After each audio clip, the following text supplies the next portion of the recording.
So, I had something in mind. What if we turn the weekend to something memorable? Nothing flashy, not too fast, not too slow, but something that just, you can always come back to. So this is what I called it. I called it Wholesome Worthy Weekends.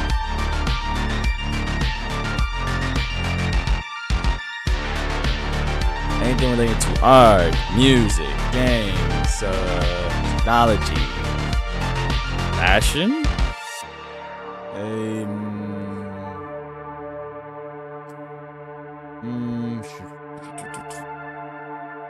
well, anything of the prime era, basically.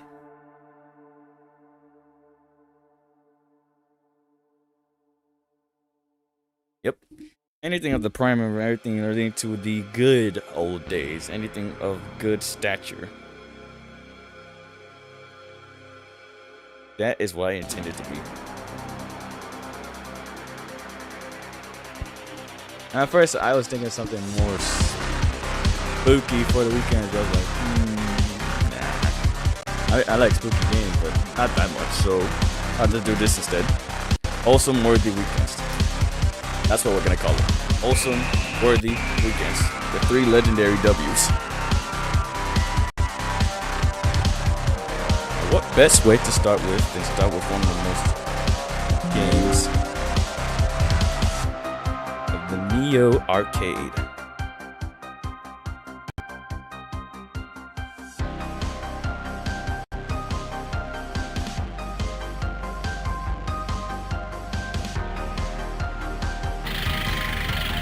Yep, you guessed it. Metal Slug.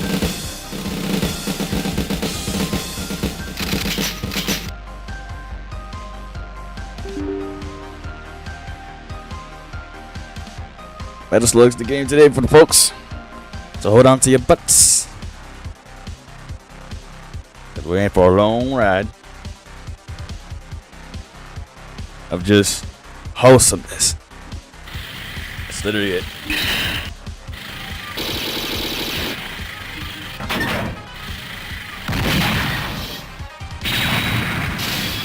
Metal Slug. Let me see if I can hear it. Hold on.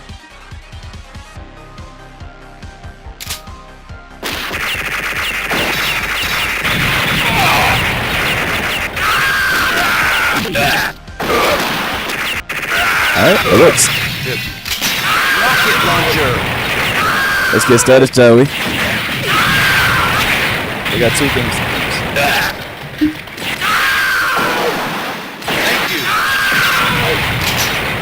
Shot.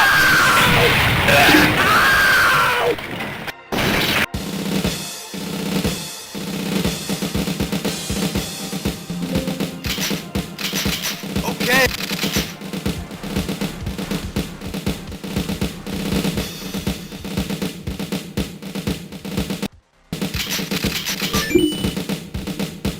We go easy. Nah, for children.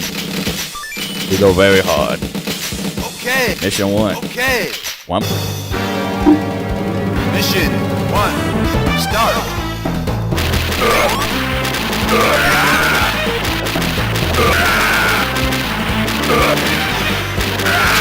Heavy machine gun.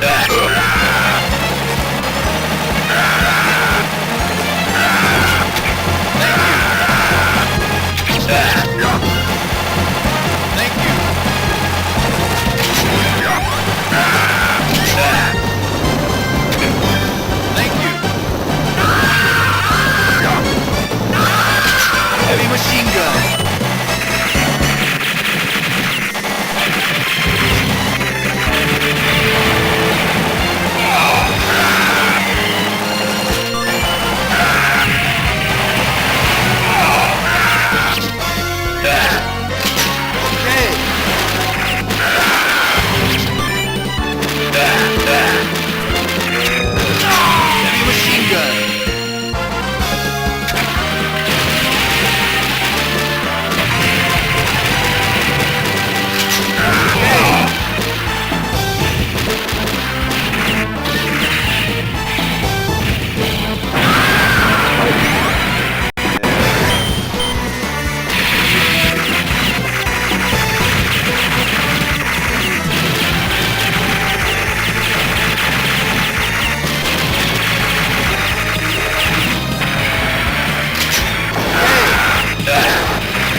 launcher.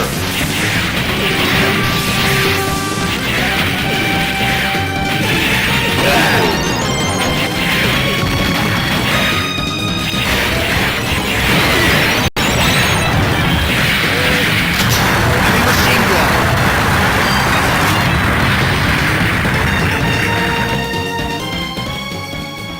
First level, already done.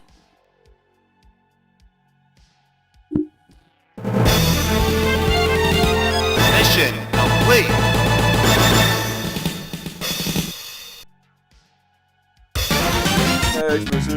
Mission 2. Start.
Heavy machine gun.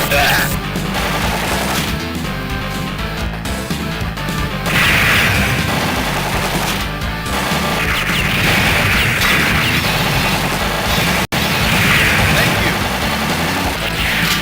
Rocket launcher.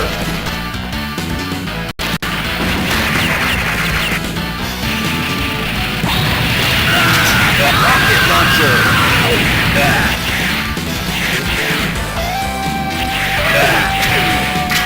Okay.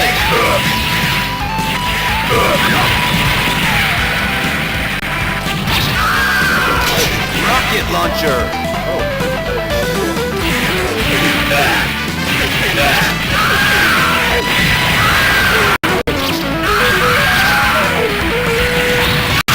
Rocket launcher.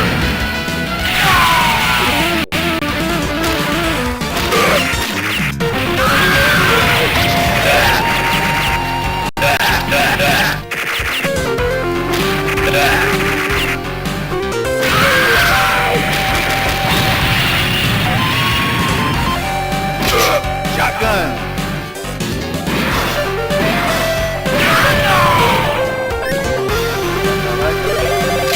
Heavy machine gun.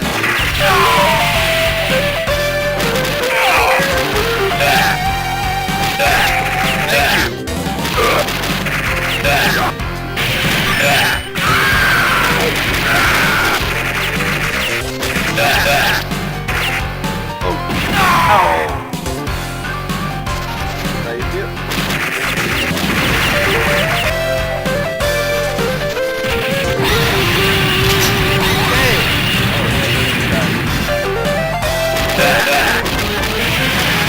Thank you. Heavy machine gun.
died like 5 times already. Thank you. Mission complete.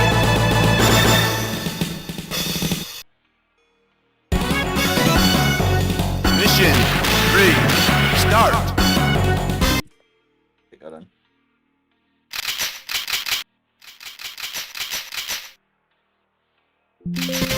Okay.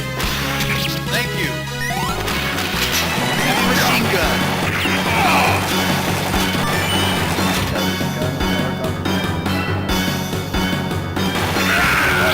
Thank you.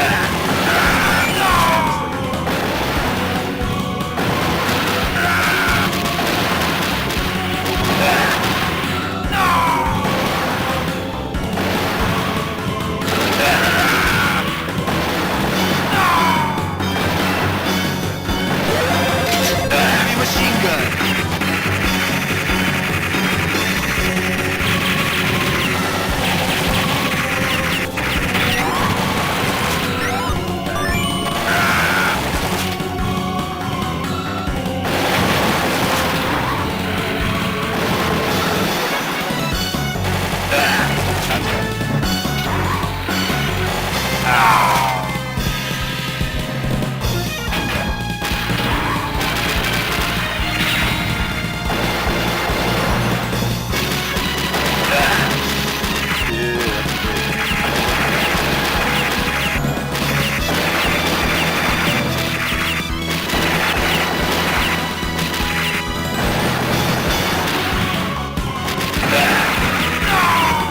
Ow.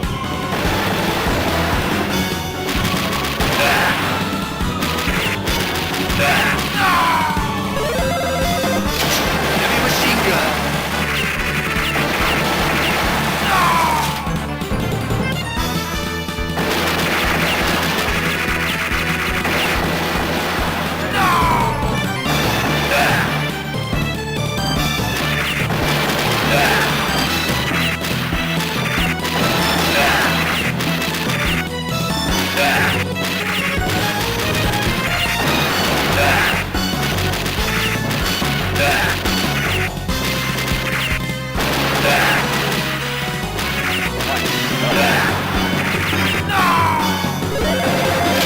Heavy machine gun.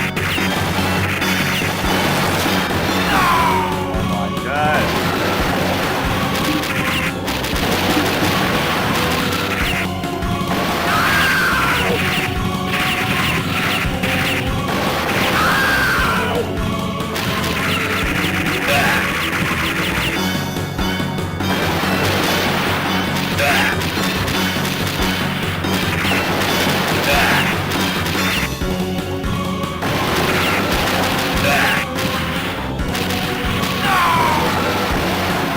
Out of bullets.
Come on, boy! Come on, boy! Come on, boy! Heavy machine gun! Go home to mommy! Come on, boy!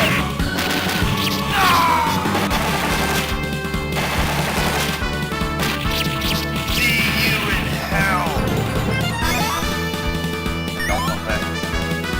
Thank you! Rocket launcher!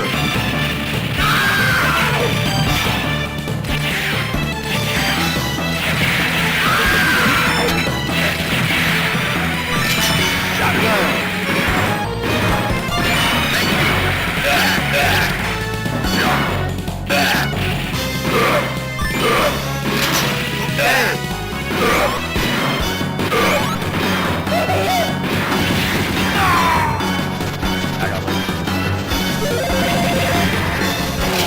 Heavy machine gun!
Heavy machine gun!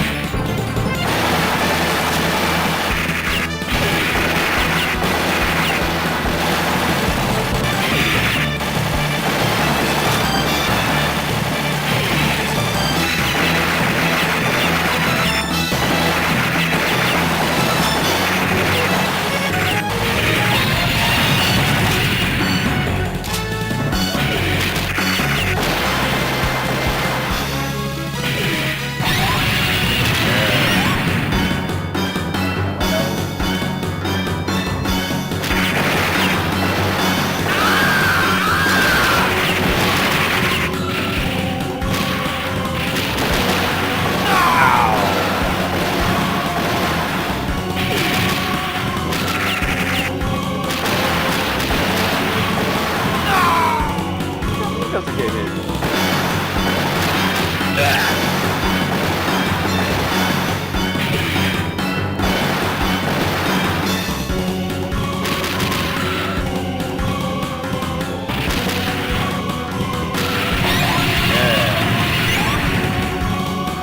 Thank you!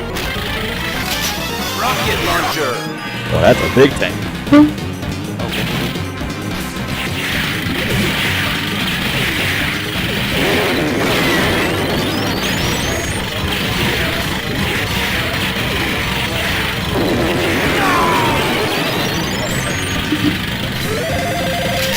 Rocket launcher!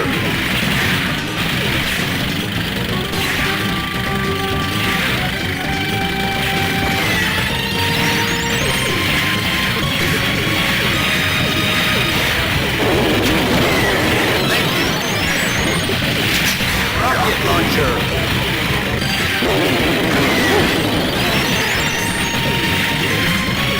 Thank you! Heavy machine gun! Thank you!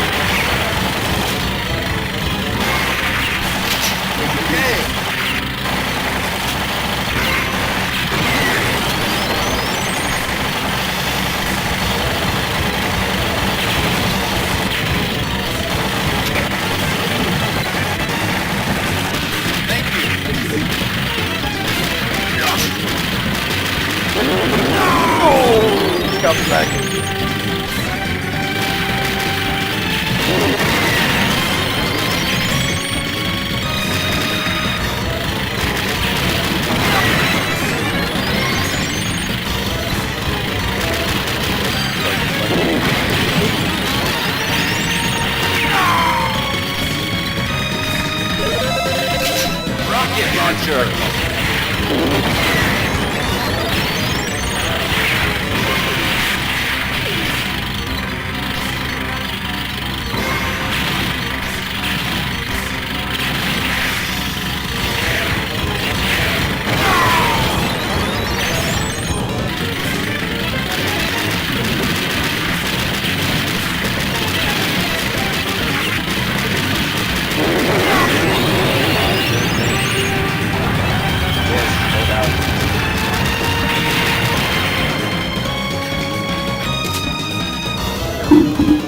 Thank you.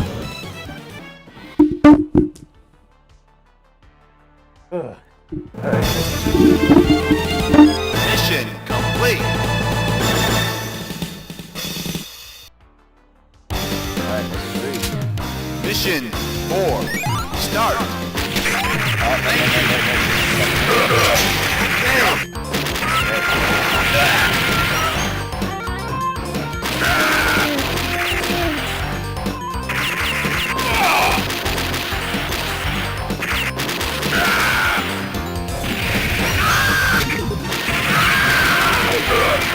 Thank you.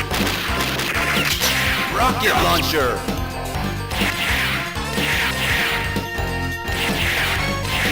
Good. I got Heavy machine gun. Heavy machine gun.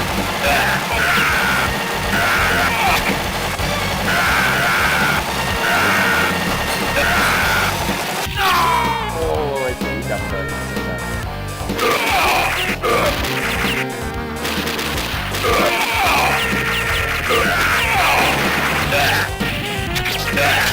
Heavy machine gun. Thank you. Okay. Rocket launcher.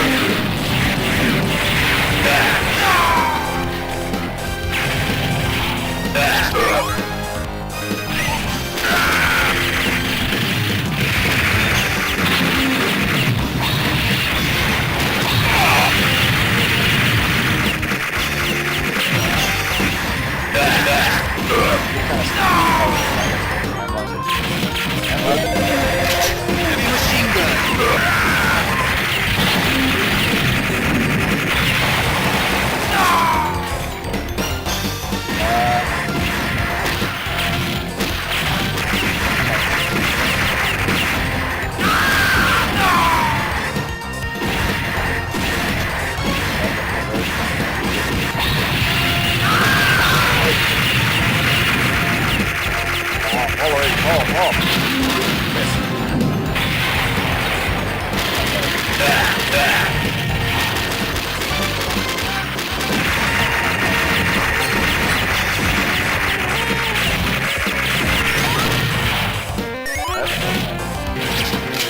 Rocket launcher.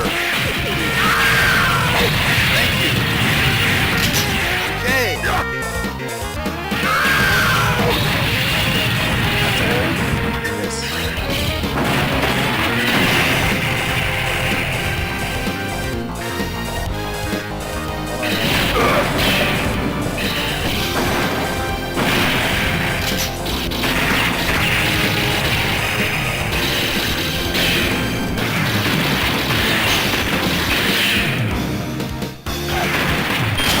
Heavy machine gun.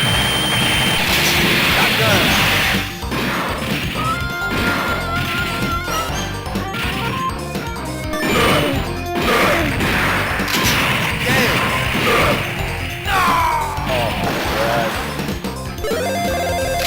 Heavy machine gun. Okay. Heavy machine gun. Thank you. Wait, I can read Thank you.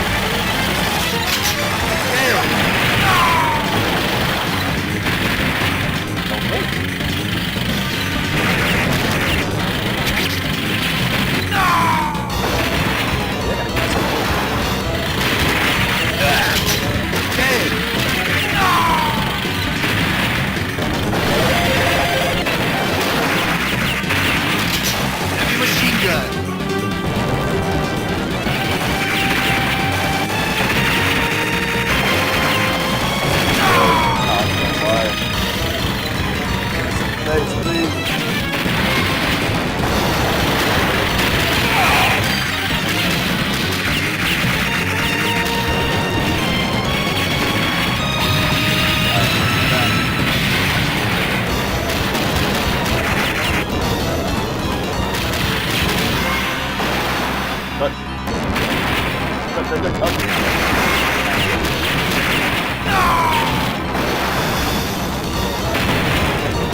Ignition. 5. Start. Yep. Alright. Give that forward.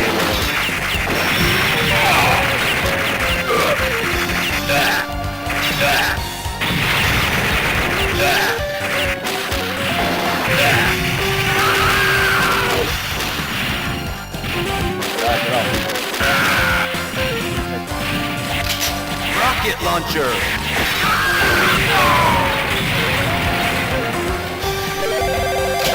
Heavy machine gun. Heavy machine gun.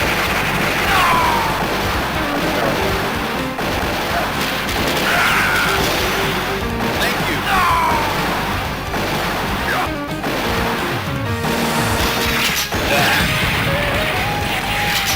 Rocket launcher.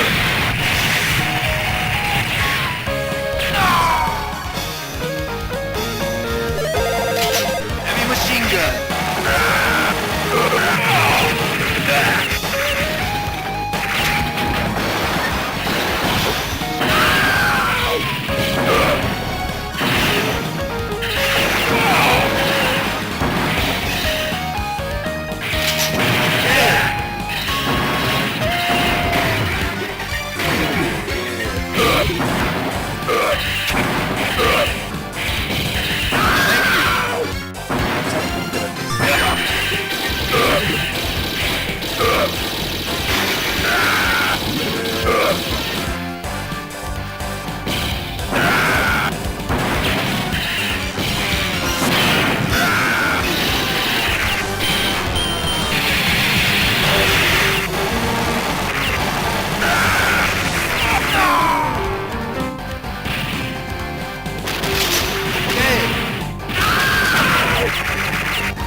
Heavy machine gun.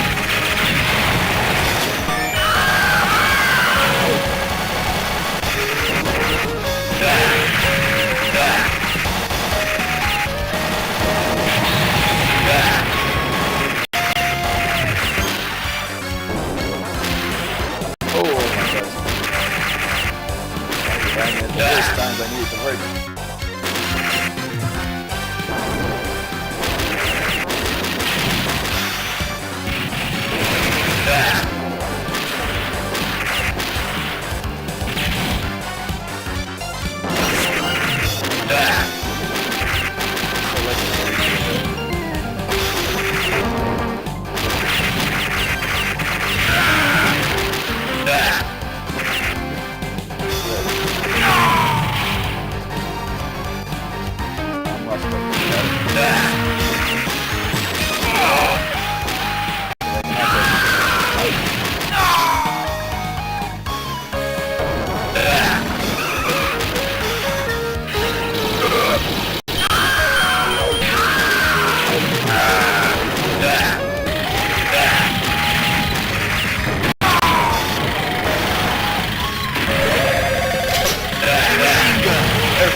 Well, at least I saved one of them. That's all that matters.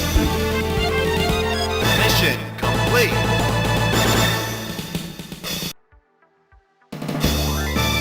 Alright, final mission. Mission set. Start.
That's how you feeling?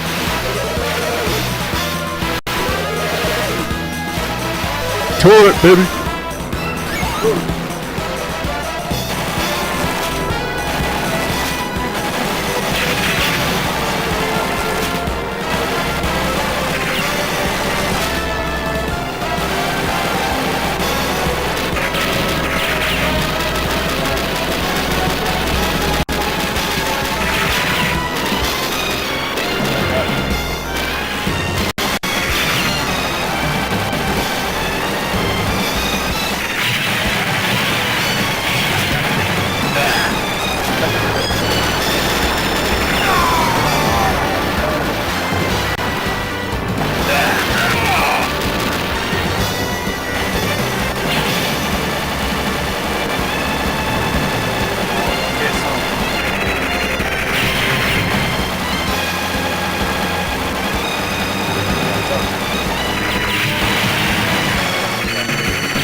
Come on. Heavy machine gun. Here, no.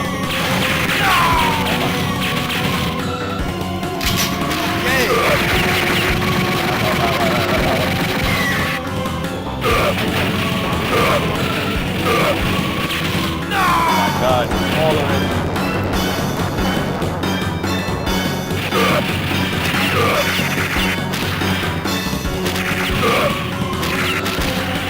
Thank you.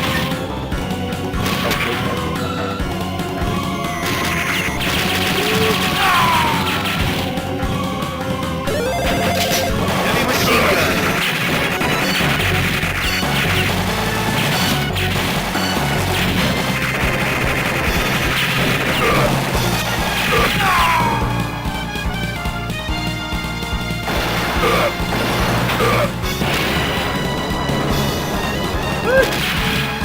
I'm not surrendering that, bro. Thank you. Fuck off.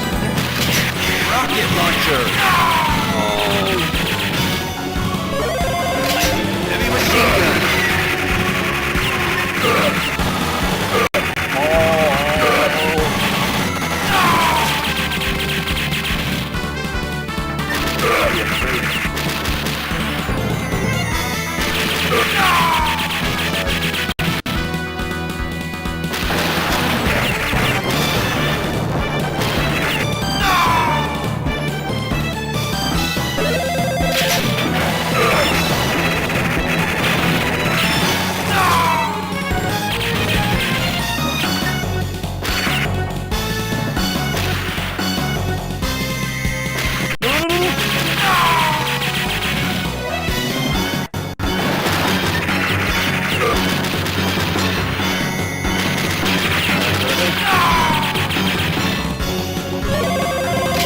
Heavy machine gun. Already.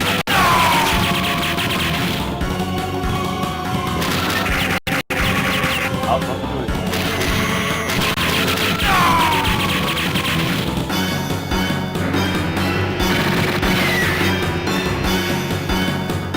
Oh, it's all good. Oh my God. Oh. Heavy machine gun.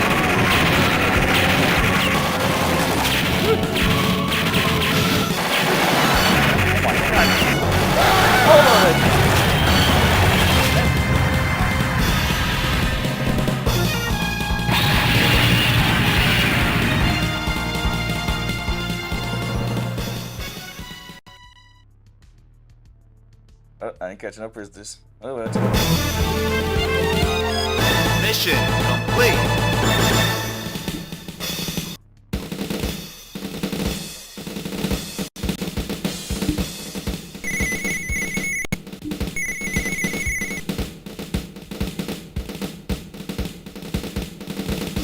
good enough for me. I don't need nothing better. What's this? Oh, my credits.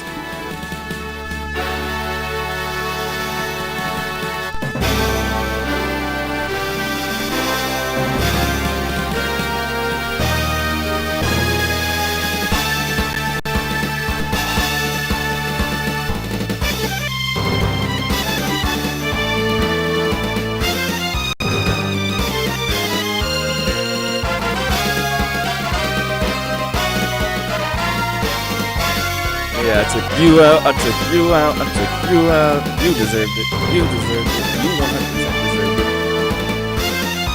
You all deserved it.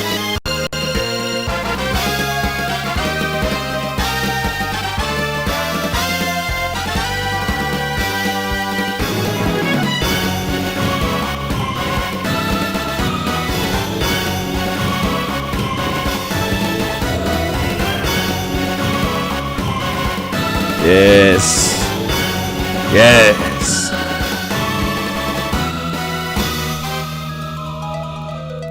Just what absolute destruction looks like. Although beautiful.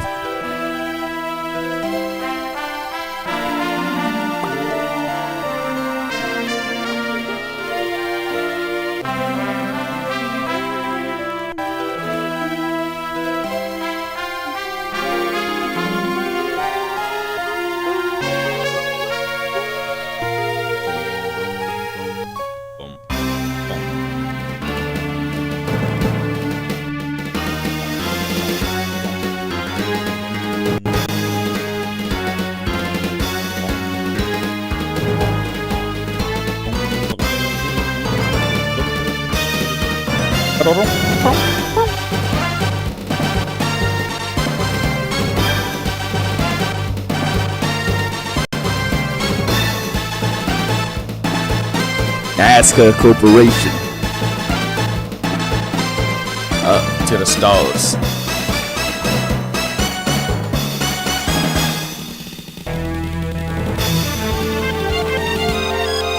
Bum, bum, bum, bum, bum, bum, bum, bum, bum, bum, bum, bum, bum.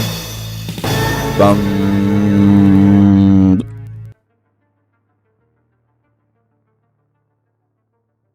Ace forever.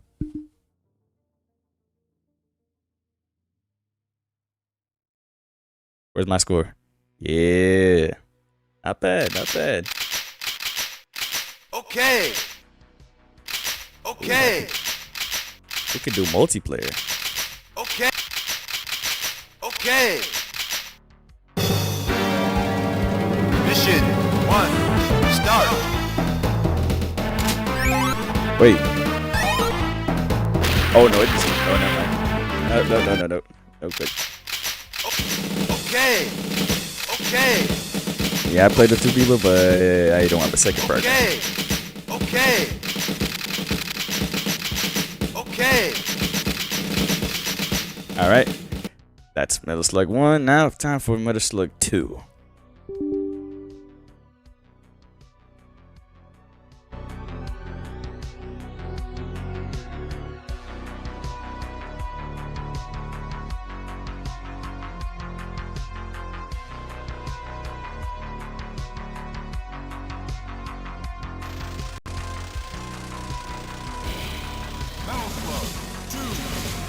Ooh, alright. What an introduction. I can't see anything. Hold on.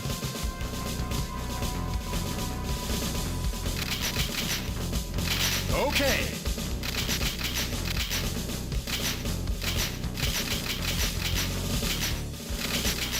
Wait, what's the extra miter one? Wait, hold on. Let me close that one.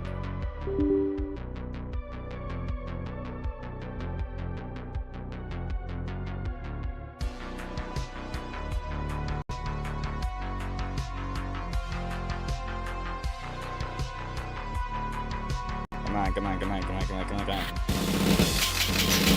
Okay. Okay. Okay, so it's 4, 3, 12, 8, 7, 0. Okay.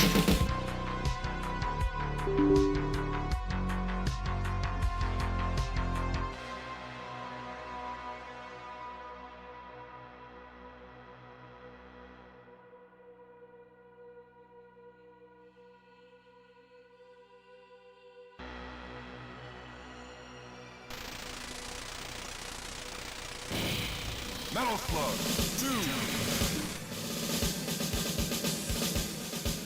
2. Everything's wholesome, right? It's pursued? Yes.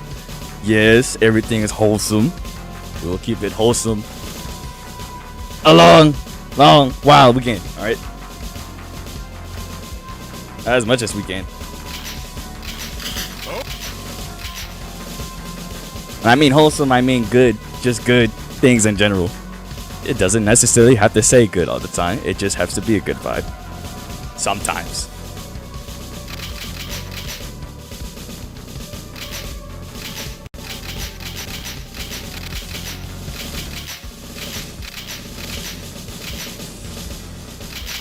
Okay. Alright, that's all I need.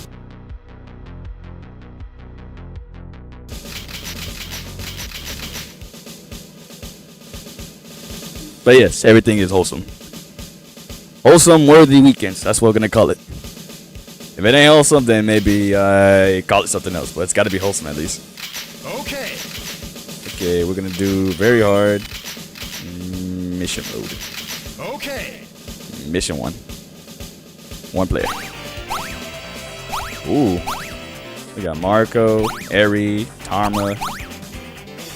I'm going Flo. Theo. Oh, Mission Theo. 1. Start. Ready? Oh, wait. Wait. My controls. Okay.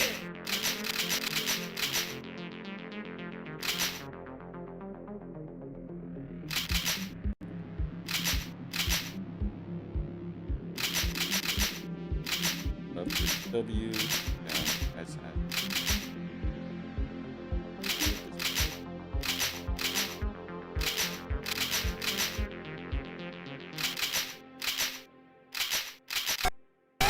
Okay.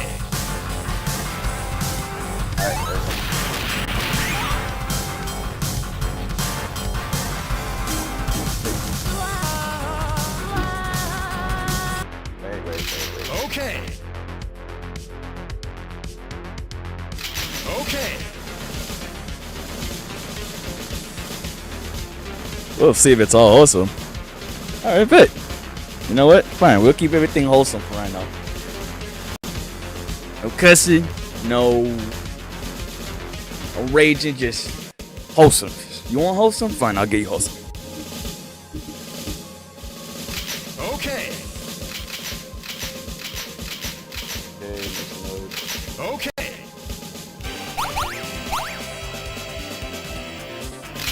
Theo. Mission 1. Start. Yeah. Okay.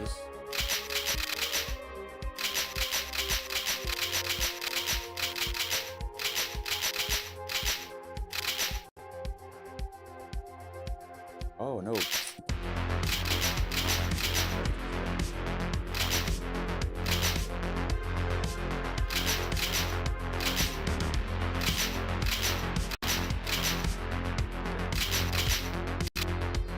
Okay.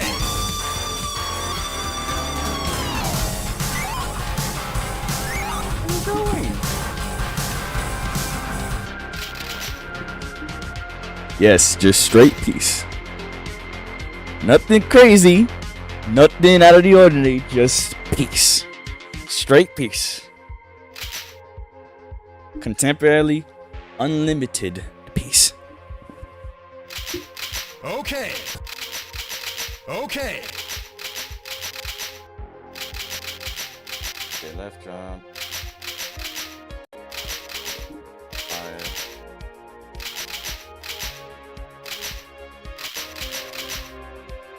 Left.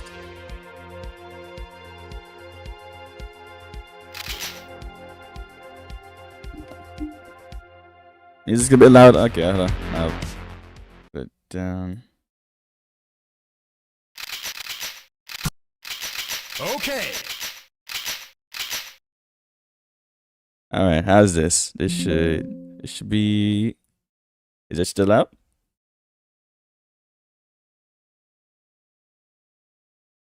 Okay, 40 at best should be good. 40 at best.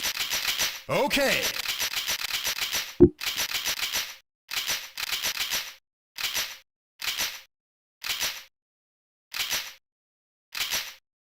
You already installed by player. Oh, what is this a one player though?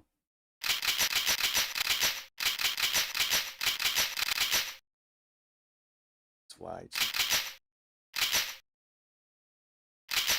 Okay, I got the change again.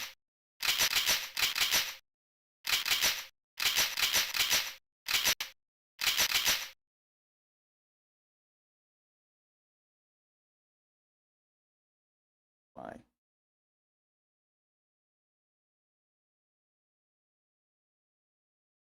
Okay, I got the change again.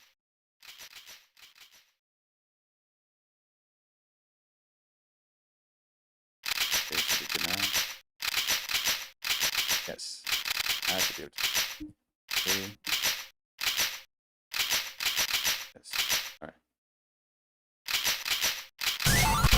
Okay. Okay. Okay. All right, this is good now. Okay. Low. Theo. Theo. Mission 1. Start.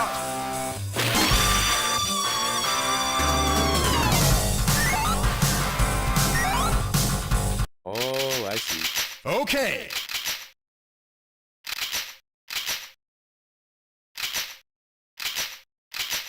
EAWS. Okay. There we go. We're good now.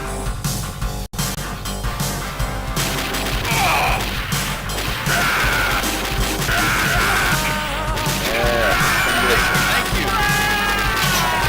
Heavy machine gun.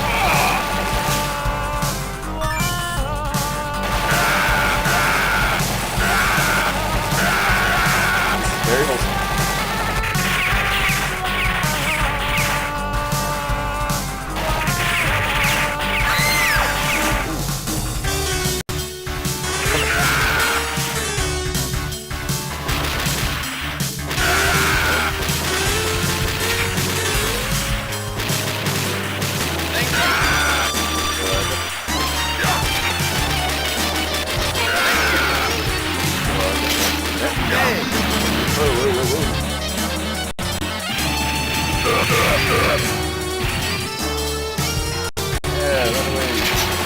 Machine gun. Thank you.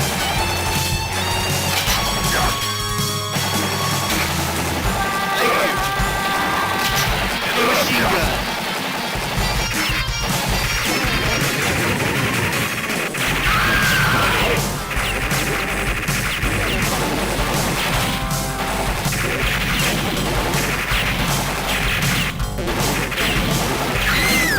Oh, come on.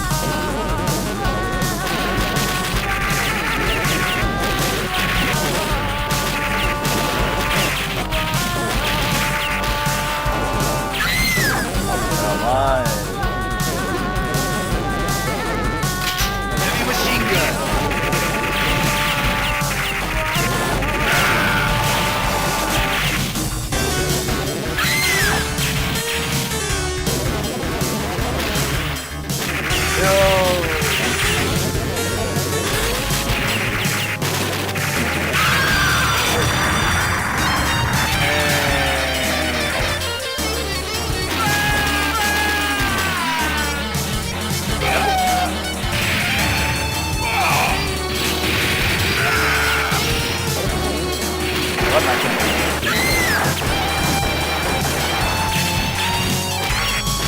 He's gonna launch full-on missile. Third time from my side. Thank you. Come on, you just cancel that there. Hey.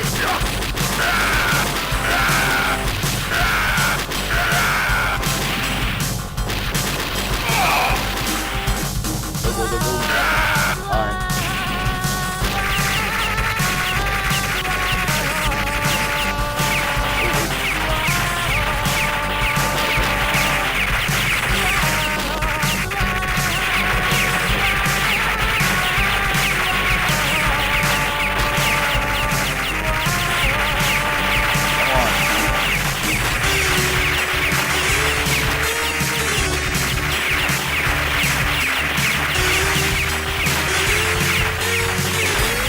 Come on, come on.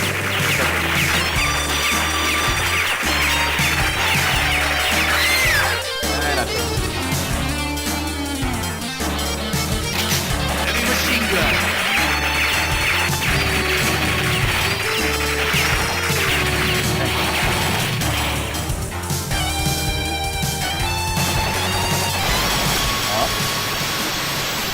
Oh, what is that?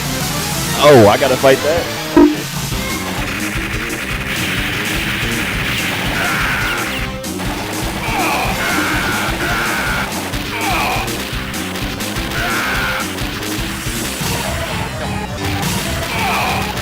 I got it. Okay, never mind. I had it.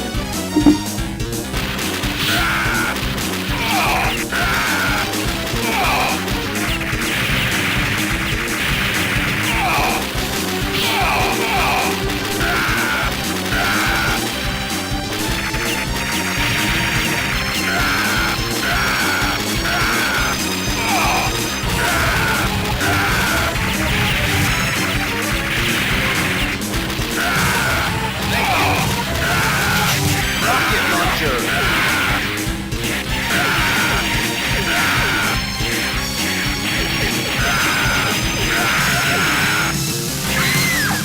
Oh, right through the heart.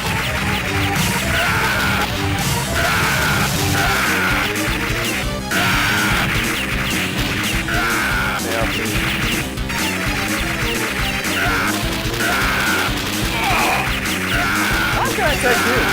He's not doing anything.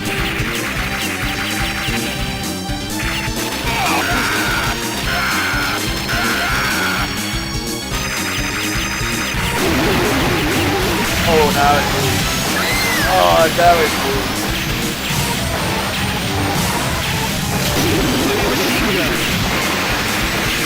Whoa, whoa, whoa, whoa, whoa.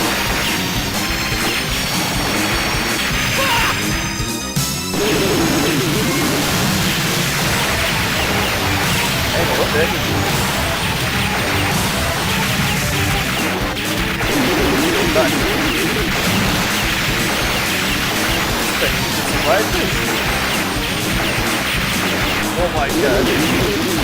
Stop moving. Get it.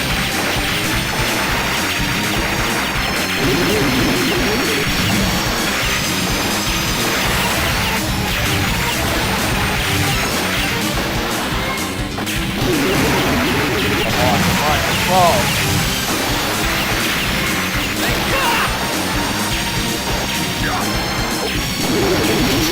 Machine gun. Machine gun. Finally.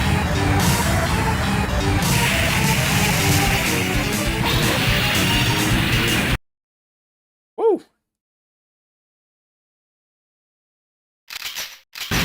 Okay. My God, this music. Yeah, this music is very jiggy. Woo! Mission complete. See? It's wholesome. Mission. That's all we need. Start. I ain't gotta cuss every single time. Hold on.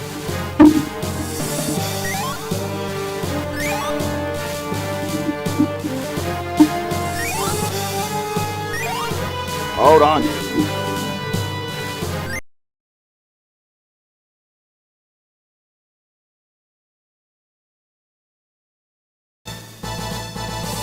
See?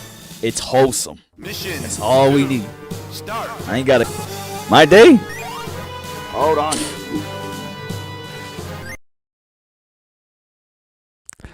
Honestly, I just woke up and just started binge watching shows. See? It's wholesome. We're talking about my day. That's all we need. Start. Yeah, my day's going pretty good, I guess. It's going decent. Somewhat. Honestly, I just woke up and just started binge watching shows. See? It's wholesome. We're talking about my day. Woo! Okay. My day's fine, game. Nothing much usual. Just trying to live every single day. That's pretty much it. Thank you. And hopefully leave something good behind. Shotgun.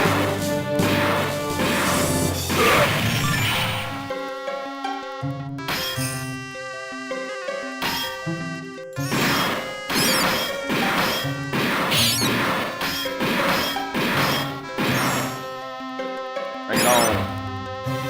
Oh, is that a mummy? Okay, you got two. Oh, they turned him into a mummy. What? I'm catching you today. Oh, I got me. Get up. Thank you. Thank you. Heavy machine gun.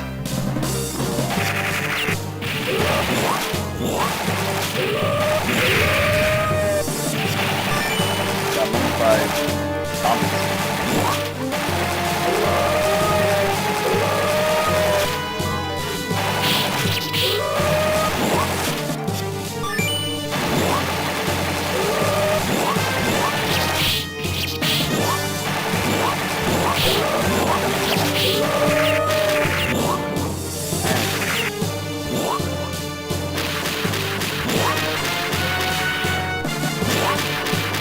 Come on, break it open.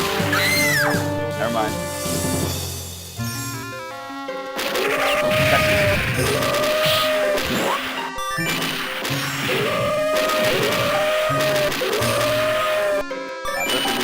Oh. Ah, never mind. Touch me.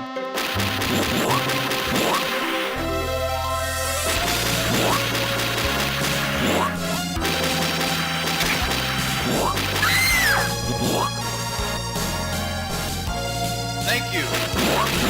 Hey, hold on. Okay. Thank you. Okay.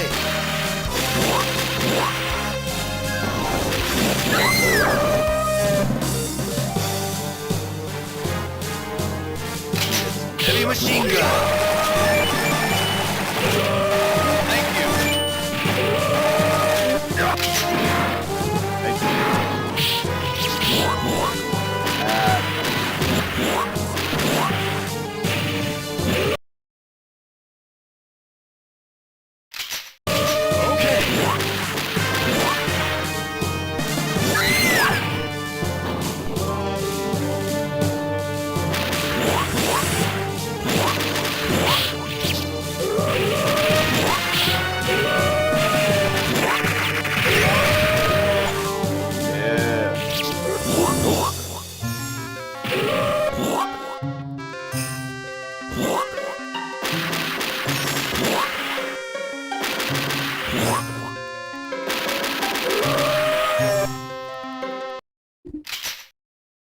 Yeah, speaking of shows, let me see. I finished binge watching Spectacular Spider-Man.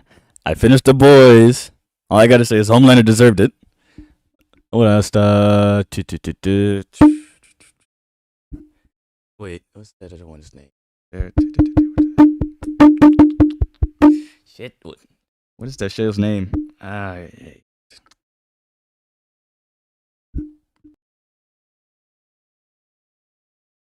Naruto was like a few months ago. I started on One Piece, and it's gonna take me a long while before I can catch up. So I don't want to spoil myself on anything. Naruto, I finished like a few months, 5-6 months ago. And there was this other show. What's it called? Breaking Bad. I'm on season 2 of Breaking Bad. It's pretty good.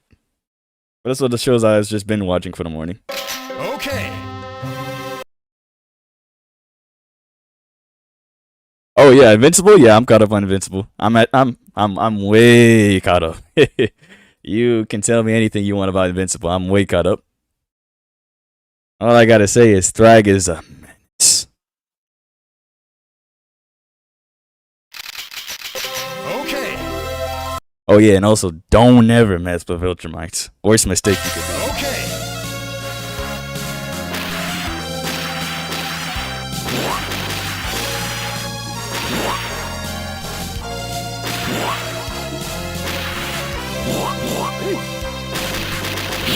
Thank you.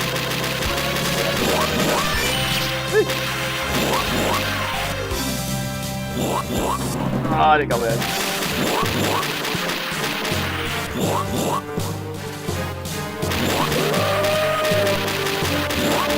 Aim for the toes. Aim for the toes. Aim for the toes. Get up. Oh.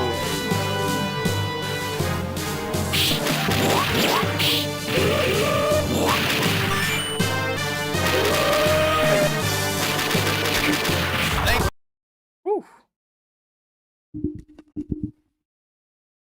Yeah, hold on.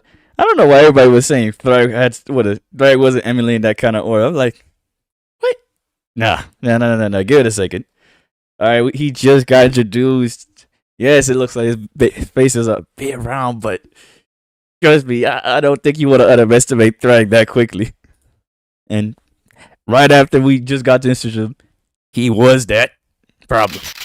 Okay.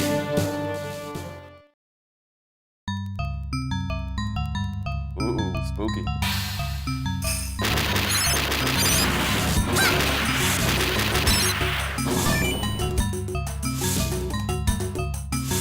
How about you? What is it? Hey man. What is it? Stop doing this.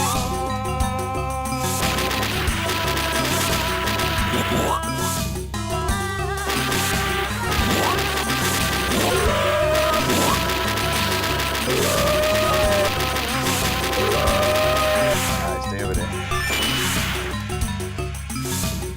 Right. Oh, come on. That's how you feel? Yeah, that's how you feel.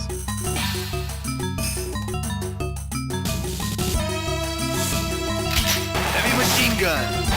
Come on, big bro. Nice shot. Alright, good touch.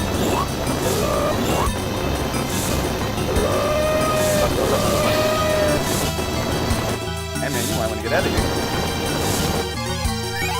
Oh, I'm coming. I did not see that. Wait.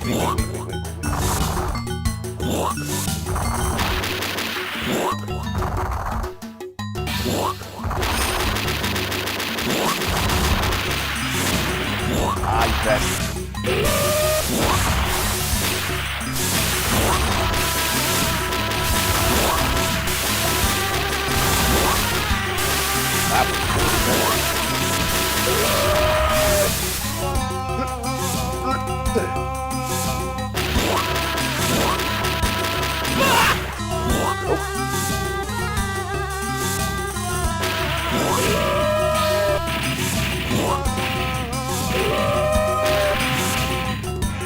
on, help this man.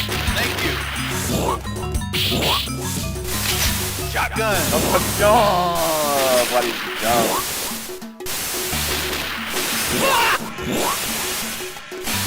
Get off me. That's the shotgun. Heavy machine gun.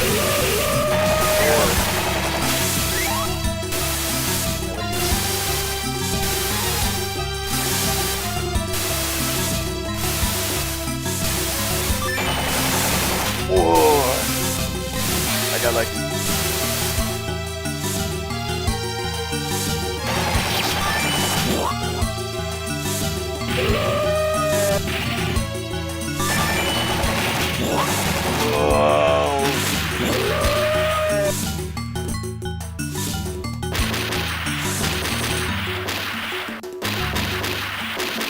I can't use the shotgun. Get off me.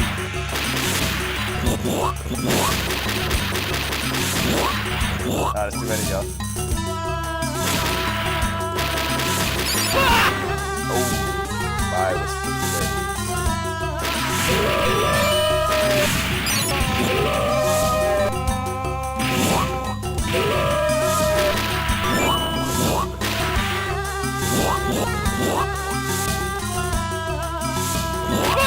What's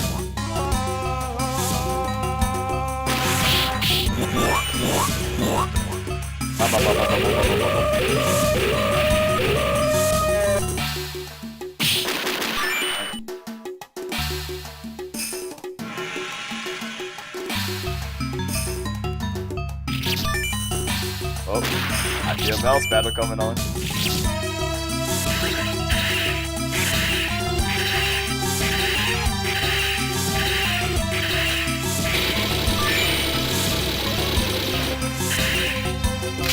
Heavy machine gun. Alright. Oh, what then? It's a robot stick. Nope, yep. Yep. It's a robot stick. Robot stick. Watch out, watch out, watch out. Back. Oh. Leave me alone, man. Machine gun. Yeah, shoot somebody. I can't even get that thing. Oh, Lord.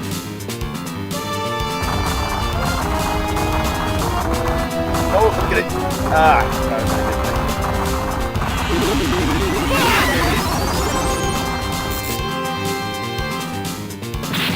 Come on. Wait. Wait.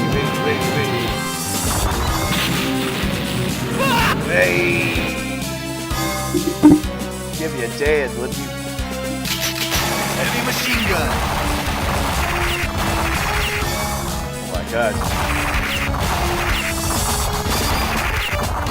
Watch your step. Oh my god. Oh my god.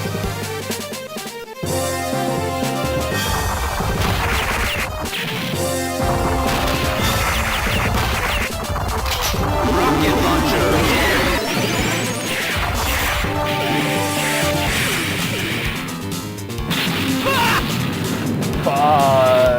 Nope.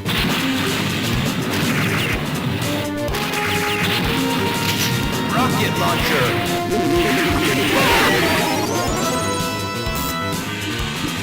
What? Heavy machine gun.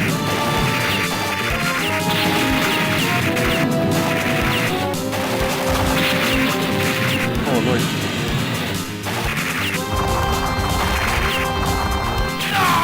Come on.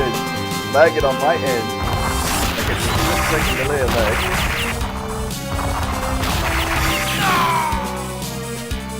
Look at that. Rocket launcher.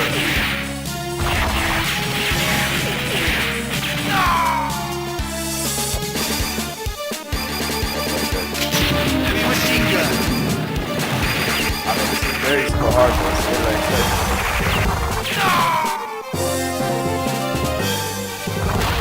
Anyone nothing? I want everything. Complete at 1%. Disaster. Yeah. if it kills me.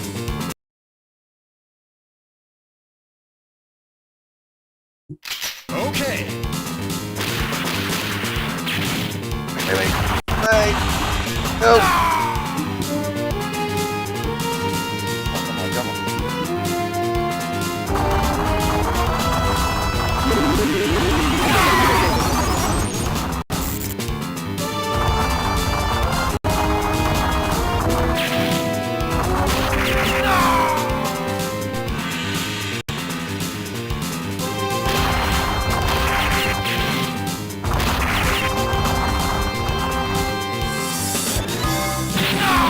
Come on, Snake. Give me a second. Power the whole tower. Here, catch this.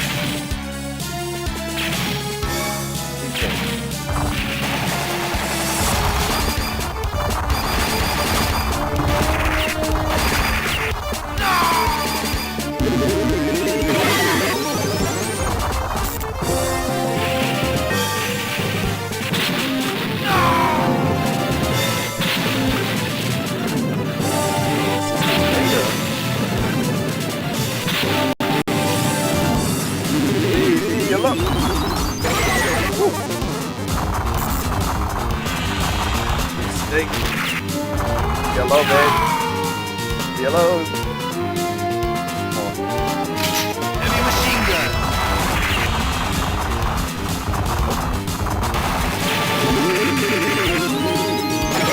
I know where to go. Hold on.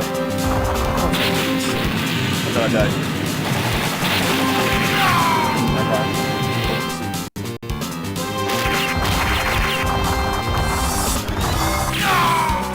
Oh my god, how much you got left?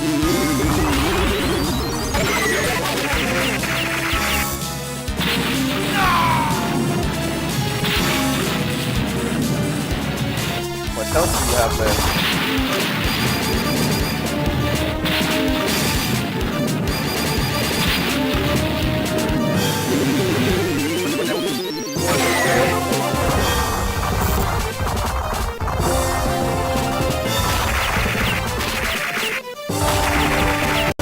How much health do you have left?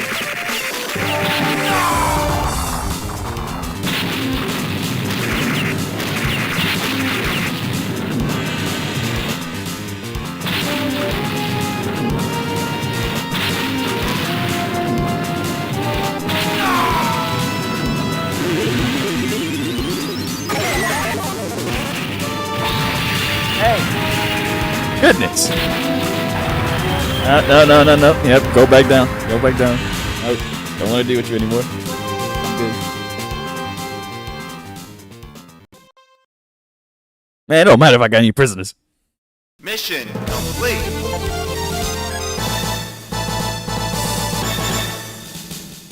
Mission. You know, after this, I gotta talk about Thrag, cause Thrag, oof. Oh man, was Thrag got some demon timing. Once this is done, I gotta go on a whole rant about him. Okay. There's just so much I gotta say about the guy.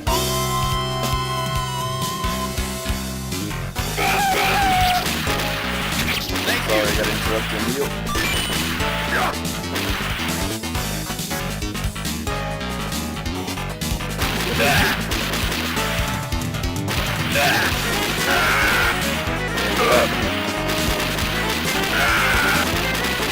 That's not what it is.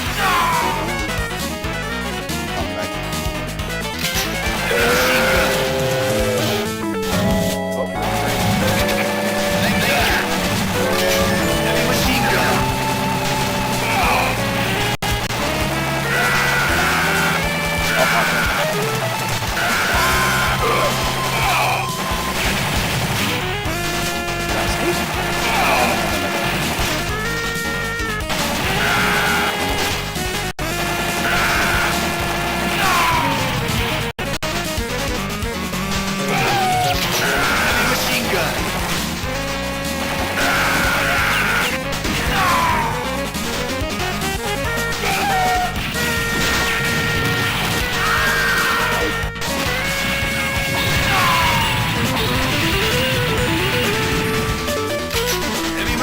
Oh, you got.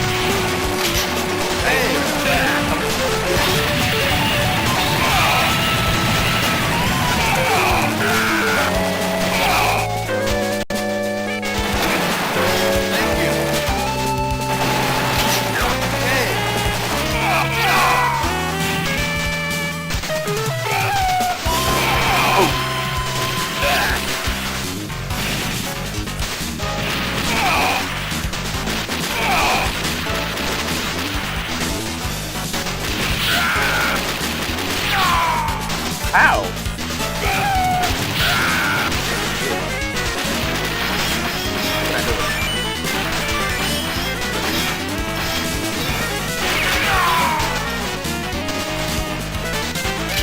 Heavy machine gun.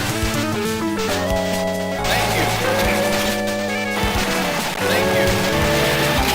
Heavy machine gun.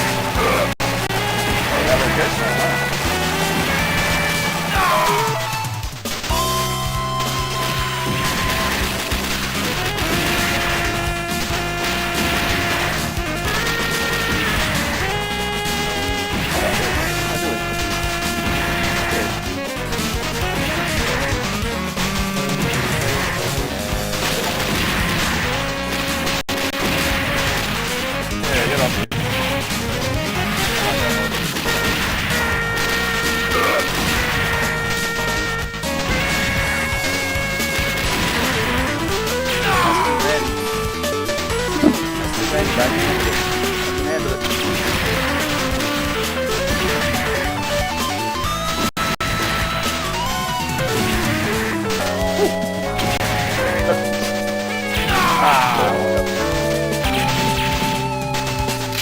Heavy machine gun.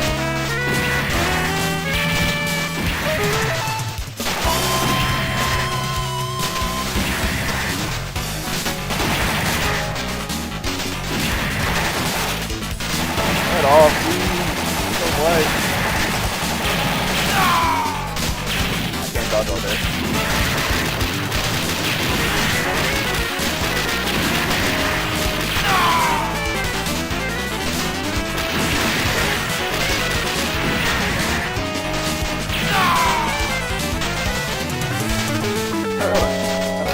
Heavy machine gun.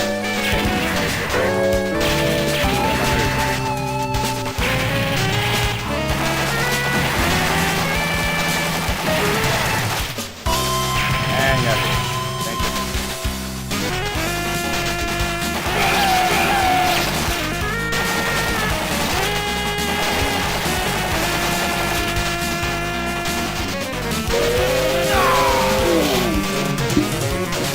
Like that. That's it.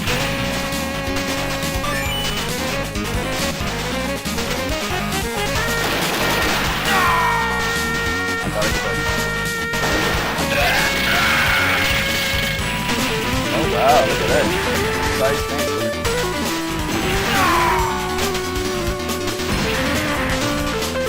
Heavy machine gun. Thank you.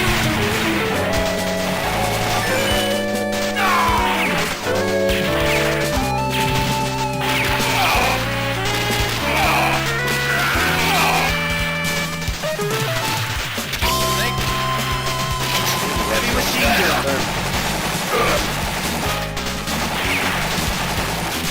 Here you go, I guess you like this spicy.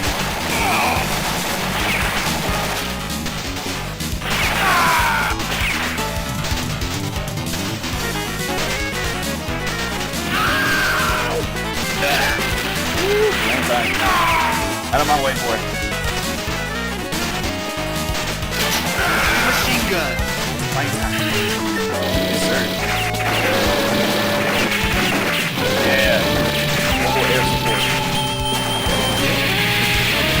Never mind, my lips are gone.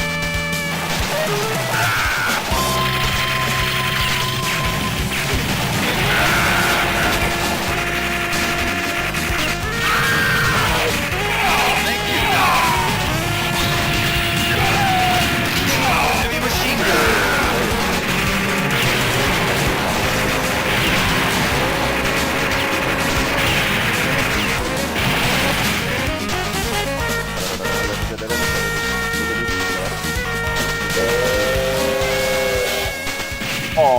what is that, bro? What is that? Morty? Yeah, I'm not fighting. I want to fight you like you guys.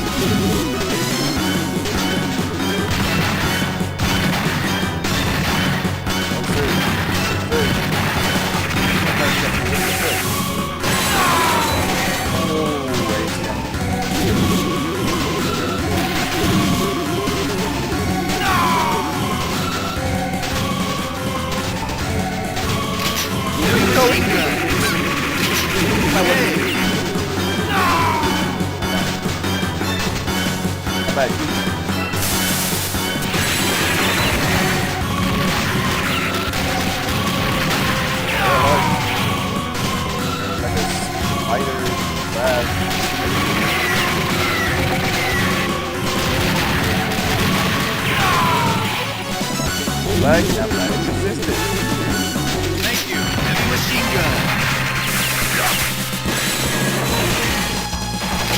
Heavy machine gun.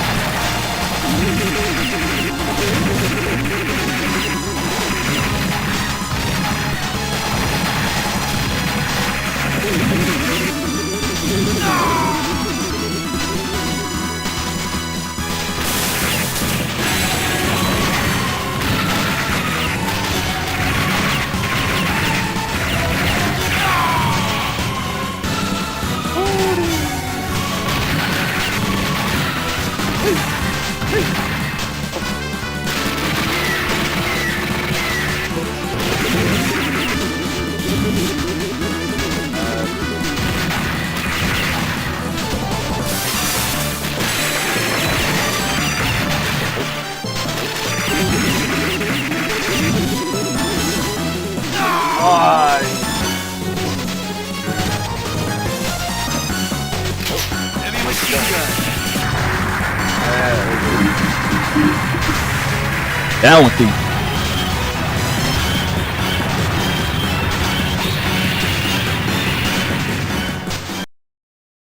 I'll leave a sub, don't worry. You can sub anytime you want. I ain't asking. You came to watch, I came to serve. That's it. Okay. Mission complete.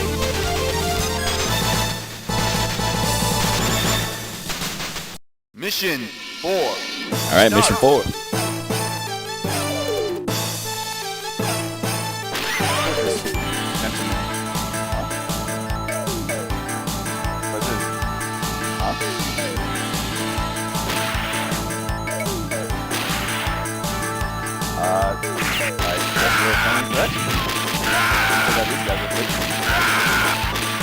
Down with you. Thank you.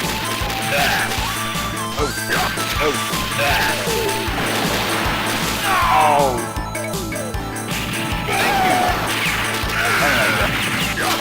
Heavy machine gun. Thank you. Okay.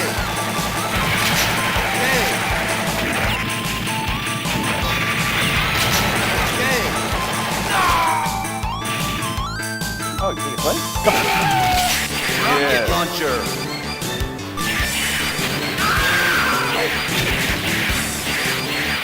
Thank you.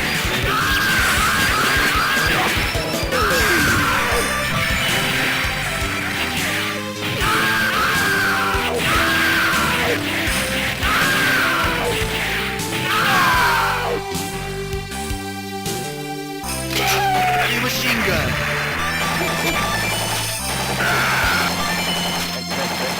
Thank you. Heavy machine gun. Damn.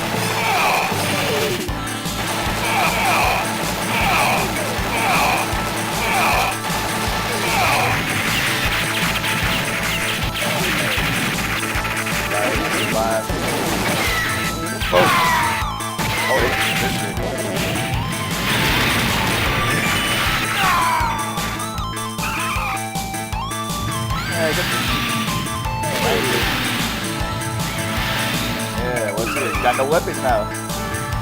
Oh.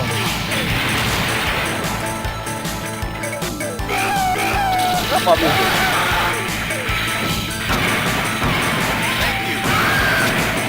got the good. Never mind. Never mind.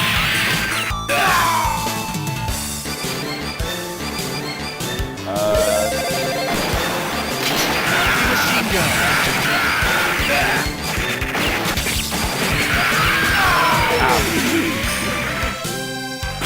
Thank you.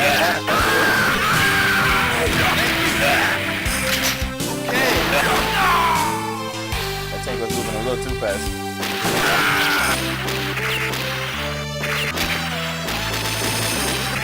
Thank you.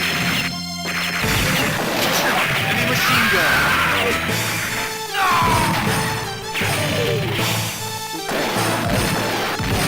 Something like that. Heavy machine gun. Come on. Oh boy.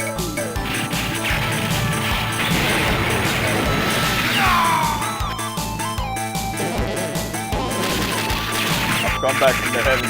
Still flying.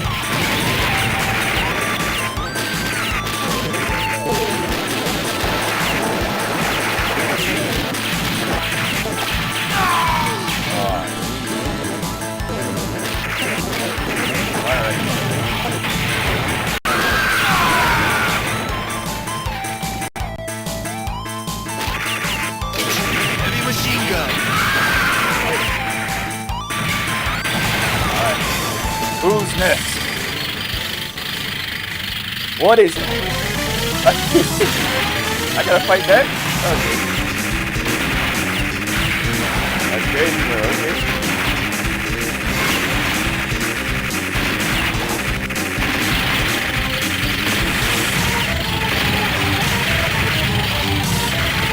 I gotta fight that.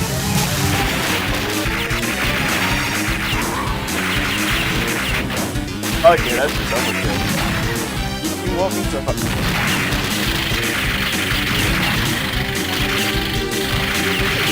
mind you, he's a human. What kind of tank is this? A tank on wheels? Mine is short, but nobody can defeat this. She's an enemy down here.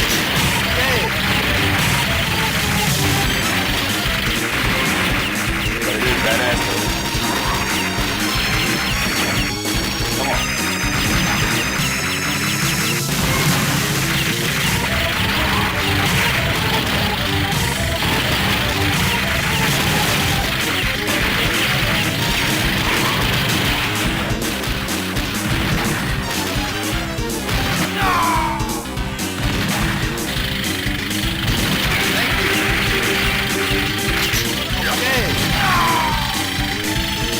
Oh, look what I'm fighting. Guess I'm not supposed to do that. Oh, you can't put his head there.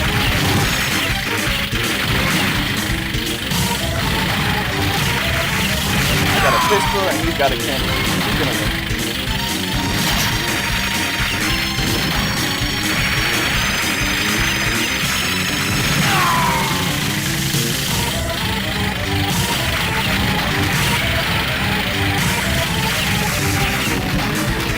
For one human, man. Oh, this for what? For one human.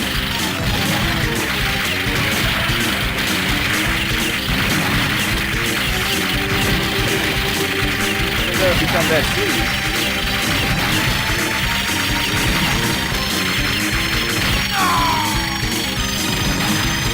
That's crazy.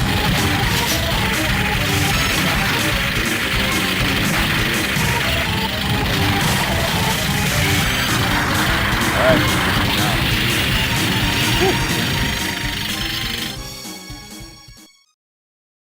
You need to do, Zach. This is Metal Slug. Mission You guessed right. complete. Metal Slug 2, of course. Mission 5. Alright, Start. mission 5. Oh, one. Come.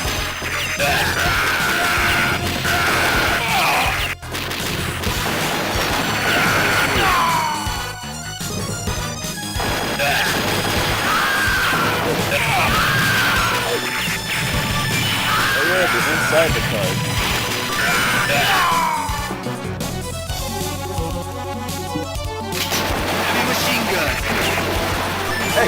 on the base. Ain't got nothing to do with this.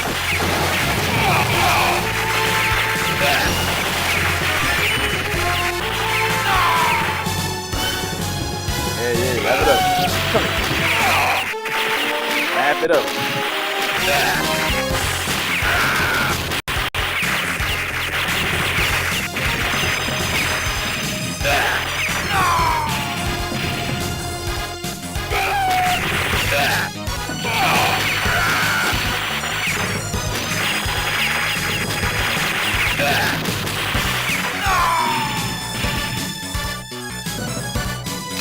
Heavy machine gun. Oh, man. Whoa.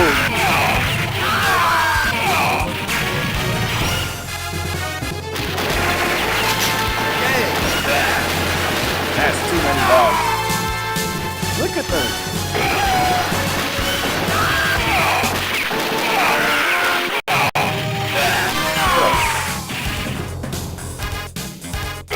Heavy machine gun.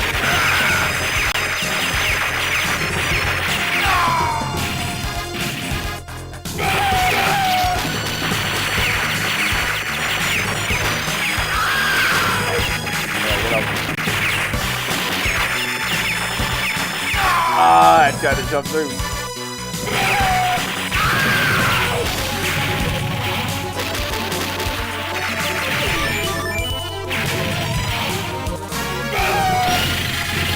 Oh, great. Yes, I've been sending from the heavens. Heavy machine gun.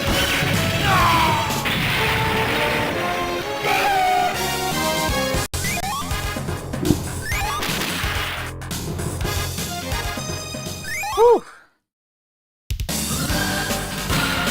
Lady, give me about that.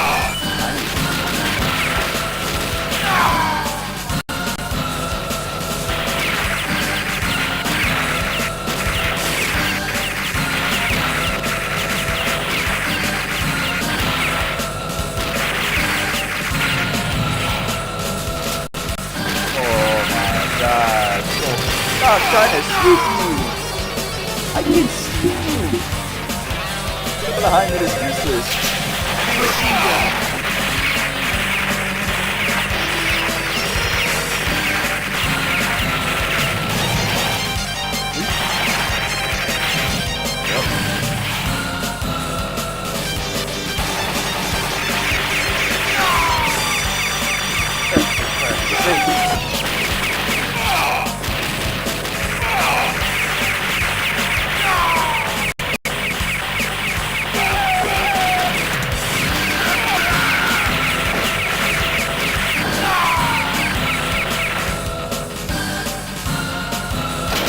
Heavy machine gun.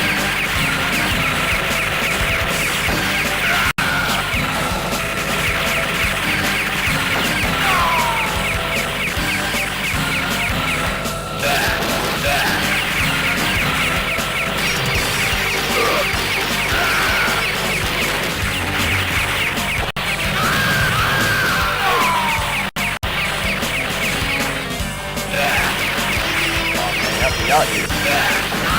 Help me out.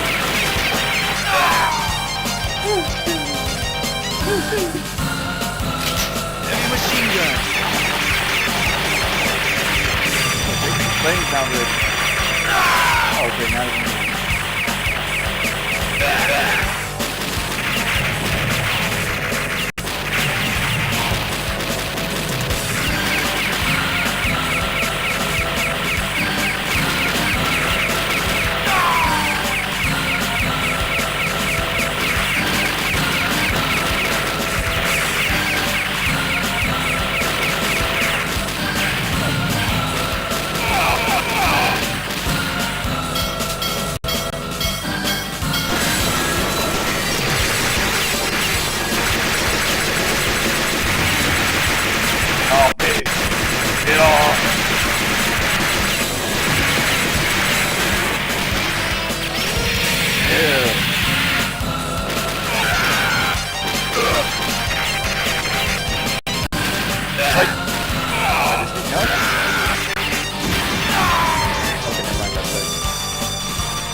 ready for finish. Enemy machine gun.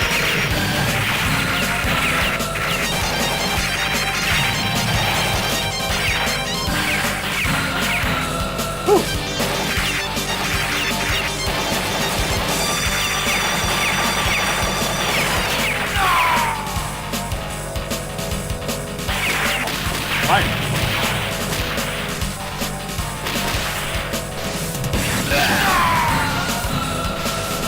And an ambush? No, that's it.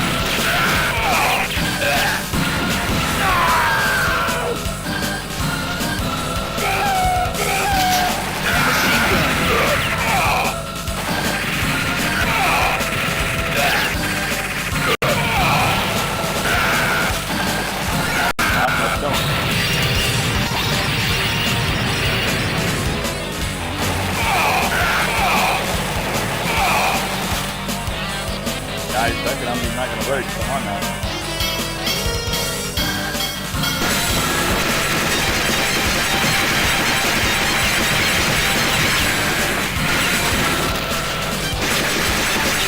No. Yes, sir. Another one?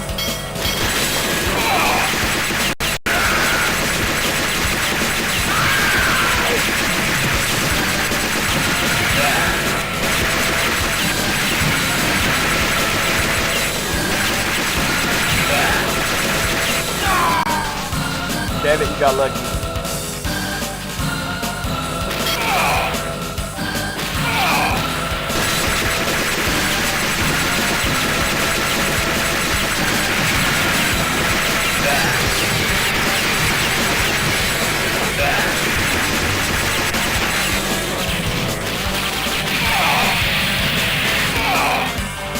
Bravo.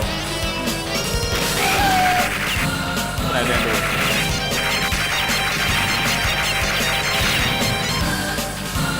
Yeah, let me survey. Oh, what the hell? What's going on here? Huh? Put me down.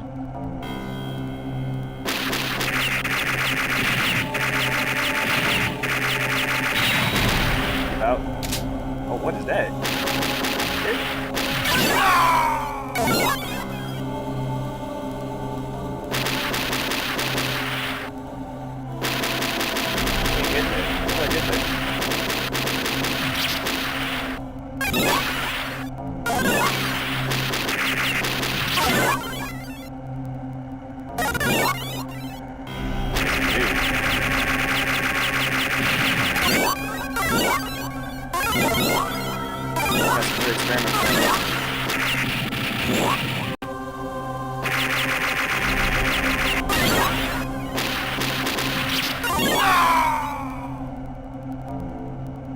What is that behind the door? Heavy machine gun.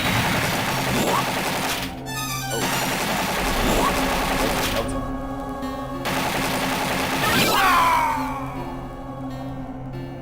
Wait.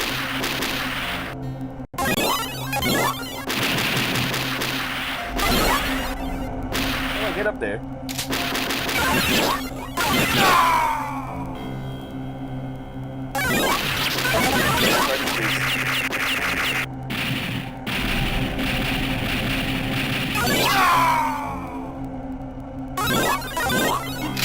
Heavy machine gun.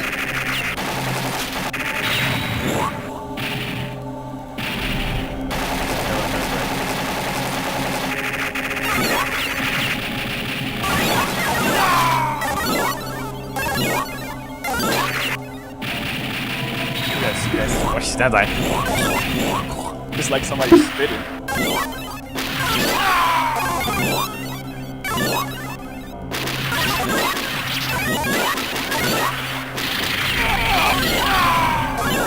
Oh, yeah, here too.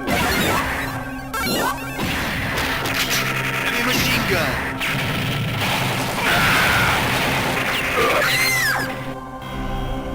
Awful. I can't believe this.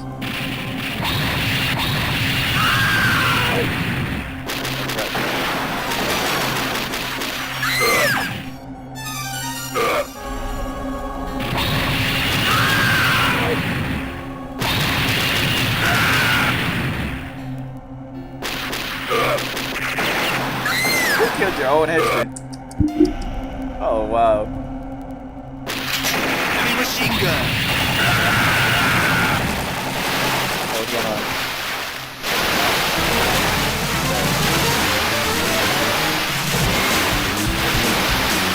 Oh, what's up?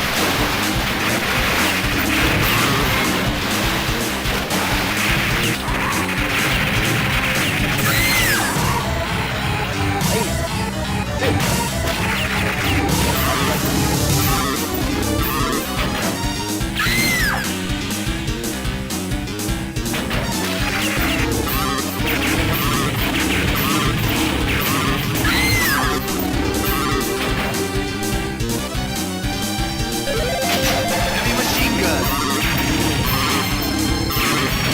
Whoa.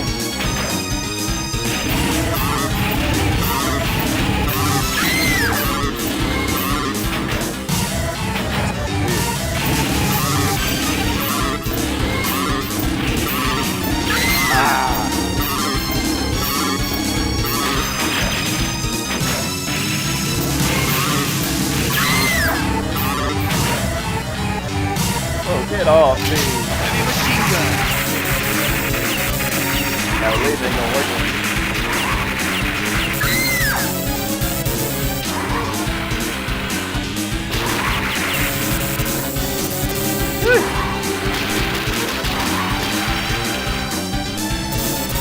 Yeah. Focus on that.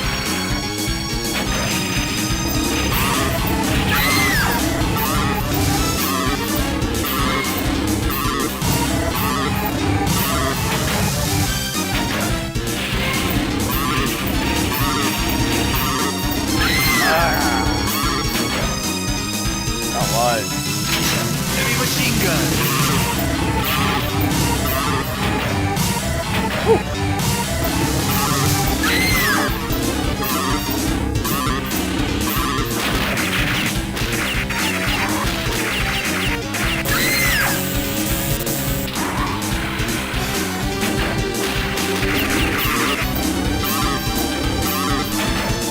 Baby, I love for Pete's sake.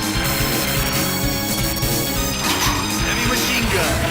That's a boss.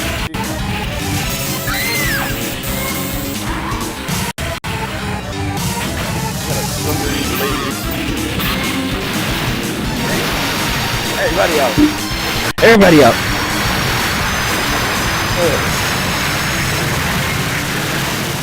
Yeah, that's too much. No way, Jose, I was gonna save somebody. Mission complete. But I tried. Super warrior. Mission set. Alright, find a mission.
Well, he deserved it. He deserved it. He was getting my nerves.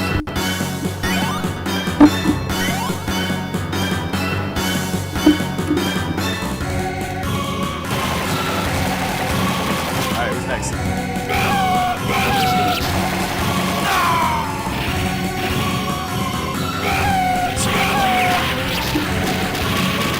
Who wants up? Who wants up?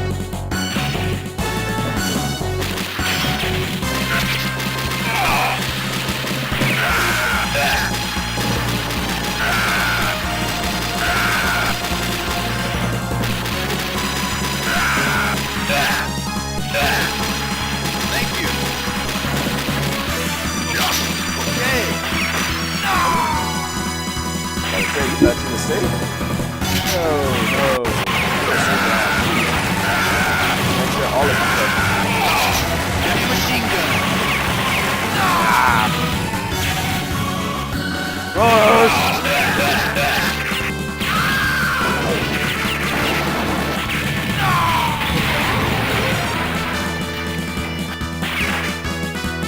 No! Oh, thank you, man. Thank you.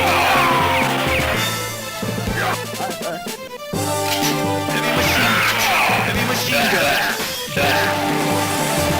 Those aliens? Yep. I got a whole lot of aliens here.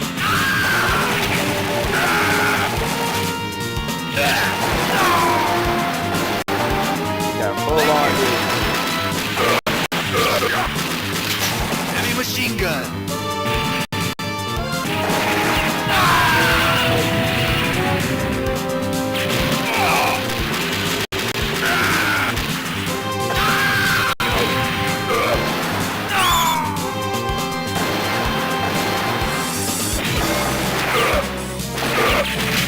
Heavy machine gun.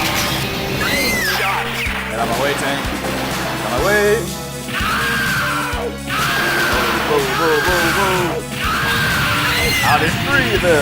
No, I can't fight all day.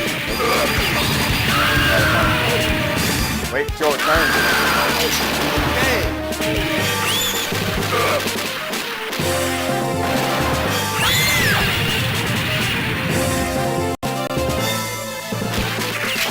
Heavy machine gun.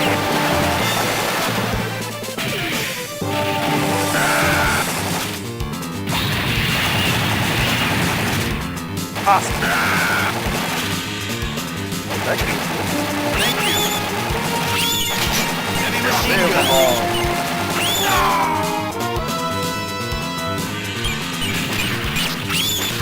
Thank you.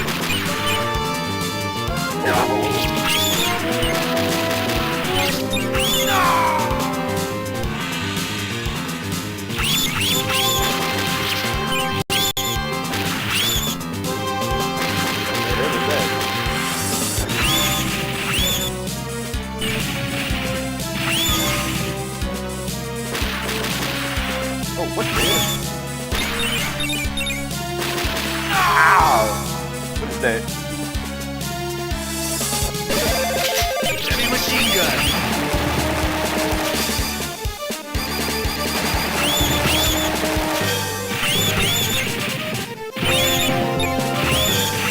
Thank you.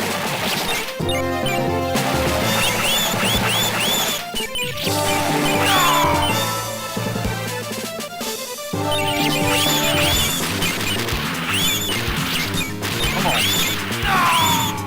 Dang.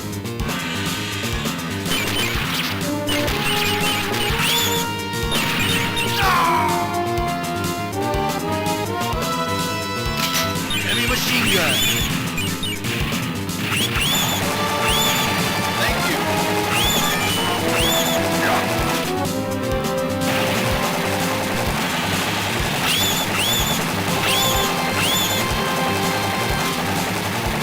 Ah, sorry, I can't catch it.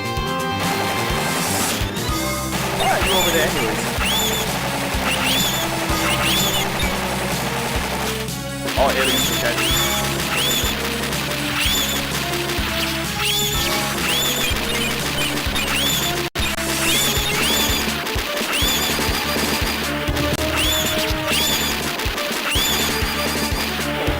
god, what are you guys made of?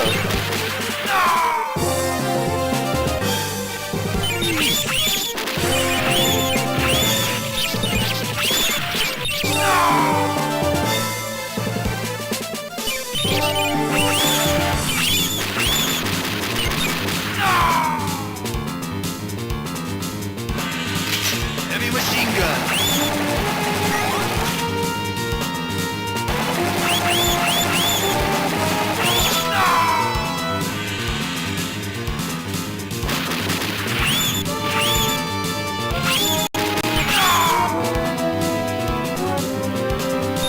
Thank you.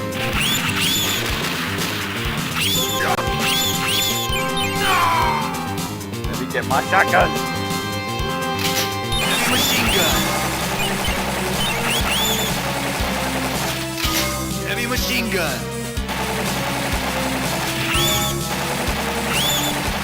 Get up, get up, get up. Get up. Get up. Say, get up. Oh my god, I can't jump it.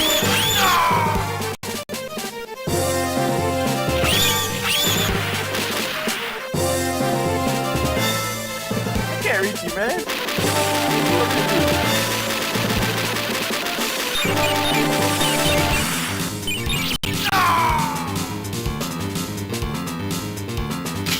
Heavy machine gun.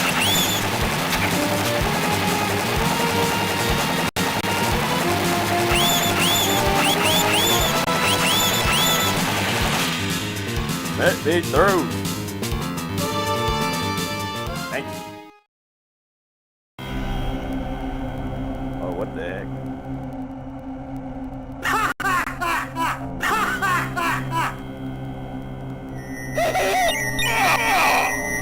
Oh, they just lined out your own name. Look at that. Yeah, get it, Dusty. Come on.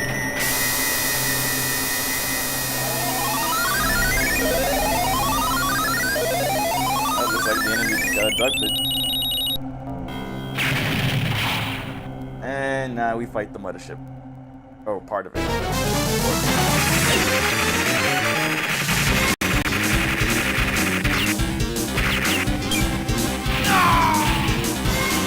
Yep, here we go just again.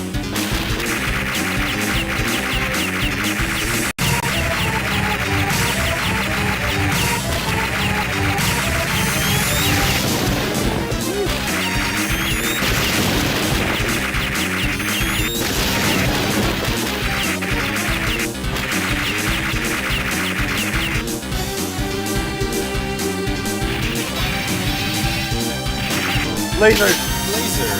Oh yeah! Give me that laser.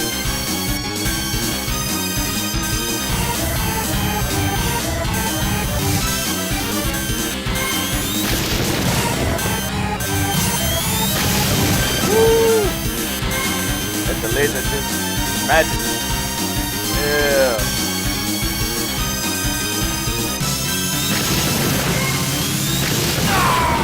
High focus.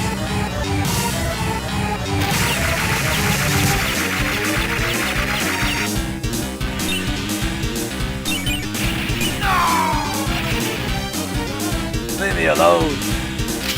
Heavy machine gun.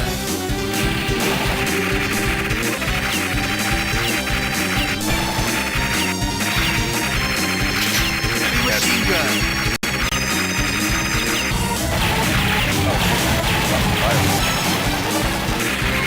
Where? Yeah, don't run.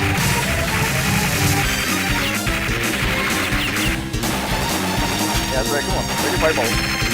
Oh, never mind. Cut.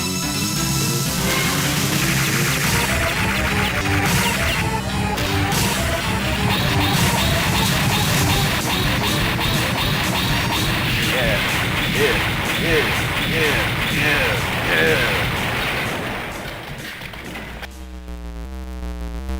Oh, that's the mothership. Yep, that makes sense.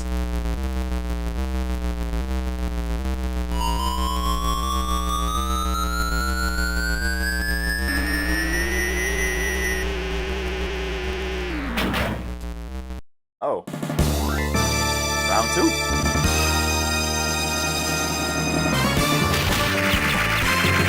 Oh, look at that. Yeah, he's come to help us. Yeah, beat him. Oh. Someone's there. That's the laser.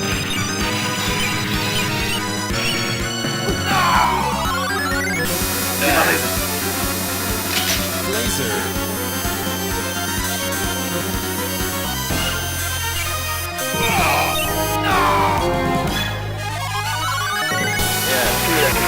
Come on, come on.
Fighting the background.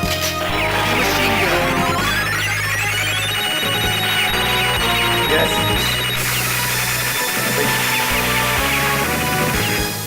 Oh yeah, it's like that.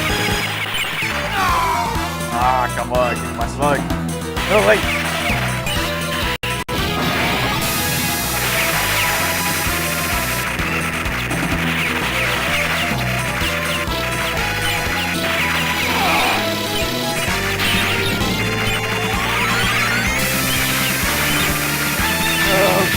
What?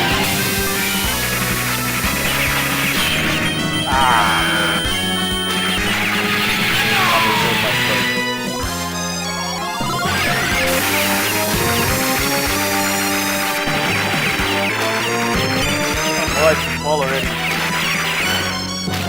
Don't be up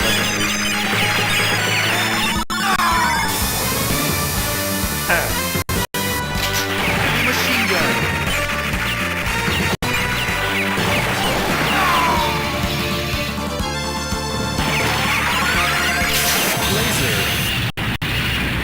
Yes.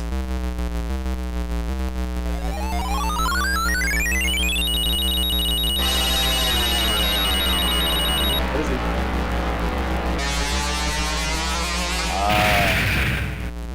What you did there? Independence Day. Nice reference. And the ship goes down.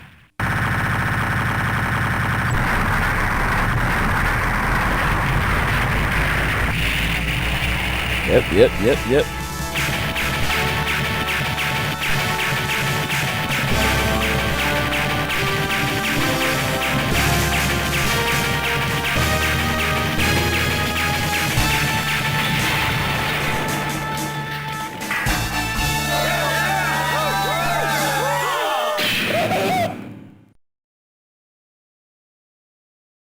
Well, we saved them at least. Mission complete.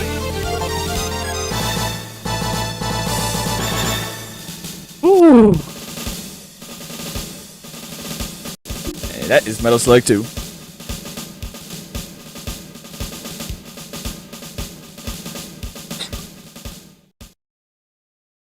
And credits. Oh.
Future is now, SNK.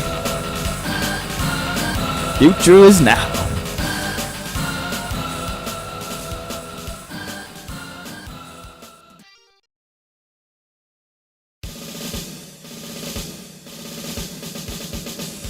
Ooh, Painkiller, Kuj, Elis. Alright, I did pretty good. What's the leaderboard look like?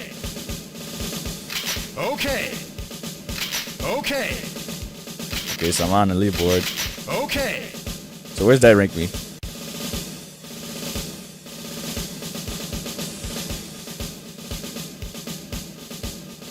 Oh, rank 24. Oh. Well, who's first?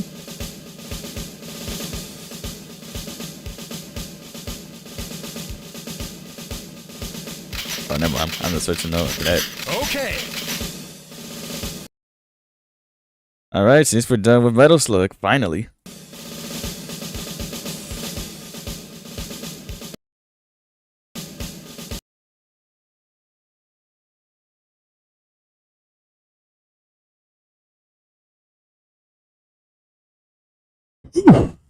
Alright, break time.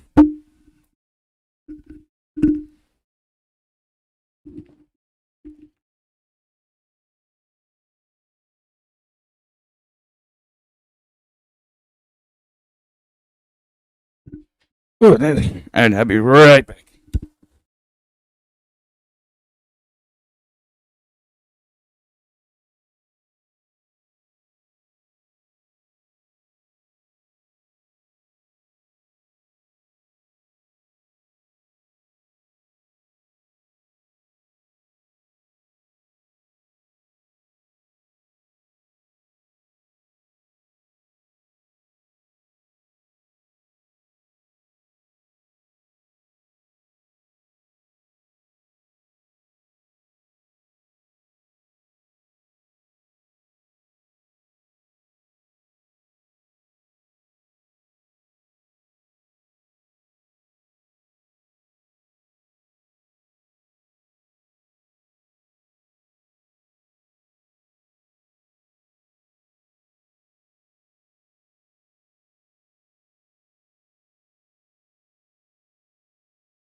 Build apps.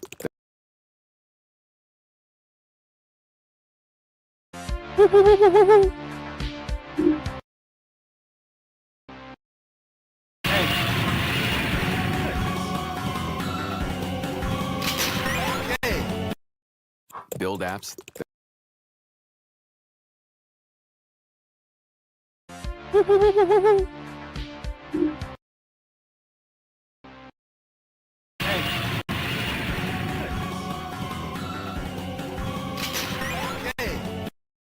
Build apps.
All right. Drag. Positive affirmations help keep me grounded on and off the pitch. I am successful. I am talented.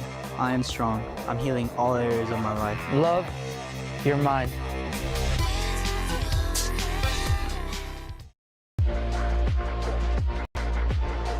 Ready to start a hands-on career? At Universal See why this man was so terrifying.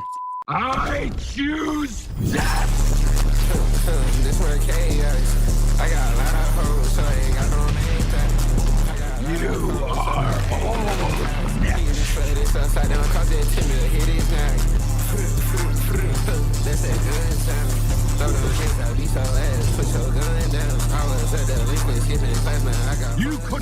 Viltrumite, but you chose to be. I cannot tell you the complete and utter Seth. turmoil I had to go through to get this video out. Thank you to everybody that showed support on this video. If you are not subbed to the second channel, please do so you know what's going on. I got literally striked on my main account. I couldn't post for the last few days. This video is the thing that helped me get the strike off my account, or else like my entire summer would have been cooked. I hope you guys enjoy. It's one of my favorite videos I've made throughout this entire year. Like, comment, subscribe, all that jazz. Trying to go for 800K. Have a good one. Enjoy this. So the scene starts on a beautiful night. The city is bustling. The streets is active. It is the perfect day for a backdoor. And Thetis the betrayer is getting ready for the greatest sneak of all time. He been plotting on Argyle for a minute, just like your best friends the moment you break up with your girl. Nigga, what the f is you doing in the video? Yeah, bro, yeah, that's me. Nigga, I know it's you. What are you doing in the video? And while Thetis is camping on the top rope, he decides to finish the job.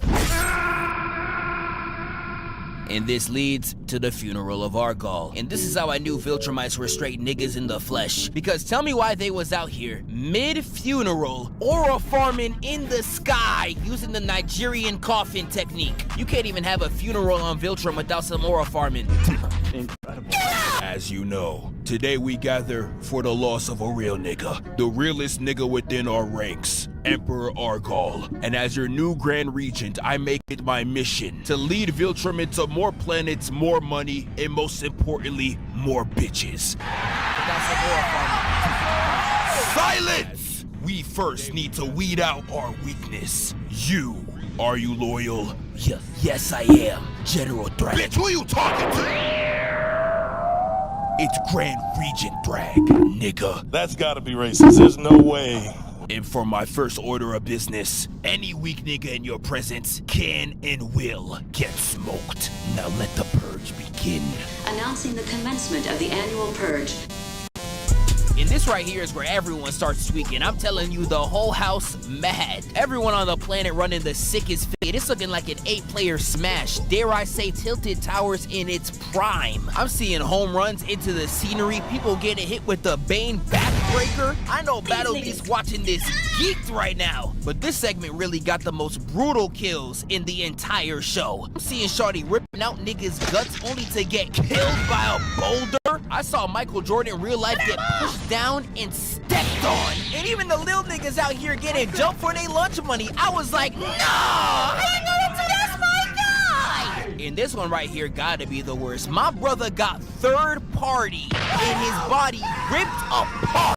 And the same bottom half that he lost is being used to pimp slap the both of them. And I'm just watching this fried like, man, what did he do to make them niggas that mad? Thrag ain't even give them niggas a body count limit. He just said, put hands on one of them niggas. But once Thrag got out there and truly seen the destruction for himself, he realized enough is enough. Going out there to tell everybody to stop the violence. And you know some niggas like Conquest were not trying to chill for real. He heard him say stop the violence and said, How do you feel about Stop the Violence movement?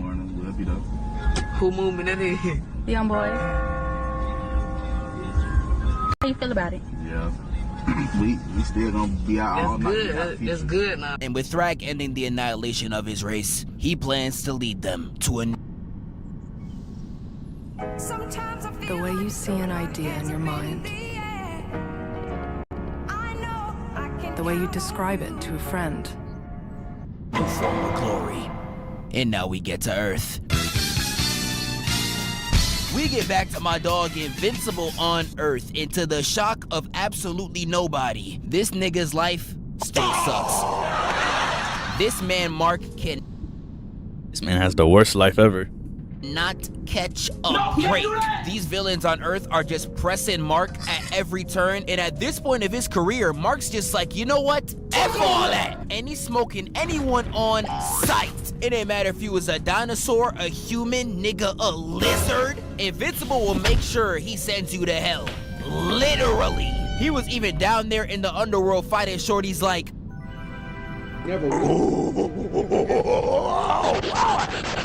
Yes! Nah. Y'all gonna have to hear me. I hear you. I hear you very loud.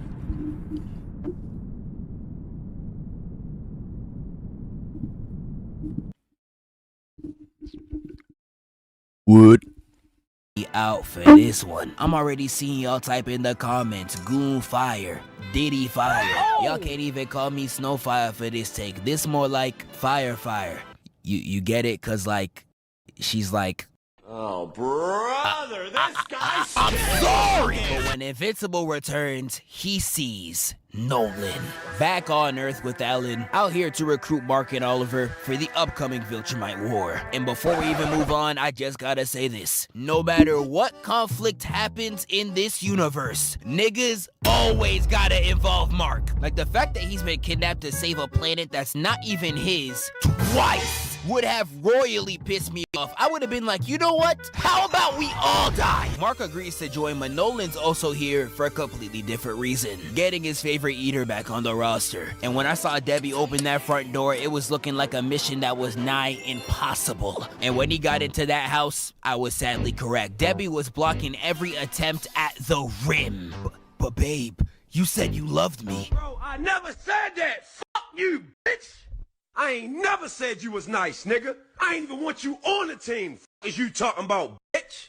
Yeah, every shot that Nolan tried was just not falling. And he dips out Debbie's crib to go immediately crack an ice cold beer with his homeboy. And Nolan's just chilling with him, telling him about all the planets that he been to and all the new hoes that he messed with. Really had bro curious like, that's my goal for 2019. 16 years. How long you been faithful?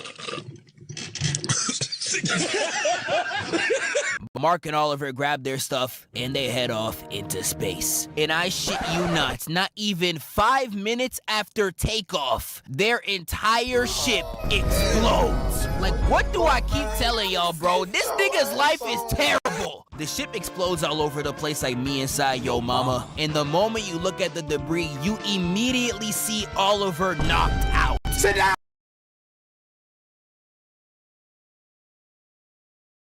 There are a billion words I could say about Oliver.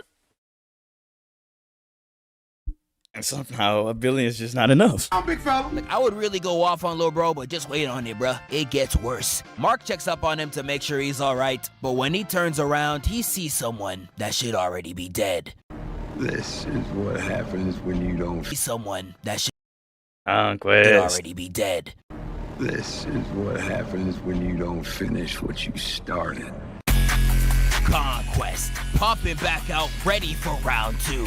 And I know Mark saw this tight as all hell. How did Cecil let him walk? They all get ready to scrap up before I can even move on. How the hell did this... I got so many questions for you. First, how? How did you live? You got impaled. How? Nigga live. I'm watching this mad as hell. I literally saw you die. These Viltrumites can literally survive anything as long as a singular cell is activated in their body. But Conquest pulled up and they immediately started talking smack, with Conquest asking, "Where's your girl? I can't wait to taste her again." Don't worry about my girl, nigga. You gonna tell them how lonely you are again? Whoa, chill out, bro. That was an intimate moment. Yeah, Mark exposing Conquest in front of the others was crazy. I know Lucan was looking at this nigga like... But they end up wasting no time. They immediately get to boxing. We see everyone throwing hands, going stupid, and Oliver immediately charges in with the... And it's the second time he fumbled. Nah, let's really go back and talk about it. Oliver is truly embarrassing. You telling me you saw Conquest and the first thing you said is this? We killed you once, we can do it again. Nigga. We? Who the hell is we? Like, this nigga can memorize everything that happened since birth. But you can't even remember how Conquest did you, my nigga? Even Invincible looked at him crazy when he said this. He was like, Is this nigga serious? like, you really show up and do nothing on the court. I'm watching like, what is he doing? What is he doing, folks? Why would he shoot the ball? Why? And Conquest really had this man in a headlock about to get red.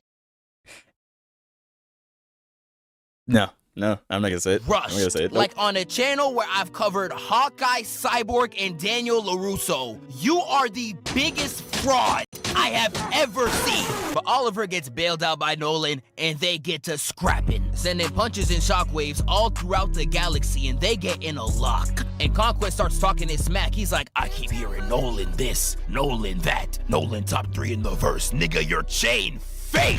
Slamming the headbutt, and he winds up the craziest backhand known to man. Only for Invincible to slam Conquest in the side, calling ISO immediately. And Invincible came in just beating on Conquest's.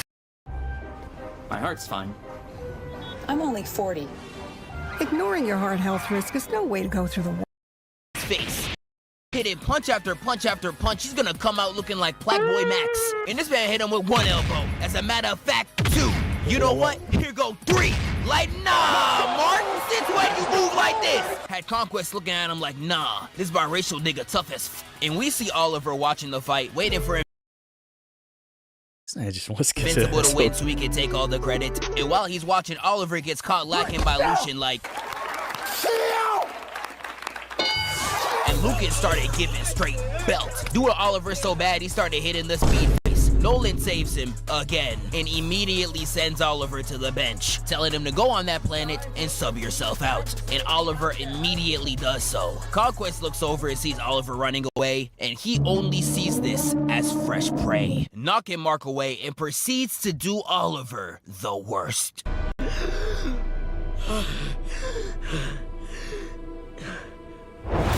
Yeah, Conquest is about to turn Oliver into a memory. But nah, this dead frying me. Conquest be turning into a 99 overall hooper every time he sees Oliver. He out there dribbling him off Conquest. He about to hit a poster dunk on this nigga. Conquest really turns into prime Kobe Bryant whenever Oliver's in vicinity. And Oliver, I said this in the last one and I'ma say it again. Do not turn around, nigga. But Oliver gets, blocked by Mark. With Mark flying him across the planet with his hands gripped upon his neck. And Conquest, refusing to choke like the Knicks, does everything in his power to fight back. We get it, body shot, haymaker after haymaker. They out there flying through everything on the planet like these. And when they crash, the dogfight does nothing but continue, with Invincible trying to put him in the grave, and Conquest is like, not today, bitch! And he just keeps beating down, slamming his ribs. I know they flat like pancakes right now. And Invincible's talking like, you can't kill me. Man, shut up, nigga! And he continues to just body bag Mark. Done hit Brody so bad, he looked like a Dragon Ball character. But Invincible is still choking the life out of Conquest. Got him looking as purple as Oliver. And this is where Conquest decides to charge up the Viltrumite special move.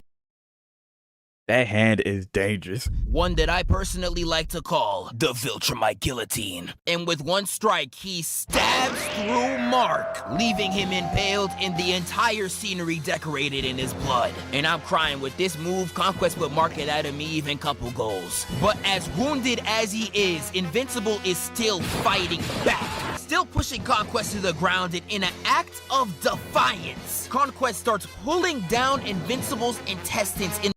Yeah, I saw that.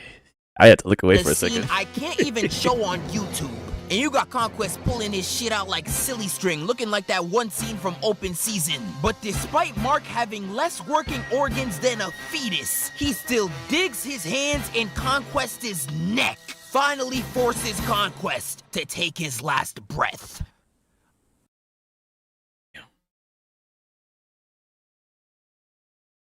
He really was moving like that. Goodness. What's up, y'all? This is Zephyr, and this video is sponsored by. Look how fast you are gonna skip ahead. I didn't even skip. Shame on you! I'm just here to plug in my live channel, reacting to Invincible as well as the entire comic up over there. Make sure you check it out after this one, and now we can get back to it. You could see, that ends the first battle against the Viltrumites. Now I know a lot of y'all might be asking, Zeph, you went through that entire matchup and not once did you mention Tech Jacket or Allen. And to he's sorry.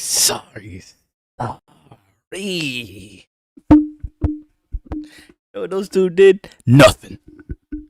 Absolutely nothing. Contributed to 0. Laid 0. Whoever asked this, I want to hold you by the shoulder and look at you in your eyes as I give my rebuttal. Bro, these niggas are garbage. Tech Jacket and Alan were like the most fraudulent duo I've ever seen on the screen. Every time I saw one of their battles, I wanted to walk the hell out.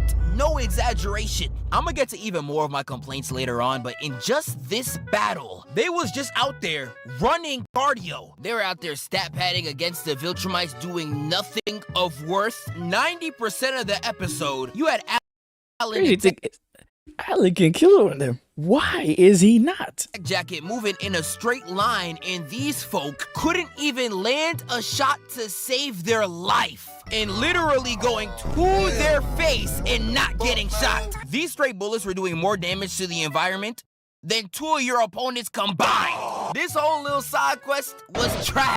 And when it comes to these two, I'ma have a lot more to complain about. But I'm sick of talking about these two. Let's just move on. We get back to the cast, and Mark, Nolan, and Oliver are stranded on this planet, with Mark's body still on the brink of collapse, and they're waiting for him to recover. And during this time, it forces Nolan and Oliver to bond. And I know Nolan was sick as— Whoa. What's that? I just built a budgeting app in Base I'm still shocked that war was going for so long. 44. Guys. Like, literally so long. As hell, this nigga finally had to be a father. He a strong warrior from an alien race. You know damn well he don't care about them kids. But during their time bonding, Oliver decides to ask how Nolan's life was at his age. So easy, tell me, how was your life as a youngster? Ruthless. My style is a juvenile, ran with a gang. And that takes us straight into planet Viltrum. And the way this planet's looking, I can't even lie, it's looking like society for Kai never streamed. The sky's blue as hell, the planet is thriving, the HUD's not only bad, but they will beat your ass. I know a lot of y'all niggas gonna feel right at home. But that happy-go-lucky life was just not the one for Nolan. After finishing his teaching job like a normal citizen, he gets greeted by his parents. And these two are staring him down, serious as all hell. And if you are an African watching this, you only got this look if both of your parents were disciplining you at once. And that is exactly what Nolan's parents are about to do here. And they wasted no time. They immediately This ain't even discipline. This is just straight up killing. Get back. We get a kickback across the stage, and they start exchanging blows against some Pokemon cards. But the dad slams him in the chest, and before he can even recover, he almost gets caught lacking, caught goofy. Look how close she was to his neck. She was about to catch a body. Nolan's out there hitting them weaves like some black hair, and his mom completely destroys the fit. And while he's out there mourning the Balenci, he gets Falcon kneed to the face. And this is when they hit him with the Wombo combo, the Mario Bros combo, dare I say the Hardy Boys special. They start viciously jumping this nigga. You would almost watch this scene and forget, this is their son. I don't know about y'all niggas, but when they said abortion, they did not mean this. Raised to be strong, born to get an ass beating. Nolan's getting beat like the Atlanta Hawks, but he decides to pull out the bully Maguire. I'm gonna put some dirt in your eye. Completely blinding his mama and throwing her away. And Nolan's dad was dead frying me. Nigga, that is your wife. Throwing her to the side like she belongs. That man don't care. To the streets, I know Future looking down smiling. Sensational. And while Nolan still tried to put the beats on his dad, literally stabbing through his hand, he decides to sing Happy Birthday.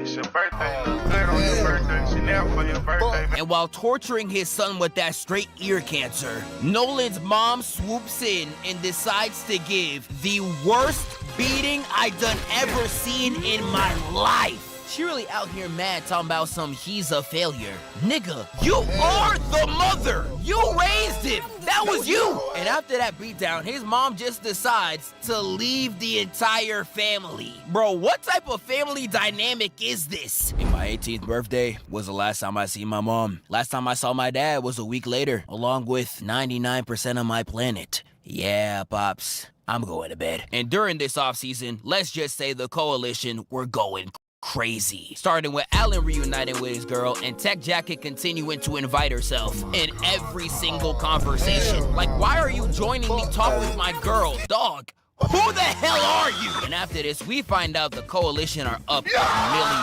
right now. They out there killing stray Viltrumites, taking over their planets. And when we get to Thrag, he's looking at his map like these.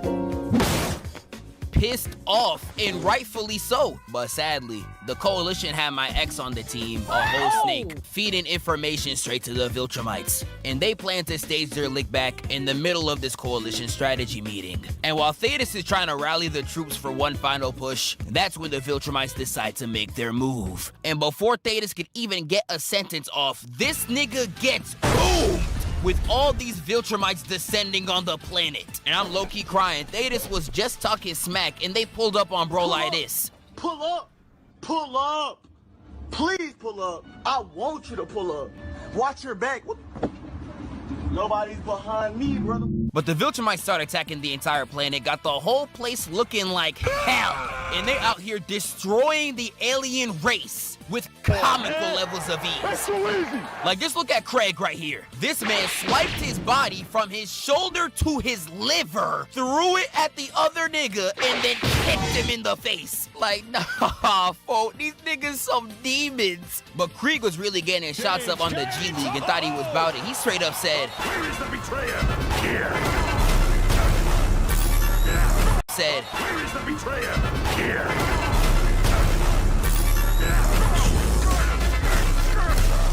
Asking for the face, then immediately getting dropped is hysterical. One thing we gotta do is give Thetis his props. When you look at this entire battle in hindsight, he was one of the only niggas throwing it down. Like, you was talking all scary in every meeting saying y'all can't handle 30 Viltrumites. I don't know, you look completely fine to me. Beating on Krieg, literally catching a body. You moving like 41-year-old LeBron. Unk clearly still got it. And the fact that an old nigga like Thetis, someone who's seen Beethoven and Cardi in the same lifetime, is performing better than two of the youngest on the roster, tells you all you need to know. Cause when we get back, Tech Jacket's getting whooped. I'm talking straight spanked. She was truly getting beat, pissing me off. Allen too, you not safe, cause both of y'all niggas fight the exact same. Tech Jacket and Allen were the biggest frauds of this entire season. Every single one of their fights starts with Allen struggling fighting a Viltrumite, Tech Jacket getting her face kicked in, sometimes literally,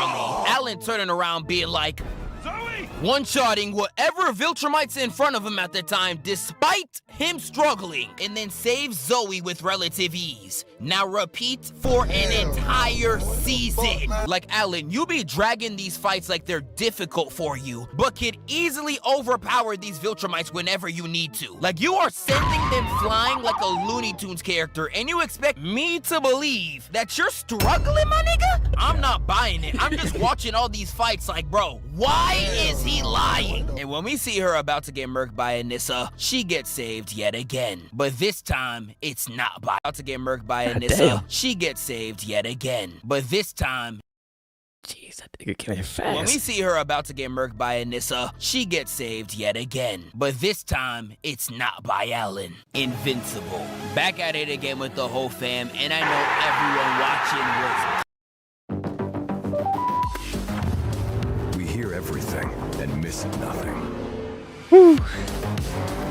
An amplified ride, synced to our nature. Awaken the instinct. Senna, ride, connected. It's your life. Pack in all the things you love, like Breakstone's cottage cheese, packed with protein and delicious dairy flavor.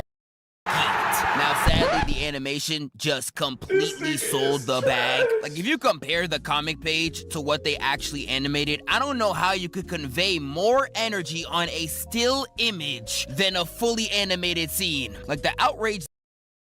Yeah, let's be honest, they kind of ruined that scene just a tad. Yeah, they kind of energy on a still image than a fully animated scene. Like, the outrage that came out of this episode wasn't even people dragging it for real. A lot of the animation in this part looks terrible. Like, look at this headbutt, bro. They got a butt, bro.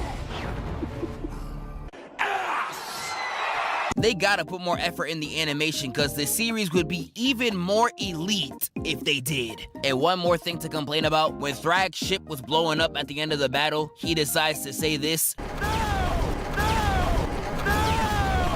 Yeah, I'm not even gonna lie to y'all. I did not mess with his voice actor either. This isn't like the Conquest complaints where people were just whining because he didn't sound like a TikTok edit. Thrag's voice genuinely does not fit the nigga. I'm so sorry. But anyways, at the end of the battle, Thrag decides Yeah, right after the next episode, proved everything hit the wrong. Cyclops. To me, my niggas. And the rest of the Viltrumites follow Thrag all the way back to their home planet. And while the Viltrumites retreat, the Coalition have a strategy meeting on what to do next. Alan thinks they should hold off, but Thetis is like, Nah, them young niggas, they took everything from me. We strike back now. and Thetis, not even wanting to give him time to relax, makes the play to attack planet Viltrum right away.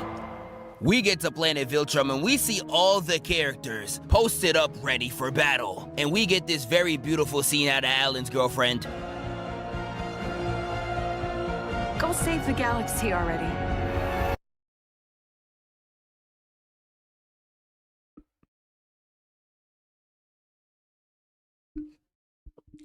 Yeah, save the galaxy, my ass. Go save the galaxy already.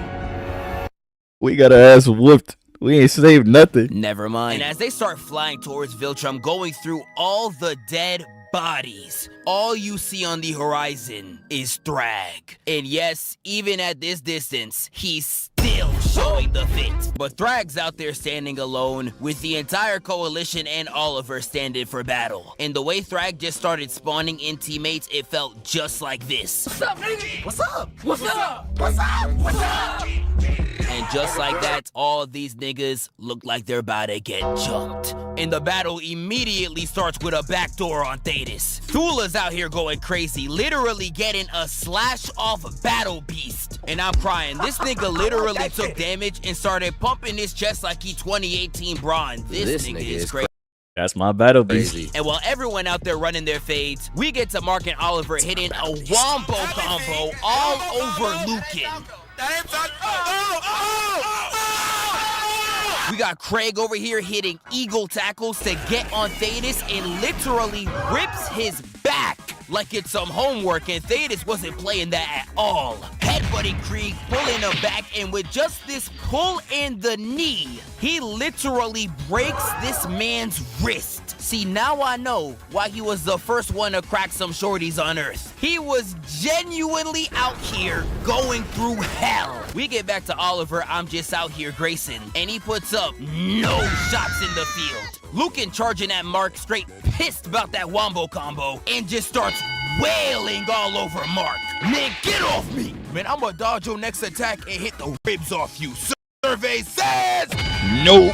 And while Mark continues his daily routine of getting his ass beat, we look up in the sky and see Speed Racer sniping niggas from the logo like he's 2016 Steph Curry. And even a shot from that deep does nothing but slightly change the lighting on Thrag. But Speed Racer joins the battle regardless with all these demonic Yoshis, and they start moving insane. This nigga right here said, and tears her face off. Even Alan's looking around shocked. And while the Yoshi's out there doing their thing, Speed Racer immediately gets jumped. He tried to run and they was like, nah, I'm crying. This nigga brought a gun to a Viltrumite fight. And with just one punch, almost immediately took this nigga out the match. But this is when Tech Jacket comes in and actually clutches up, saving Speed Racer and operating all throughout this fight Finally being useful. like a point guard. She really looked at herself in the mirror and said, if we keeping it a buck, we ass. And completely changed her role to setting up lobs for Alan. I can't even hold you. I gotta give her her props. But Nolan was sick of Thrag just sitting there. He said, no. He tried to do something, ended up doing nothing. Gorgeous.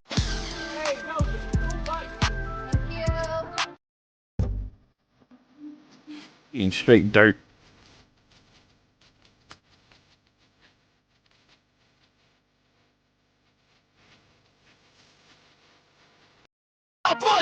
He instantly charges in looking for a right hook, but he gets weaved into a dunk, literally turning Nolan into a cataclysmic event. I really don't know. I really don't know what he was thinking. Said, now fuck that! He instantly charges in looking for a right hook, but he gets weaved into a dunk, literally turning Nolan into a cataclysmic event. And when Nolan finally lands, he gets pressed by Thrag saying, "Do you want to know why I hit you back to Viltrum? Because I wanted you to get one last look at the culture you decided to abandon." And Thrag not even talking trash for real. He's just trying to recruit Nolan to his cause, saying Theta's gonna betray him too. And it's sounding just like this. You're not going back to the finals, Curry! Curry! You're not going! Listen to this roster. D-Rose, LeBron, Isaiah, LeBron! Come on, you can't beat me! What are you doing? And despite Thrag's best efforts, Nolan is still like, "Nah, I ain't joining you." Tragic. And to think I thought you were a real nigga. And this man Thrag proceeds. An uppercut so hard it started pulling Nolan. Yeah, at that moment I was like, yep, wrap it up, everybody's dying. Tragic. And to think I thought you were a real nigga. And this man Thrag proceeds. An uppercut Winding so up the hard punch. it started pulling Nolan towards him. In a Look at his stance face. that would put Gon Freeze to shame. He said, "Saisho Raku! John!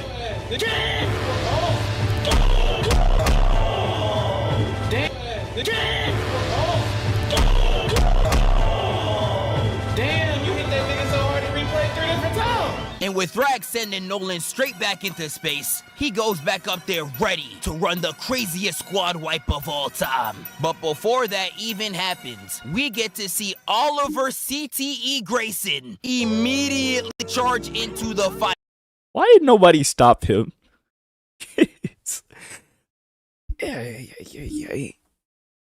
Nick, Why did they bring a kid to a war? where are you going?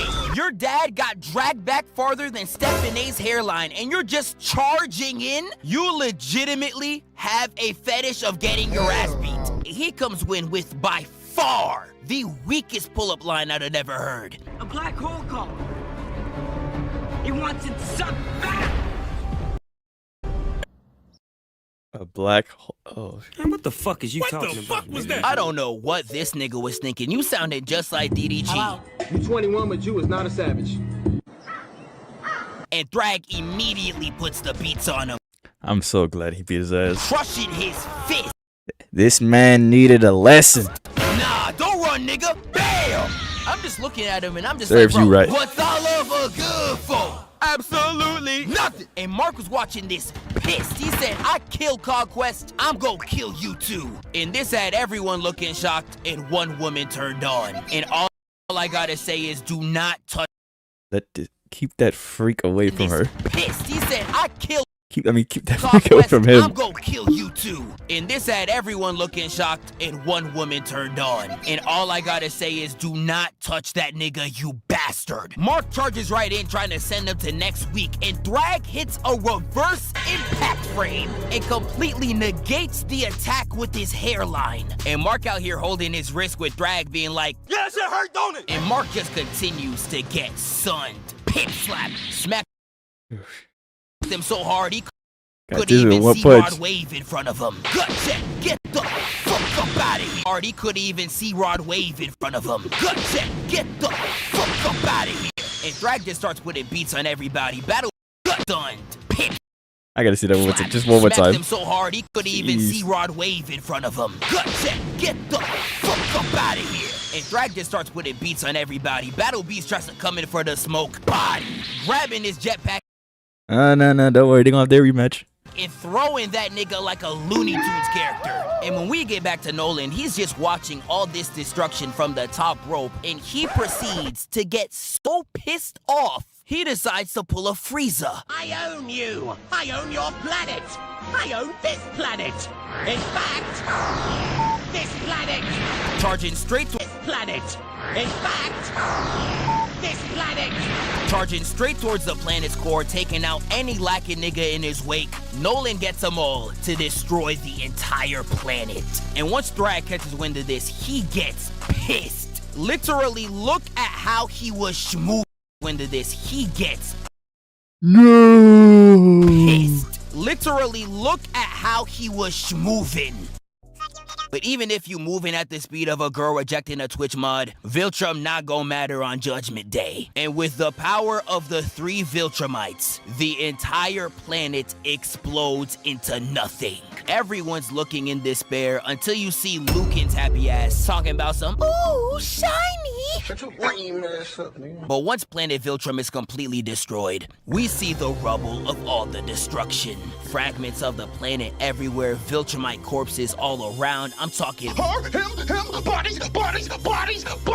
Nolan starts regretting his decision, saying, what have I done? But Thetis was waiting for this day. He immediately started talking. Viltrumites, look at your planet. That's how I knew Sag was still alive, and he did it We will way leave too you early. in ruin just like it. Now Too early of choose victory, man. life Too early for a or victory. Death. But out from the rubble comes Thrag in straight. What if I could build an app that works my way with Base 44? My work moves fast. Tears. Them tears, bro? And with just 3 words sets the tone for the entire battle. I choose death. The entire battle. I choose death. Damn. He really Sets the tone for the entire battle. I choose death. Damn. He really about to rock my shit. And with that one attack, he stands in front of the whole mob, holding the head of the betrayer, as if he just stole a nigga's chain. And he proceeds to say, You are all next. He proceeds to say, You are all next. He immediately goes straight at Nolan and starts beating him senseless. Nothing but straight headshots, even down spiking the nigga. Mark comes in with a block to offer some type of help, but that don't work.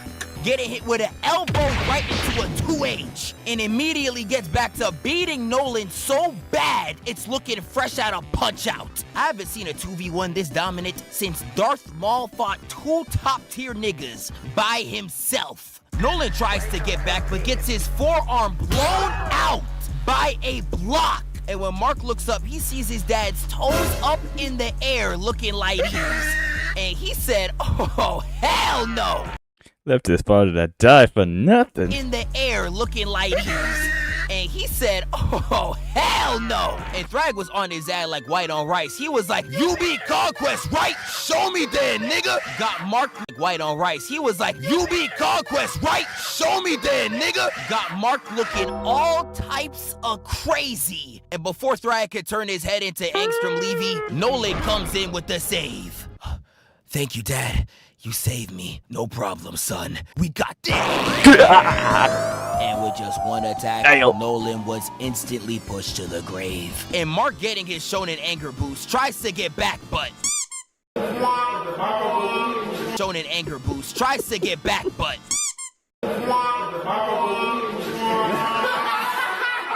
And Thrag grabs his neck, saying, you know nothing, boy, and headbutts him. And with just his hands, proceeds to crush this man Mark halfway to death, with his eyes literally crying in blood.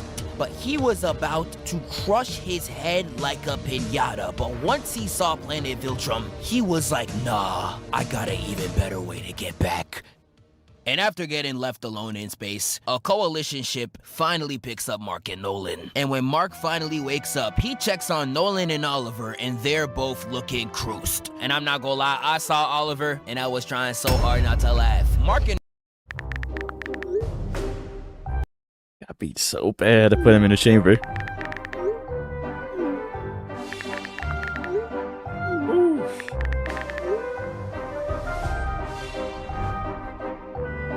It really does get worse from here, goodness.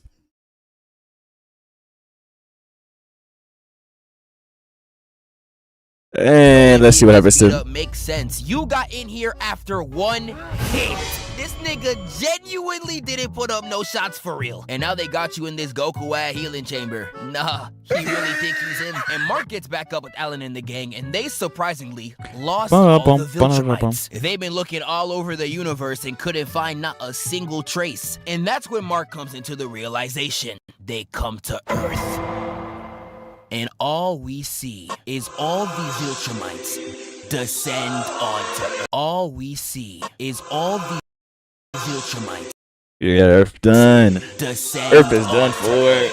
Nope. I really thought we were gonna see the next Armageddon. How the hell is anyone supposed to live this? I know Cecil was watching all of them enter the atmosphere like, There's no way, there's no way, there's no way. Say you swear to God. Say you swear to God. Put that on Allah. Say, put that on Allah. And when Mark lands back on Earth, he gets hit with that post-traumatic smoke disorder, spending the entirety of his time on Earth just imagining Thrag killing all of his loved ones. I'm crying. Man, not even death was worse than this. He really gave him just a beatdown. The beatdown of stress disorder. The whole episode looking like these. Mark also talks to Cecil to tell him what happened, and I'm surprised there was no confrontation. If that was me finding out what you did to let Conquest go, I would have came back like, my God, Cecil, you wouldn't guess who I ran into today. It's ironic, because you said Conquest was dead. Why the fuck was he alive? He rearranged my guts. What the fuck? And as Mark leaves the government lot, you said Conquest was. I'm really sure he didn't just pulverize this man. You wouldn't guess who. He had every single right to do it. He just did it. I would have been happy if he did it. You said Conquest was dead. Why the fuck was he alive?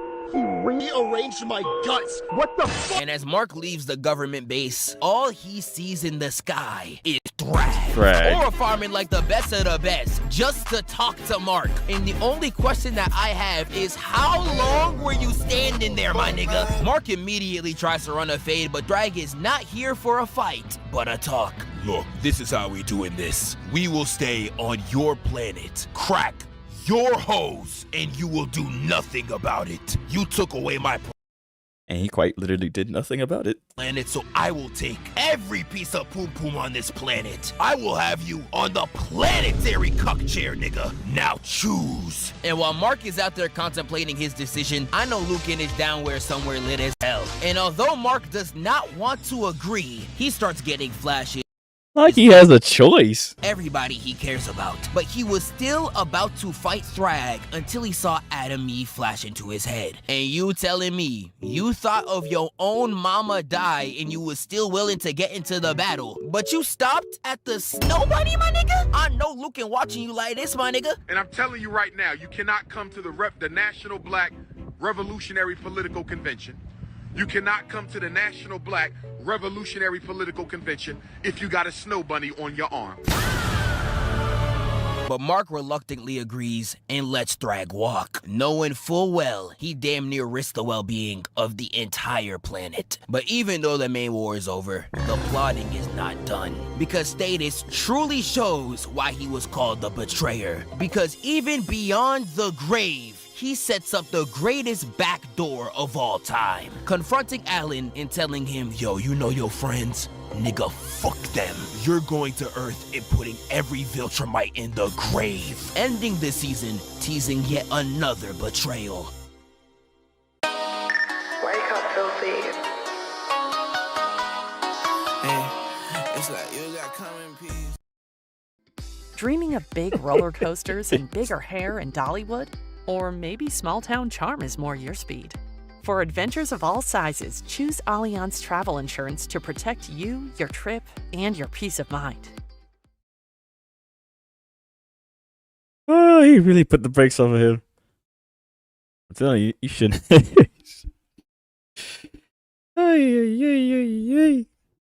Oh man, messing with these guys is a huge #1 mistake. They take your girl. They take your parents. Phew.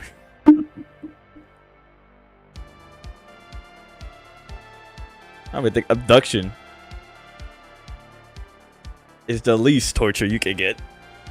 Anything else, yeah, it's basically hell. It's hell and you will do nothing about it.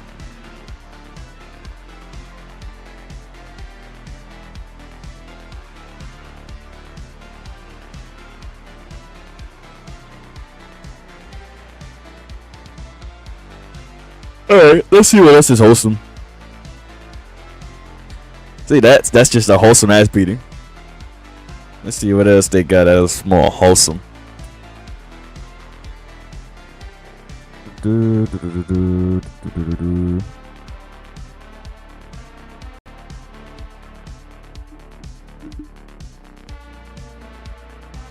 Hey!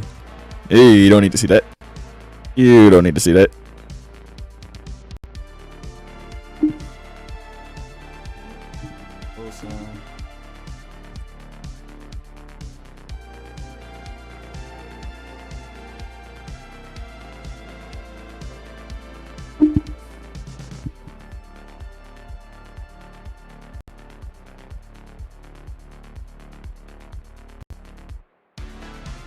You know what?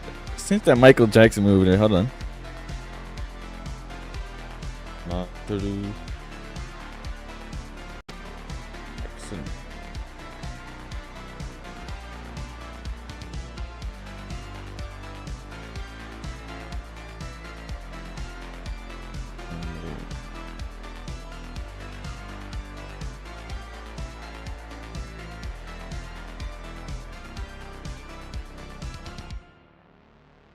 Where is it? Where is it? Where is it? Where is it? Where is it? Where is it? Where is it? Where is it? Where is it? I know it's here somewhere. I saw it before.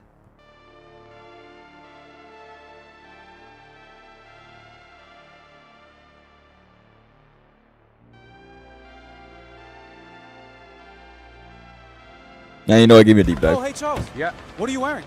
Coach, Soho sneakers. Where are you headed? Can we come with? I'm actually running a little late. Is it shoes first or is it the finishing touch? Finishing touch. Whoa, you got a lot of sneakers there. That's what I like, Soho sneakers.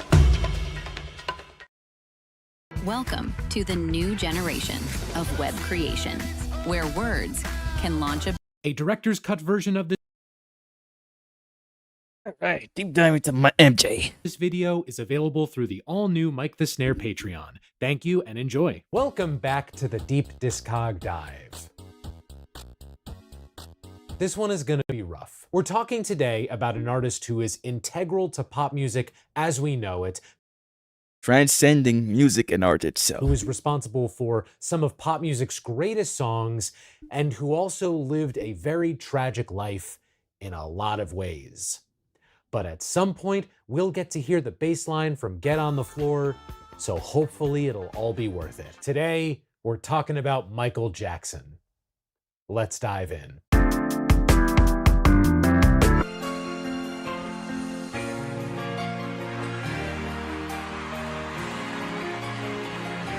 Gary, Indiana, August 1958. Michael Joseph Jackson was born. He grew up with 5 brothers and 3 sisters: Randy, Tito, Jermaine, Marlon, Jackie, Latoya, I have a friend named Jermaine, Rebby, and Janet. His mother was a Sears clerk and a devout Jehovah's Witness. His father was a crane operator by day, but he moonlighted as a blues guitarist and Olympic-level abusive dad. Oh, I'm sorry. Did you think I was joking about the roughness? I have to, not tell you all the stories I learned about Joe Jackson in order to keep this video at a reasonable length and a reasonable level of happiness. Any way you can imagine a father being terrible to his children, Joe probably did it. One night in 1965, after Tito broke a string on Joe's guitar, Joe went in to smack Tito, but didn't when he learned that Tito could play it. And when Jackie and Jermaine joined in to harmonize, with tears coming down their face, Joe Jackson then had an idea. Have his boys play in a band together. While it was a trio at first, soon Marlon and Michael joined in. making them Maroon 5, the Jackson 5. Jermaine was initially the lead singer of this group, but in time, the family learned of Michael's innate showmanship and put him front and center. From then on, with Joe as their manager, the lives of the Jackson boys were dedicated to performing. No sports, no extracurriculars, no socializing with other kids, just performing. And we're not talking just traditional performance venues. Joe Jackson had his kids perform anywhere with a stage, including strip clubs. Yep, these young underage boys would play at strip clubs. God rest the dead, but Joe Jackson, what the actual fuck? All of these shows took a toll on the boys, especially Michael. He felt, as the leader, he could not afford to take time off. Joe Jackson certainly wouldn't have allowed it. He would come down especially hard on Michael. For example, he would call Michael Big Nose due to young MJ's self-consciousness about his nose. What a loving father this guy was. Joe's ultimate goal was to get the Jackson 5 signed to Motown, but he wasn't opposed to other deals. The group's first contract was with Steeltown Records, under which they released the single Big Boy. The Jackson 5 kept gaining momentum, playing venues like the Apollo, getting co-signs from artists like I love the Apollo. Knight. Gladys was actually so impressed that she told Berry Gordy of Motown to sign these dang kids, but he passed. It wasn't until Bobby Taylor saw them open for him in July 1968 that the path to Motown finally became clear. The Jackson 5 auditioned at Motown headquarters, and finally, Berry said yes. In March 1969, the Jackson 5 signed a 7-year deal with the famed label. Soon after, the boys flew out to Hollywood to work on their debut album. This is where Michael, as the star we know him as now, really began to develop. Working with Berry in the studio not only developed his technical vocal chops, but also awoke in him perfectionist tendencies, a keen ear for production, and a fierce interest in the music business.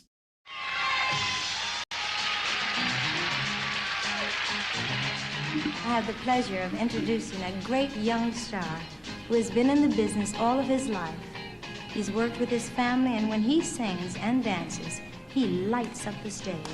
Here he is.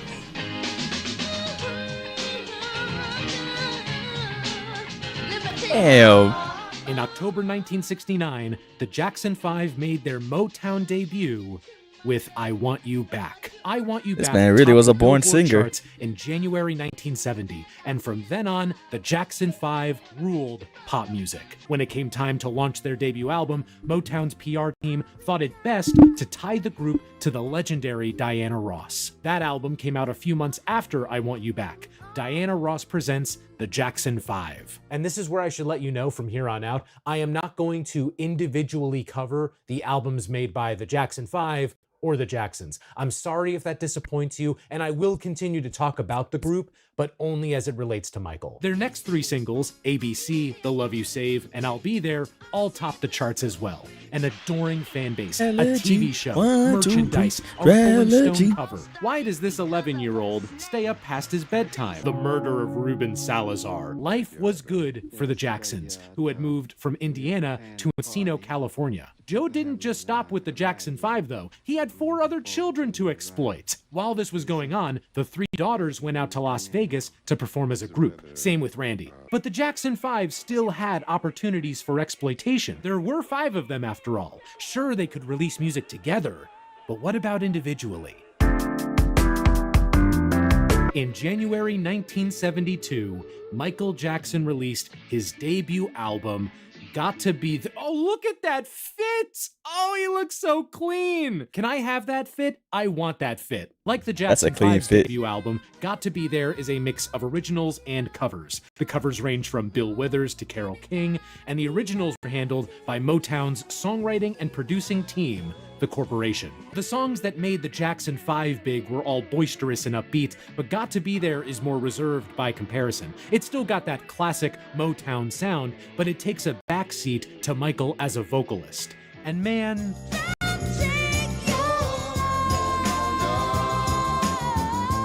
he's so good at it. That voice coming out of this boy, It's simply sublime. This kind of reminds me of Björk's first album. Not debut, but her very first album from when she was a child. In the grand scheme of things, this is a novelty, but it's a well-made novelty. You can't hate on it. Look at that guy. Guy's just a little munchkin. Ben. We have got to the point where literally No, advertise me. fully Out. working app Out, without out, out, knowing out, how out. to code. This is Base 44. This is a first look at the current industry-leading AI app builder, and you wouldn't believe. Got to Be There was well received at the time. Critics didn't see it as a huge artistic statement or anything, but it sold well along with all the other Jackson 5 things. I never see you at your best, Knew to so keep you actually- striking while the iron was hot. They had spent the Reach months there. before his first album's release recording the next one, Ben, released in August 1972. Would you like to know why it's called Ben? Try and guess, because if you don't know already, I guarantee you won't be able to get it.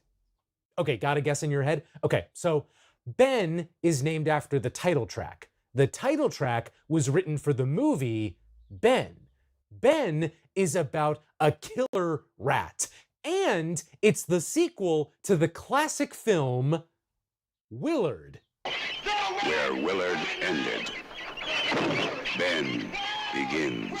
As an album, Ben is similar in execution watched to it, Got right? to Be There, but his fit is just okay this time. In fact, I'm gonna lay out something now instead of later. Talking about MJ's Motown albums after his debut is tricky because they share a lot of elements. I liked Ben, I liked Everybody's Somebody's Fool, I have to like My Girl out of sheer principle. On the flip side though, my least favorite song from Got to Be There is In Our Small Way, and for some reason, it's back here. Not even a new version, it's just the same song. If you were a fan of Got to Be There, you would like Ben. Ben, my precious, did better with both reviews and sales than its Ben-less predecessor. The title track even got nominated for the Oscar for Best Original Song. Every song that has won that award is now worse because they aren't about a killer rat. But Michael didn't get to rest for long. Ben came out during the sessions for his third studio album, and we got that third album less than a year after Ben, Music and Me, in April 1973. A lot of people think that this is MJ's least good album under Motown, and I'd like to add my nuanced opinion to that discussion.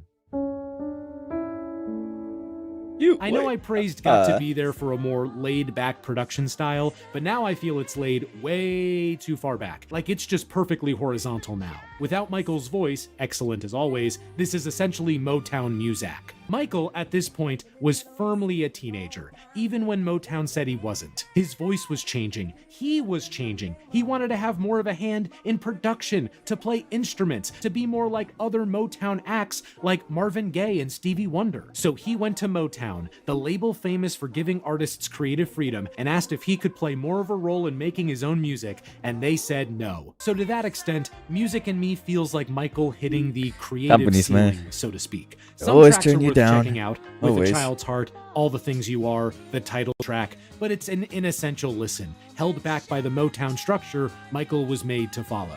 That said though, fit is quite good. Loving that sweater vest, my guy. Reviews and sales for Music and Me were more mixed than Michael's past two albums. He was able to delay making a fourth album so he could do some of that teenage development that was all the rage. Well, we've got a year and a half until that album. How are the Jackson 5 doing? Okay. They weren't selling as many records as before, understandably so. The corporation, who wrote all their big hits, left Motown in 1973. But across America at this time, there was a new music craze called disco. In February 1974, the Jackson 5 tapped into that craze with songs like Get It Together and Dancing Machine. That second song was especially popular, easily the group's biggest hit in 3 years. Look at Michael, he looks so happy. He's even doing the robot. This performance is regarded as what popularized the robot, which is sort of surprising in hindsight. It's also the first in a series So I Michael like to invented call... the robot dance? Oh, that was Michael? In which I highlight things that look routine or commonplace now, but were actually introduced or made popular by Michael Jackson. That disco energy definitely came with Michael into sessions for his next album. In January 1975, we got Forever Michael. And I'm gonna be real, it's painful.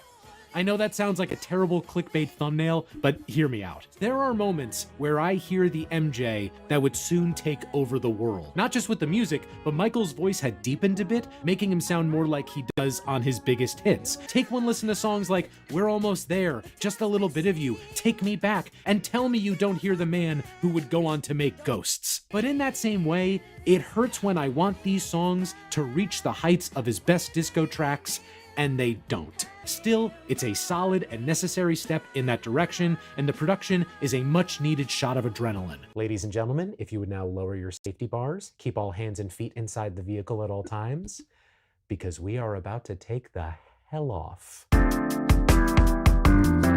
Off the wall! I haven't been to the grocery store in months because this delivery service offers hundreds of high-quality, non-GMO groceries. You know, Off the Wall, it's a really, really good song. Daily. Hungry Root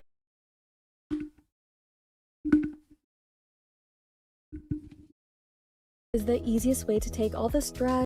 Forever Michael was a critical return to form for MJ, but it would end up being the least commercially successful album of his. Perhaps that was due to competition. Yeah, I think it was still pretty good. Really promoted it in the spring of 1975, and even then, it was a joint promotional campaign for Forever Michael and the Jackson 5's latest album at the time, Moving Violation. It's not like that helped the Jackson 5 either. Dancing Machine was a boost to their commercial viability, but it was short-lived. Michael, his brothers, Joe, everyone was frustrated with Motown. The boys wanted to write their own songs and to have a better royalty rate. And so, after some negotiating, the Jackson 5 moved to Epic Records in early 1976. However, they ended up losing Jermaine as he stayed with Motown for his solo career. Randy would take his place. They also had to lose their name. From then on out, they would be known as the Jacksons. Under Epic Records, Michael was still a de facto leader of the group, as well as its chief songwriter. And somehow he had time to pursue other opportunities. For example, in the summer of 1977,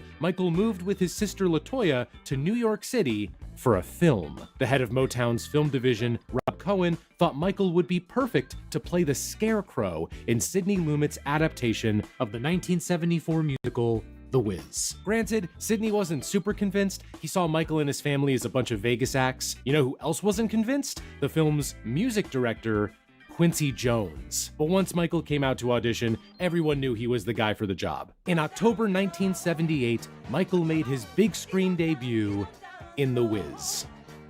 I have to watch that. The Wiz. Yeah, maybe you wouldn't think it today given the film's cult status, but The Wiz was not well received back then. Michael's performance was considered a highlight though, and I'll always love Can You Feel the Brand New Day, even though I first heard it on Family Guy. I don't know what that says about me. This was a formative time for Michael, not just working on the film, but also living in New York, taking in the city, absorbing its music scene right when East Coast hip-hop was forming. It was enough to make a guy start thinking about a new album.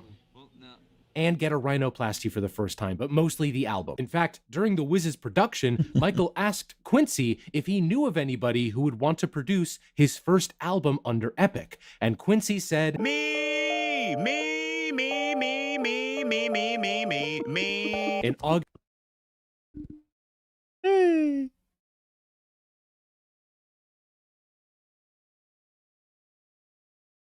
In August.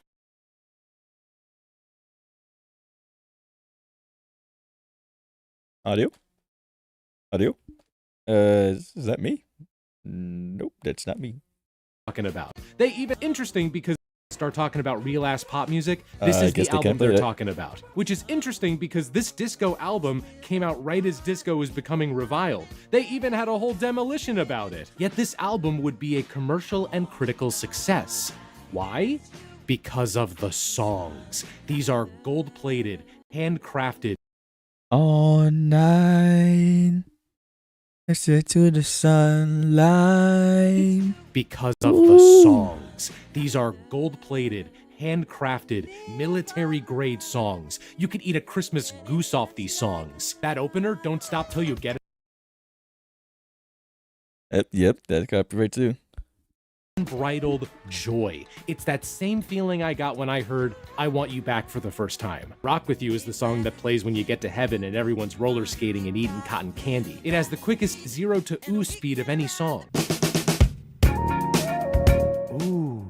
This one was written by a new member of the MJ crew, Rod Temperton from the band Heatwave. In fact, Off the Wall has contributions from lots of folks who had become mainstays in MJ's music and life. Rod, Bruce Sweetin as engineer, and of course, Quincy Jones. Much like MJ, Quincy's secret power was knowing the right people and how to best work with them. By 1979, he had a large network of studio musicians on call, and together they give Off the Wall a ludicrous sheen. Of course, it's not just the personnel involved behind the scenes that matters. You could build the most beautiful garden anyone's ever seen, but if the centerpiece is... yeah, it's a wasted effort. Thankfully, the centerpiece here is Michael. A voice that was as stunning as ever, but with a boatload of confidence to go behind it. You can hear him smiling in these songs. You know it. It's He's the man. infectious. How about Get on the Floor? No. Okay. No. What no, was that? No. No. What did you just do? What? You What? can't. You can't just do that. That bass line is what men start wars over, and you just did it. Awaken to a world of wonder in Final Fantasy XIV Online. I'm gonna say it, most underrated song in Michael's whole discography. Now, it's not just the bops that stand out. Michael finds time to slow the groove down on It's the Falling in Love and Girlfriend. And on the farthest end, you've got She's Out of My Life, a heart-wrenching ballad about Michael losing a partner. It was apparently written for Frank Sinatra. I would give numerous things to hear how Sinatra would have performed this. That said, I have to admit something. If you've ever seen the movie Monsters, Inc., you might remember the one part where Mike sings, "She's out of our hair." And every time I hear Michael go, "She's out of my life," I imagine Mike Wazowski singing, "She's out of our hair." Can you blame me? Mike Wazowski singing, "She's out of our hair." Can you blame me? Even the ending musical montage in Monsters, Inc., there's the bit that looks the same as the music video. I am realizing at this exact second that this is probably a reference. I never really considered the possibility that this was just a reference to the She's Out of My Life music video. This is really She's gonna out shape up of who I my am as a person, hair. like all the values that I hold for myself. Now, I know I've been showering this album with praise, but I cannot, in good conscience, call Off the Wall Michael's best album. Here's the thing, though. That's not because of this album, but the ones that will.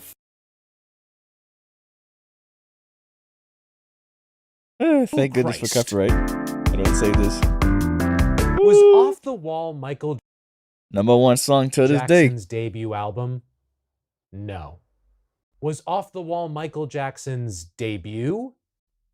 Yes. I mean, no offense to the Motown albums, and I especially mean no offense to his fits, but Off the Wall is when Michael Jackson, the pop star, was born. It gave him the highest sales and the best reviews of his career so far. Michael didn't waste any time capitalizing on that. A few weeks after Off the Wall, Michael turned 21 and let his father go as manager. He also hired his own attorney, John Branca, who helped him negotiate a new deal with Epic. But even at the highest point of his career yet, Epic, Michael wasn't satisfied. While the public certainly paid more attention to him now, he still wasn't taken seriously in the places where it mattered to him. When the 1980 Grammys came around, Off the Wall was nominated for only 2 awards. And sure, it did win one, Best Male R&B Performance for Don't Stop Till You Get Enough, but Michael wanted more. Like, he didn't even win Song of the Year. What won that year? Doobie Brothers' What a Fool Believes? Okay, that is actually a very good song. That would have been a tough decision. Now, if it Oh, you dare. You dare. Disrespect that song. Brothers, What a Fool Believes? Okay, that is actually a What a very Fool good Believes song. is That really would have been good. a tough decision. Now, if it was Get on the Floor against What a Fool Believes, that would have been easy because Get on the Floor is a better song than many artists have done. Also, let's not beat around the bush here. As a black artist, Michael knew what he was up against. He knew he'd have to put in a ridiculous amount of effort to be what he wanted to be. And he wanted to be the biggest thing in music. In summer 1982, at Westlake Studios in LA, Michael assembled a team with Quincy back as producer to work on Off the Wall's follow-up, an album called Starlight. Yay! These studio sessions were guided by one goal. Every song had to be good enough to be a single. In November 1982, Michael Jackson Jeez, look at that. released Thriller. I'm gonna do something different for this album. Instead of talking about it as one package in isolation, I'm gonna walk you through the singles in the order that they were released. This will work out because 7 of the 9 songs off Thriller were singles. And man, some of Thriller's singles are undisputed pop classics. Man was 24 when he made Thriller. When I was 24, I made 10,000 subscriber Q&A announcement. Ask yourself which of these had more of an impact on pop culture, and then don't tell me because I probably won't like the answer. They had a ton of options for the first single, so they released The Girl Is Mine. The doggone girl is mine. The girl is mine. Okay. This is an interesting choice, but I mean, come on, there's a very clear reason why this was the first single. It's guest star. I don't understand the way you think, saying that she's yours, not mine. If I were to release a lead single for my album, and one of the songs had the man who made Martha My Dear, yeah, I'd probably want to drop that first. That said, reviews at the time for the song were not stellar. Many saw it as an odd pivot away from what made off-the-wall work, so the album came out a few weeks after The Girl Is Mine. Michael Jackson's Thriller. The excitement never lets up. It debuted at number 11 on Billboard's album chart. Reviews upon release went something like, oh shit. The next single was Unfair. I've wondered through this whole project, if someone I knew didn't know any MJ, and I There's that glove. had to pick one song for them to get MJ, it would be Billie Jean. The emotion in Michael's voice, the way the percussion, the bass, and the synths blend to form this rock-solid backbone, and of course, the chorus. This is also the introduction of a theme that will continue to pop up in Michael's lyrics. She's just a girl who thinks that I am the one, but the kid is not my son. Woo! Paranoia. Despite being one of the biggest names in pop music, or perhaps because of it, MJ wrote several songs that reflected an unease around fame and attraction. Special mention should also be made for its music video. Now, there is a very famous video from Thriller that I will devote more time to, but Billie Jean's video was crucial to its success. MTV at the time didn't want to play non-rock and roll artists, so CBS head Walter Yetnikoff called them up and threatened to pull every act under CBS's umbrella if they didn't play Billie Jean. Sure enough, Billie Jean got heavy rotation on MTV, which led Thriller to really take off. And we're not even halfway through the singles. Next was Beat It, a parody of Weird Al Yankovic's Eat It. You're telling me Michael Jackson recorded a parody of my song? Yeah, that's what I'm saying. Same music, different words. What kind of sick freak changes the words to someone else's song? I don't know why people keep saying Weird Al parodied Michael when Michael clearly stole Weird Al's original song, Eat It. This movie with Daniel Radcliffe said, Eat It? I gotta listen to that one. So it must be accurate. Don't pay any attention to the fact that Eat It came out after Beat It. That aside, it's a bop and 11/16 with a killer guitar solo from Eddie Van Halen. Beat It also got the music video treatment with a visual that's quite literal. Michael breaks up 2 gangs with the power of dance. The gang members in the video are actual gang members, by the way, recruited from around LA. We're roughly halfway through the Damn. That's dedication. Singles now. Too High to Get Over. Real thugs in a real music we're video. Stuck in the Middle. Who'd have Wait, wrong song. Single number 4 was the opener, Wanna Be Startin' Something. Let me just say, the moment where the chants come in, I get chills every time I hear it. Plus Michael doing his hoo-hoos, embracing his inner owl. Single number 5 was Human Nature, the closest thing to a ballad on the whole album. I love the transitions between choruses and verses. Such a good chord progression.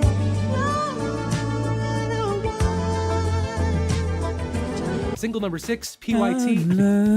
Wait, what do you want me to say? You want me to say? I want to love you, PYT. You want me to say pretty on things? You want me to say classic? You want me to say pretty on things? You want me to say classic? He's right about that third what do you one. Want me to say? You want me to say? I want to love you, PYT. You want me to say pretty on things? You want me to say classic? We're gonna talk about Thriller very soon, but before I do that, what were the 2 songs that weren't singles? Baby Be Mine, let me tell you, this is a lodestar of a song. It gets up early, clocks into work on time, puts in the full 8 hours, then comes back home to a loving family. Simple, clean, dependable jam. And lastly, the album's closer, The Lady in My Life. Rolling Stone recently came under fire for calling it the worst song off Thriller. I'll throw like a twig Worst song? What? on that fire. What's this guy got in his I've always nose? liked it. It's nice. A calming way to end an album that is otherwise bursting with bangers. Though that raises an interesting thought experiment. What is the worst song off Thriller? I think it's interesting because Thriller is loaded with 10s, but it reveals a lot about someone when you learn what song they consider to be an 8 or a 9. So for me, it's not Lady in My Life. It sure as hell isn't Want to Be Starting Something, Billie Jean, Thriller, PYT, Human Nature. You can't say Billie Jean's the worst song. Nope. Nope. It.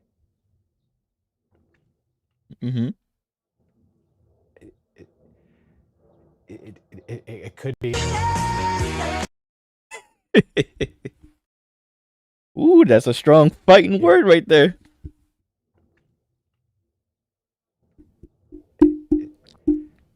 It could be. Okay, since you want to say that, what about Beat It you don't like? This is very much a personal opinion, but if any song on Thriller has been diminished after hundreds of listens over hundreds of years, don't ask, it's Beat It. I respect it, of course. I'm not insane. It's just the one song that, at this juncture, I could do without. I realize I haven't talked much about Thriller as an album, or like given you a review of it, but why would I need to? Thriller isn't even an album at this point. It's a historical document. It represents the 2 or 3 years when Michael Jackson went from famous pop star to literally the most famous musical being on the planet. In 1,000 years, alien archaeologists will dig it up and use it to analyze our archaic society. And that's all because it's outstanding.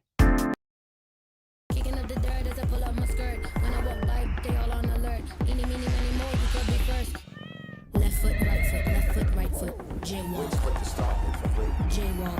Jaywalk. Has Kyrie texted you back? I don't want to talk about it. How was the math test? Don't want to talk about it. You need to talk to somebody. I talked to my Talkspace therapist. Can't afford it. And still, don't want to talk about it. Talkspace is super affordable, with or without insurance. And when you don't want to talk, you can just text them. Look, my therapist just texted me. With Thriller releasing in late 1982, 1983 was really the year it took off. And its cultural dominance was aided by a few things. In May 1983, Michael and his brothers performed at Motown's 25th anniversary concert. A nice little melody of the Jackson 5's hits. Nice. But then, MJ stayed on the stage to do Billie Jean. If my research is correct, this was the first time a song from Thriller was performed live. And it's remarkable to hear the audience's little gasps and cheers as Michael moves. He's up there and he's got all the glittery clothes like the socks from the Off the Wall cover. He's looking real cool. It's a move like glittery clothes like the socks from the Off the Wall cover. He's looking real cool. That right there was the moonwalk. A dance move that would define MJ and become synonymous with his artistry. It's like that, hee, and Shimon. The live performances didn't end there, though. In August 1983, Michael joined his musical idol, James Brown, on stage at a concert at the Beverly Theater. And he wasn't the only guest. I'm a big round of applause because he just insisted that I introduce Prince. He's here, Prince. Oh my, look who's here, everyone. Prince! At this point, Prince had released in 1999, his off the wall, if you will. This is the only time Michael and Prince ever shared the same stage. In fact, Michael would later mock Prince for mistaking this light post as real and then falling down when he leaned away from it. Yeah, it turns out MJ and Prince really weren't the best of friends, or really friends at all for that matter. I'm sure some of that was due to a sense of competition, both of them being rabid perfectionists when it comes to music. In later years, Michael would say that if he didn't make the music that was in his head, God would give it to Prince. They'll continue to interact here and there, though. By the summer of 1983, Thriller's chart performance was starting to dip a little bit, but MJ and team had an ace up their sleeve. While his initial deal only allowed for 2 music videos for Thriller, Michael was able to rally together funding for a third. In December 1983, over a year after the album came out, its title track was released as the final single. Like the album, the song was originally called Starlight, and the original recording of it is public. Let's listen to it.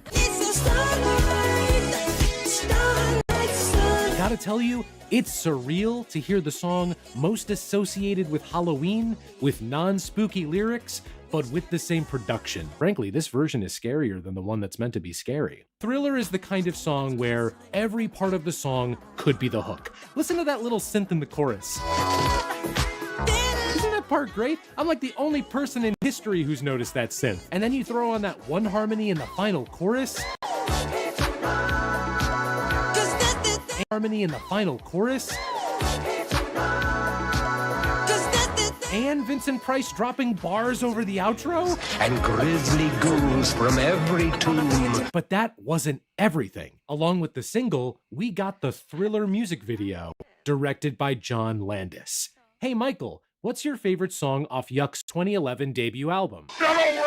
Ooh, mine too. Thriller is essentially a short film, and not just in how it's structured, with the song not even coming in until like 4 minutes in, and even then it's spliced in a different order. We're talking a huge makeup team turning MJ into a werewolf. We're talking the costume designer from Raiders of the Lost Ark designing MJ's jacket. Thriller was a full-on production, a reimagining of what a music video could even be. It didn't just have to be a musician playing a song. It could have story, drama, spectacle. Michael Jackson's Thriller would debut on MTV and then be sold on VHS tapes. It is more than just a video. It's a short film and quite a piece of art from Michael Jackson and John Landis. When we look back on this video, what was more important? It single-handedly doubling the album's sales, or the Thriller duck? I know my answer. Let's take a quick pause from the ever-growing answer. Let's take a quick pause from the ever-growing cultural omnibus that was Thriller to talk about Pepsi. In 1984, Michael would start working closely with the brand on several commercials, like this one here. You're the Pepsi generation. Can you imagine if any artist today just... Pepsi generation. Can you imagine if any artist today just remade their song to promote a product? Say you can't sleep, baby, I know that's the meanest song to promote a product. Say you can't sleep, baby, I know that's the mean espresso. Actually, that would be pretty seamless. He also filmed another commercial for Pepsi with his brothers. It's set during one of their concerts. It looks like a lot of fun. However, during the filming of this commercial, something would happen that would change Michael's life forever. During one of the takes, the pyrotechnics went off and Michael's head caught on fire, giving him second-degree burns. The pyrotechnics went off and Michael's head caught on fire, giving him second-degree burns. I'll get into why later, but this was one of those fork-in-the-road life moments. There's a chance that this was one of those fork-in-the-road life moments. There's a chance that, had this not happened, the rest of Michael's life would have played out far differently. My heart's fine. So you're telling me that fire on his head is why he started, I'm only 40. Really? Ignoring your heart health. I know we're spending a lot of time on the Thriller era, but this next section is honestly so fascinating to me that I couldn't help but include it. Honestly, I would love to cover this slice of history in its own video, but for now, let's talk about the Victory Tour. First off, and this might surprise you, there was no tour for Thriller, no dedicated tour at least. The Victory Tour was effectively MJ's tour for Thriller. Not just because the album had come out before the tour started, but because everyone was there for Thriller. In theory, the tour was for the Jacksons' album Victory. It was, in fairness, a commercial success on its own, and in unfairness, made solely so the Jacksons could go out on the road and capitalize off Thriller. Hell, they didn't even perform any songs from Victory on the Victory tour. Again, everyone was there for Thriller. The tour was funded in part by famously cool-headed Don King and promoted entirely by Billy Sullivan. At the time, Billy Sullivan was the owner of both Foxborough Stadium, now known as Gillette Stadium, and the New England Patriots. The Victory Tour did not go well for a variety of reasons. First, the ticket presale. Billy, Don, and Joe Jackson came up with a new way to run the ticket presale that would earn them some extra dough. The TLDR of it was, if you wanted to go to this tour, you had to send in money for 4 tickets, which would then be put into a lottery. The money would then be held in a money market account that would generate interest as the money was sitting there. So the people who didn't get tickets would still get their money back, but the parties involved would get an extra 10 million or so in revenue. Michael did not like this plan. A ticket on its own was $30, so requiring $120 for 4 was going to keep tickets away from a lot of his fans. He was worried this would be a PR nightmare. And it was. Suppose you just had, it was just one person wanted to go. And then you had to have order 4. I think that's stupid. And if you didn't get tickets, you get a refund in 4 to 6 weeks. Ordered tickets, paid $120, can't get them. Just won't show up. The public was not happy at all, to the point where James Brown, Michael's idol, refused to go see the tour. And once the tour got moving, the problems didn't stop. Health issues, difficulty selling out the later shows, and worst of all, the tensions between the Jackson brothers boiling over. In fact, at the tour's last stop in LA, during the final song, Michael announced something. Listen up. I'd like to say, this is our last and final tour. This was a shock to everyone, audience and family alike.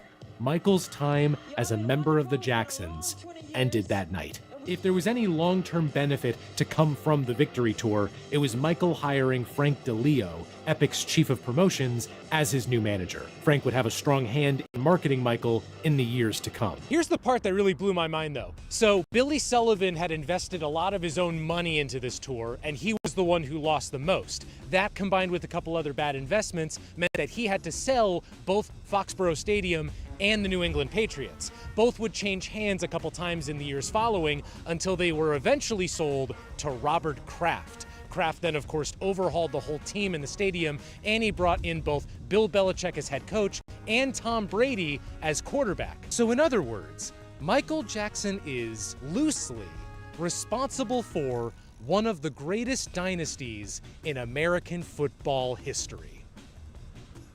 Wow. What do you even do with that? I'm sorry, but like, what am I supposed to do with that information? Michael Jackson's tour didn't go as well as he'd hoped, and that led to this? Huh?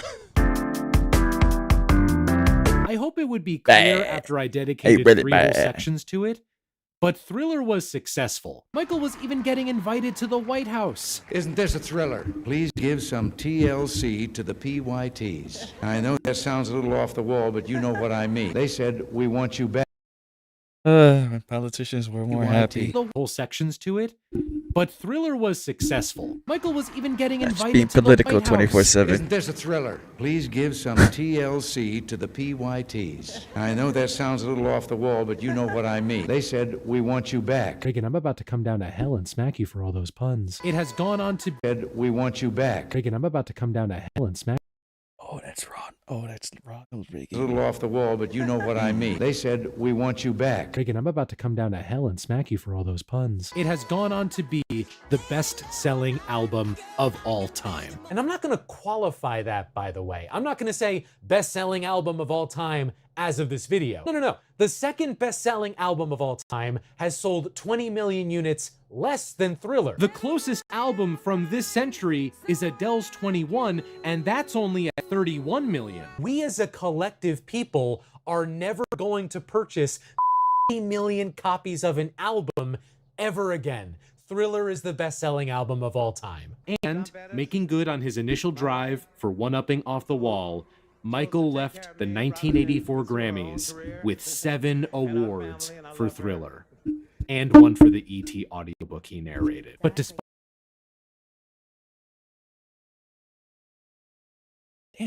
all the I don't know about accolades, Michael. these were dark times for Michael. The Victory Tour had irrevocably fractured his relationship with the rest of his family. An unprecedented level of stardom took its toll on him. He would spend 1985 relatively out of the spotlight. His only musical contribution was a co-writing credit on We Are the World. His biggest move in 1985, though, was on the publishing side. He finalized a purchase of ATV Music Publishing. Michael had spent the 80s getting more into the world of music publishing, an interest that was sparked by a 1981 conversation with Paul McCartney. While Michael owned a few publishing rights by 1985, the ATV purchase was his biggest haul yet, a catalog of over 4,000 songs, including most of the songs made by the Beatles. Apparently, Michael did tell Paul beforehand what he was planning to do, but Paul thought he was joking. Their relationship after that was rocky, especially when later on, Michael would license Revolution out for a Nike commercial. Michael deserves a lot of recognition, not just for his performing talents, but his business acumen. In that sense, he reminds me a lot of Taylor Swift, though of course the two are very different. You just dodged a big bullet right there. Acumen. In that sense, he reminds me a lot of Taylor Swift, though of course the two are very different artists. The business development didn't stop with music, though. 1986's Captain EO premiered at Epcot, was directed by Francis Ford Coppola, and was executive produced by George Lucas. Captain EO did 4D before Spy Kids 4. Let that sink in. It may also be the most financially successful thing Coppola ever directed, which, I mean, unironically, let that sink in. 1986 was when the press really went wild with Michael Jackson. Stories about MJ sleeping in a hyperbaric chamber, him having a shrine to Elizabeth Taylor, him wanting to buy the bones of Joseph Merrick, aka the Elephant Man. These stories are wild and outlandish and fabricated by Michael and his team. Yep, those stories were staged and fed to tabloids like the National Enquirer, and boy did they run with them. Michael's belief was, as long as people had his name in their mouth, he was winning. This strategy would pay dividends for Michael at this time. It would also come back to bite him so hard in the ass. MJ was starting to need a strategy, though. The money he was earning from Thriller, the ATV catalog, and a $10 million endorsement deal with Pepsi was immense, but new artists were coming up to take his throne. Madonna had just released Like a Virgin, and that guy who fell off the lamppost had put out Purple Frickin' Rain. MJ had to show these... I watched Purple Rain. It was really good. And that guy who fell off the lamppost had put out Purple Frickin' Rain. MJ had to show these fools what was what. He had to make a follow-up to Thriller. This follow-up had been in the works on and off for the past couple years, but 1986 was when it really kicked into high gear. Michael brought back Quincy Jones, as well as most of the key players from Thriller, and some new faces. Where the goal with Thriller was to make every song a hit, the goal with its sequel was to sell more than Thriller. MJ's target number was 100 million copies sold. Did he do it? In August 1987, Michael Jackson released Bad. And Bad is good, but not this good, more like this. Okay, I'm gonna say something crazy, but was Bad better than Off the Wall? It's good. I'm gonna straight up quote Todd in the Shadows on this. The lead single and title track is an I'm Back Bitch song. It's not actually about anything aside from how insanely, untouchably cool Michael Jackson is. Prince was originally gonna be on this. So why wasn't he? The first line of that song is "Your butt is mine." Your butt is mine. Now I said, who's gonna sing that to whom? Cause you sure ain't. The first line of that song is "Your butt is mine." Your butt is mine. Now I said, who's gonna sing that to whom? Cause you sure ain't singing it to me. And I sure ain't singing it to you. Special shout out to the music video, directed by Shark Tale actor Martin Scorsese. It's one of only 2 music videos he ever directed, the other being the classic, the legendary Somewhere Down the Crazy River by Robbie Robertson. You know what else? The overall production always felt trashy to me, and not trashy like bad, though I guess I do mean like bad, but there's a grittier sound here, a sound that fits well with an album that's more aggressive and more personal. That trend continues on Smooth Criminal. You've been hit by a smooth criminal. It really makes me want to duet battle with someone while two cellists play. I will say though, personally, really makes me want to duet battle with someone while two cellists play. I will say though, personally, I've always had more of a soft spot for the cover done by Alien Ant Farm. It is a shockingly good cover, one that gives me even more appreciation for the original. Michael not only approved this cover personally, but also loved it. I also get to shout out the strangest edit in music video history. Speed Demon gives me heavy Peter Gabriel Sledgehammer vibes. Dirty Diana shows Michael reckoning with a past partner. While I'm shouting out covers, you ever hear the Weekends cover of this? Really good stuff. There are moments for tenderness though. The Way You Make Me Feel, Man in the Mirror, and my personal favorite ballad on the album, I Just Can't Stop Loving You. Still, the grit, the abrasiveness is what stands out here. The best way to sum that up is the album closer, Leave Me Alone. I mean, it's right there in the name, right? Thriller ends with a sweet ditty called The Lady in My Life. Bad ends with MJ literally singing. Plus a music video that calls out everything the tabloids were saying about him. Bad was the beginning of MJ the artist and MJ the celebrity merging into one, and his future albums will push that envelope even further. But for now, the only thing Bad is bad at is being bad.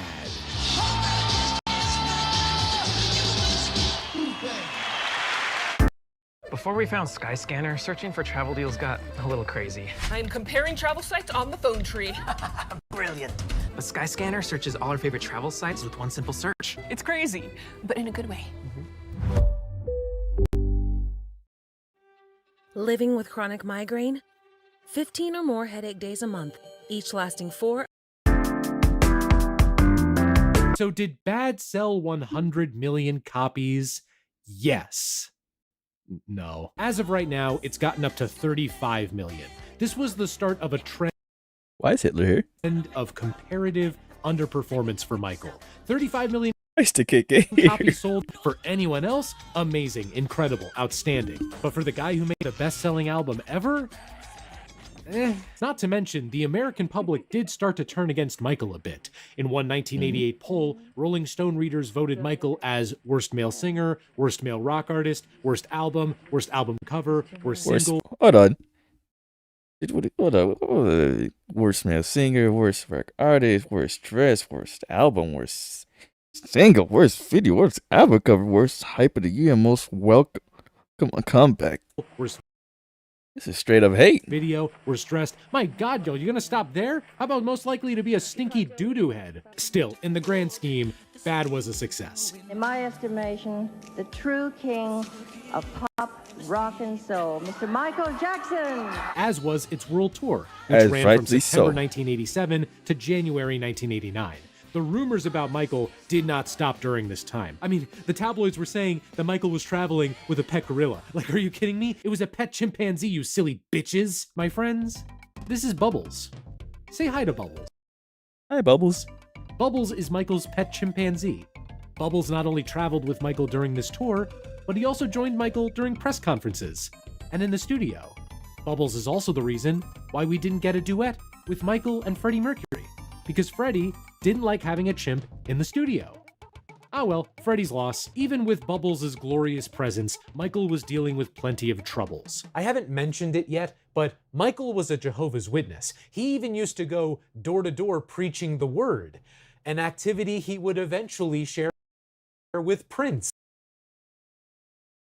Oh.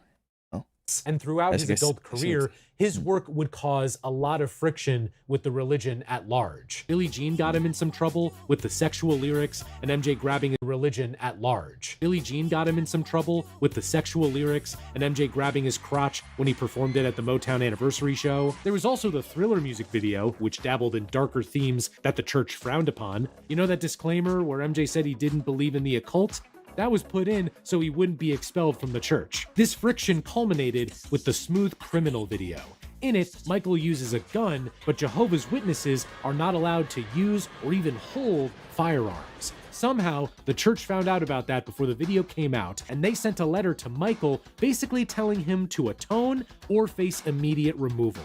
Michael responded with his own letter saying that his art was the gift God gave him to share, and that was that. Though Michael would later say he still considered himself part of the church. Another big shakeup was the dissolution of Michael's creative partnership with Quincy These are religion things always break ties with each other. By that point, their differences had just ballooned too much. Quincy learned he was done through MJ's manager, with MJ's chief complaint being that they disagreed on where music was going. Specifically, Michael thought rap would soon die. Bad was the last time MJ and Quincy worked together. Quincy would go on to become a Well, he's not completely wrong. Rap is not the same rap it used to be. heavy hitter in music until his passing in late got somewhat a point in 2024. that. Aside from the tour for Bad, 1988 was a year of non-musical projects for Michael. He released his autobiography Moonwalk. He put out his first full movie called Moonwalker. What's next? Twin Peaks Moonwalk with Me? The film was an anthology containing various pieces, like the videos for Leave Me Alone and Speed Demon. Was that the frickin' Noid? As well as an expanded narrative section surrounding Smooth Criminal. Michael has to save children from evil Joe Pesci, so he morphs into a car and kills dozens. 1988 was also the year Jeff Koons made his art piece, Michael Jackson and Bubbles. Yes, yes, yes, yes. Everything is perfect. However, the biggest development for MJ in 1988 was land development. Neverland Ranch opened in March of that year. Effectively a giant amusement park for MJ to live in and a splendid kingdom for Bubbles to rule over. 1990 was when Moonwalker the movie became Moonwalker the game. Sega put out two versions of it, a top-down beat-em-up in arcades and a side-scrolling beat-em-up on the Genesis. The Genesis one is more famous these days, and it's a good time. This would be the first of several Sega. I didn't know you were that cool. collaborations between MJ and Sega. And while we're talking about collaborations, in March 1991, Michael Jackson signed a massive new deal with Sony, and the public didn't have to wait long for new music to come from it. Dangerous was released in November 1991. Instead of Quincy Jones, the producers behind Dangerous were a mix of old and new. Bruce Swedian, Michael's engineer for years up to this point, Bill Bottrell, a relatively new engineer who joined the crew on Bad, and Teddy Riley, the godfather of New Jack Swing. That same trashy sound I called out on Bad is back again on Dangerous, and it's been dialed up even further, like it's a giant pile now. I think what pushes it even further is the relative sparseness of many of these songs. They got kick, gated snare, bass, some light synth chords, and Michael. That aggression that was all over Bad is only amplified when there's less going on. Jam is a good opener that lays out the overall sound of the album, but Michael, did you really need to play that one blast sound every 8 beats? Got it, okay. Remember the Time continues MJ's trend of great love bops. I really like the way Michael sings, "Do you remember the time?" It's very fun to sing along to. And of course, Paranoia pervades songs like Who Is It and the closing title track. The latter has always fascinated me as a closer. It's not as direct a screw you as Leave Me Alone, but the production kinda unsettles me. If I had to pick a favorite song, it would be Black or White, the lead single. That light rock touch they add with the guitar part makes for one of MJ's best earworms. In fact, I really like when MJ goes rock on Dangerous. Shout out to Give In To Me for that same reason. Also, for the longest time, I never knew who did the rap verse. I always thought it was some unknown guy. Sure as hell wasn't Macaulay Culkin who does it in the music video. Well, turns out, it's Bill Bottrell. He did it as a temp track, but Michael liked it so much, he kept it on. Though some thought the title was ironic, given... Man, I really don't know Michael like that. I guess I have to mention it now. Wow. His skin? You may have noticed, Michael was looking a bit paler than before. More than a bit, actually. His skin looks much different. The mockery about his skin really started back with Bad, but it's flat out impossible to ignore now. It's a lot of talk. A lot of people are talking about it and how foolish he looks. The look, well, the new look is not too hot, but the album is great, and he's a great entertainer. Michael suffered from a skin condition called vitiligo. It basically removed pigmentation from the skin, leaving behind really white splotches all over. This had been going on since the mid-1980s, and he would continue to deal with it for the rest of his life. He was also mocked pretty hard for it, with some seeing it as a betrayal of his African-American heritage. If I had to pick a least favorite song, it would be Heal the World. Very sweet message, but the whole thing is too saccharine for my tastes. Very sweet message, but the whole thing is too saccharine for my tastes. But kudos to Michael for throwing in environmental messages on top of everything else Dangerous does. In fact, if you can fault Dangerous for anything, it's that it's doing too much. Which is funny because Jam has Michael ad-libbing about how it ain't too much for him.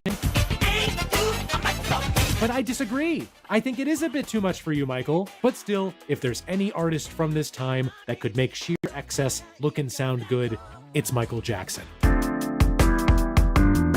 So did Dangerous sell 100 million copies? Yeah, no. As of now, it sold 32 million. Again, huge success for anyone else, but because it was Michael Jackson, it was seen as a slight disappointment. Reviews at the time also pegged it as a misstep for Michael, though in later years, that's just rude. Positive. Michael also wasn't free of controversy during this era. The black or white music video is most famous these days for the face morphing section done by the people who made Shrek. That's real, that's a real thing. But the ending where Michael dances aggressively and destroys property got him in hot water. Oh my God, Michael, there are children watching. They don't know what zippers are. Them in hot water. Oh my God, Michael, there are children watching. They don't know what zippers are yet. Still, the MJ train was not showing any signs of slowing down, starting his own charity, the Heal the World Foundation, kicking off the Dangerous World Tour in July 1992, and perhaps most famously, performing at the Super Bowl halftime show in January 1993. Here's another instance of, oh, that was Michael? Before this, Super Bowl shows were not a big deal. They were marching bands and strange up with people shows. Honestly, I'm glad that they got rid of that. Not a single pop star to be seen. But that changed with Michael Jackson. He just comes out. And he stands there for almost 2 minutes.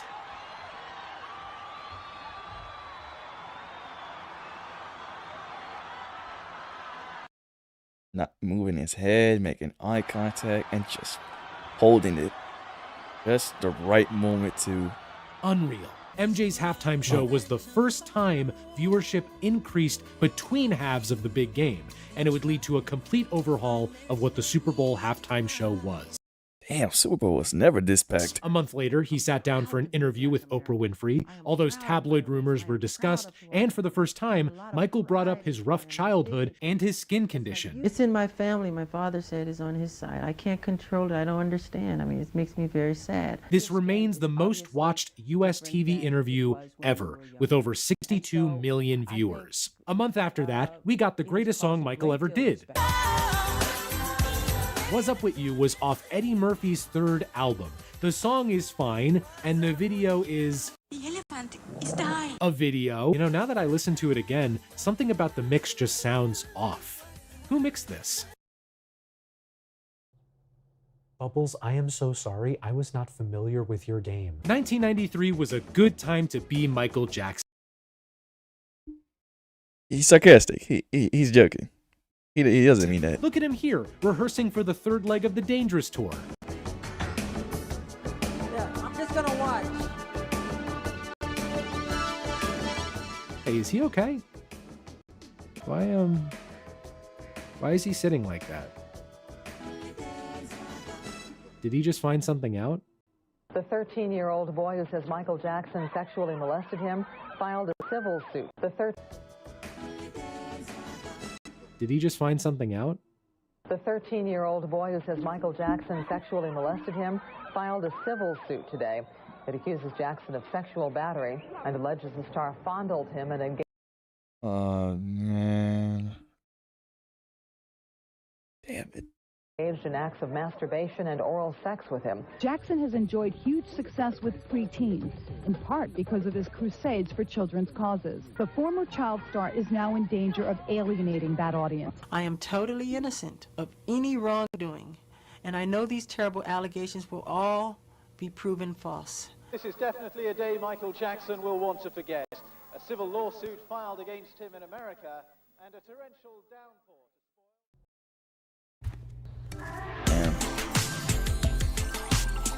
Starbucks Refreshers Concentrate. Create your unique website with AI using Fimo. Ask what you want. Fimo. I told you this was going to be rough. In August 1993, Michael Jackson was accused of child molestation. Now, I want to make 3 things abundantly clear. 1, I will not be spending time going into the details of Michael's history of allegations related to child abuse. I'm not a drama channel. I'm not about to start talking about Blake Lively and Justin Baldoni. It's not what I'm here to do. 2, I will not be offering any personal opinion as to whether said allegations were true or not. There is simply too much out there about these allegations, so many instances of someone saying one thing and then saying the opposite, that trying to pack all of it in here while also trying to talk about Michael as an artist and his music would feel fruitless and even disrespectful. Also, just putting it out there, I don't want to get doxxed. Have you seen Michael Jackson fans online? Like, we focus on Swifties or Barbs when it comes to passionate fan bases for a lot of reasons, but one that's taken for granted is those artists are still with us, they're still performing. But oh god, you suggest that MJ did anything wrong, you're in for a metaphorical bloodbath. It'll get World War Z up in that shit. I don't need the smoke, I'm choosing to stay out of it. However, and this is number 3, I will continue to bring up these allegations as we move forward, because they are going to follow Michael for the rest of his life and beyond. Here's what I will say about this case. The alleged victim's family filed a suit in September 1993. While the authorities did conduct a full-on investigation, including a raid of Neverland Ranch, they did not find any evidence of wrongdoing by Michael. They even had to do a strip search of Michael to see if it matched the boy's description of his body, which it did not. Michael would settle with the family in January 1994, mainly to end the immense stress he was under and to recoup lost costs from some tour dates getting canceled. In later years, Michael and legal experts would call the decision to settle a mistake, since it made it look like he was guilty. I should mention one other finding from this investigation, and this was accurate, this was confirmed. By this point, Michael had developed a reliance on painkillers. Remember how Michael's head lit on fire back in 1984? He was prescribed painkillers to kill the pain, but Michael would continue to take them recreationally. His usage increased during this period as everything going on didn't sit well with him. If there was ever a time to change the subject on Michael and put out a new album, this would be the time. And that new album finally came out in 1994. They just forgot what an album was for a second. Sonic the Hedgehog 3, released in February 1994, featuring uncredited contributions from Michael Jackson. Why he was uncredited is unclear. Some say it was because Michael didn't care for how music on the Genesis sounded. Some say it was because all of the stuff I just talked about. Also in 1994, Michael's first marriage. He married Lisa Marie Presley in May of that year. The marriage only lasted a little over a year, but the two would stay connected for several years to come. The relationship between Michael and the press was at an all-time low. A press that had been trained in part by Michael to print the most salacious info about him. And I want to be clear, some of that was for understandable reasons. Michael was accused of one of the worst things a person can do. Coverage around it made sense, but it was still a lot. The press had been using this name for Michael over the past couple of years, Wacko Jacko. Michael took great offense to that. Not the wacko part though, the Jacko part. Why? Oh, because Jacko references a fighting monkey from 1820s London. Oh, so it's low-key racist. Oh. Even with everything going on, oh, it's too much to Michael, unpack here. work began on a new album. So many people worked on this album. Bill Bottrell, Renee Moore, Biggie. Just keep walking. Jimmy Jam and Renee Moore, Biggie. Just keep walking. Jimmy Jam and Terry Lewis. No expense was spared promoting this album either. I heard Jackson was gonna Yeah, I heard MJ was gonna sing with Tupac at one point, but it didn't happen. 30 I really wanted to see that 50-foot happen. statues of MJ were placed all over the world. One of those statues also appears on the cover of MJ's first double album, History, Past, Present, and Future, Book 1, released in June 1995. Right off the bat, the first side opens on a great note with, "This is from Thriller." Let's try again. The next song is something a bit smoother, but just as catchy. It's From Bad. Rock with you, heal the world. This is a greatest hits album. That's right, Side A of History is a greatest hits collection, focused entirely on his post-Motown days. It's one of the best side A's in music history, except it doesn't have Get on the Floor. Okay, the actual album is Side B. You know how I've commented on the trend of paranoia and aggression in Michael's music up to this point? And you know how Michael just experienced an inhuman amount of stress due to very serious allegations? Here's chocolate, here's peanut butter, put them together and... This is 77 minutes of Michael Jackson saying you to everyone and everything. Lead single and opener Scream sums the whole album up very well.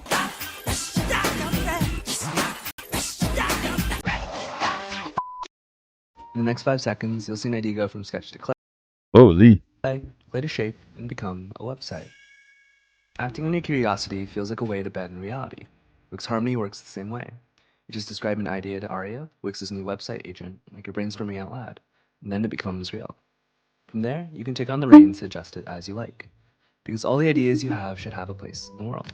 Whether it's clay or whatever you're dreaming up, it all starts the same way. From your mind to your online space, this is a new way to create a website.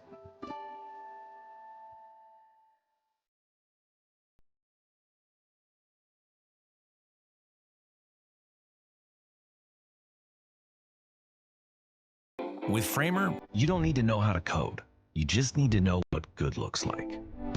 It all happens here on the Framer canvas. You can design your site from scratch, get a starting layout using AI, pick from thousands of free and premium templates, or just import from Figma. You've got everything you need to design with total freedom. Smart layout tools to control the structure of your pages, powerful components that help you move faster, advanced interactions and animations to bring your boldest ideas to life. And for those moments when your ideas are too big to even build yourself, there's Workshop, your on-demand AI companion that builds anything, but also gives you control over the smallest details. It all comes together to give you the site you dreamed of, faster than ever. It's time to start building and shipping at your pace. Michael's mad on this, and so is the guest, his sister, Janet Jackson. I feel bad because I haven't really mentioned Janet Jackson. I feel bad because I haven't really mentioned Janet Jackson in this retrospective, and I'm not really gonna mention her again after this. But to be clear, by this point, Janet Jackson had become a very successful solo artist in her own right. What a wild music video too, right? This is often cited as the most expensive music video ever made. And I don't want to say that's wrong, so I'll let the guy who directed it say it. This video is in the Guinness Book of World Records as the most expensive music video ever made. And that is not true. I've always loved They Don't Care About Us, especially that guitar solo partway through. It's one of the times on History when Michael takes that anger and aims it at larger societal issues. Why is that there? What was that? Why is that there? What was that? Okay, there it is again. I hate to be like the mixing, I can't stand the mixing guy, but like, that's genuinely distracting. Like, why is that there? Stranger in Moscow? One of Michael's best ballads, straight up. Also, speed it up a bit, you get the ending theme from Sonic 3. Oh, what a... From Sonic That's 3. actually pretty good.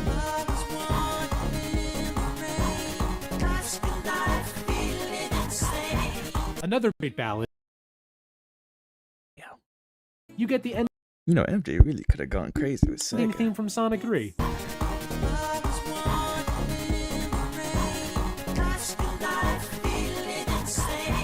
Another great ballad, if you can even call it one, is Earth Song. This is like the darker, angrier twin of Heal the World, and it just resonates more with me, especially the final section where Michael is just letting loose. Especially the final section where Michael is just letting loose. Is just letting loose.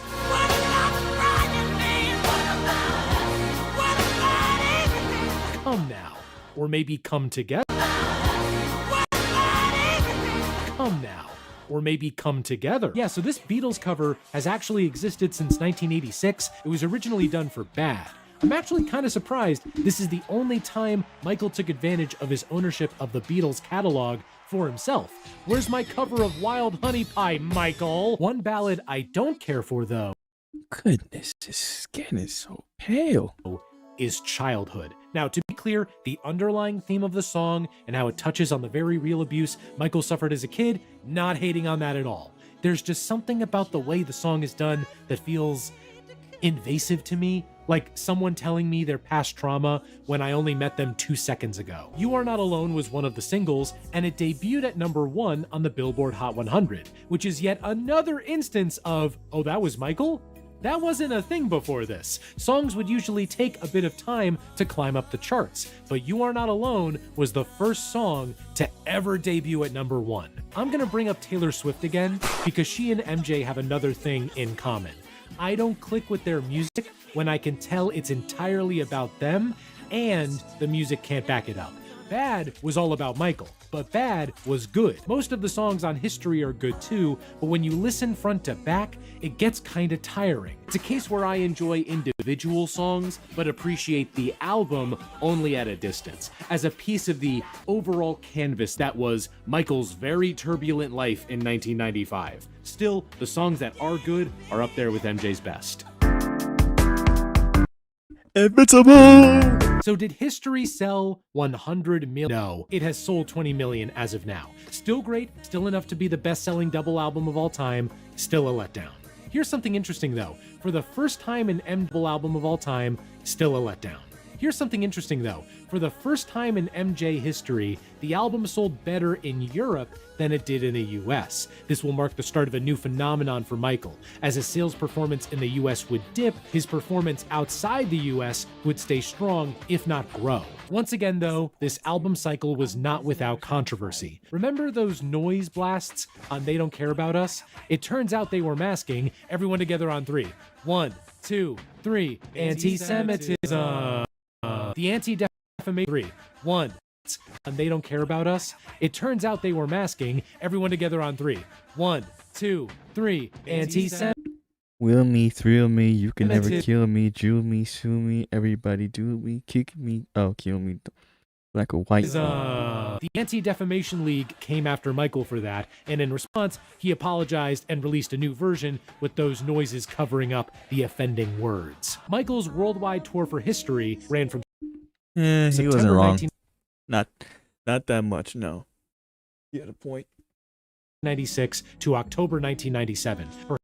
Perhaps noticing the sales data for History, Michael only did 2 shows in the US. Most of the other shows were in Europe. This would be the most attended tour he ever did, with over 4.5 million total fans in attendance. But you know what they say, 4.5 million attendees in one hand is worth one woman in Australia. During his stop in Sydney in November 1996, Michael married Debbie Rowe. Before separating in 2000, the couple would have 2 children together, Prince Jackson, born in February 1997, and Paris Jackson, born in April 1998.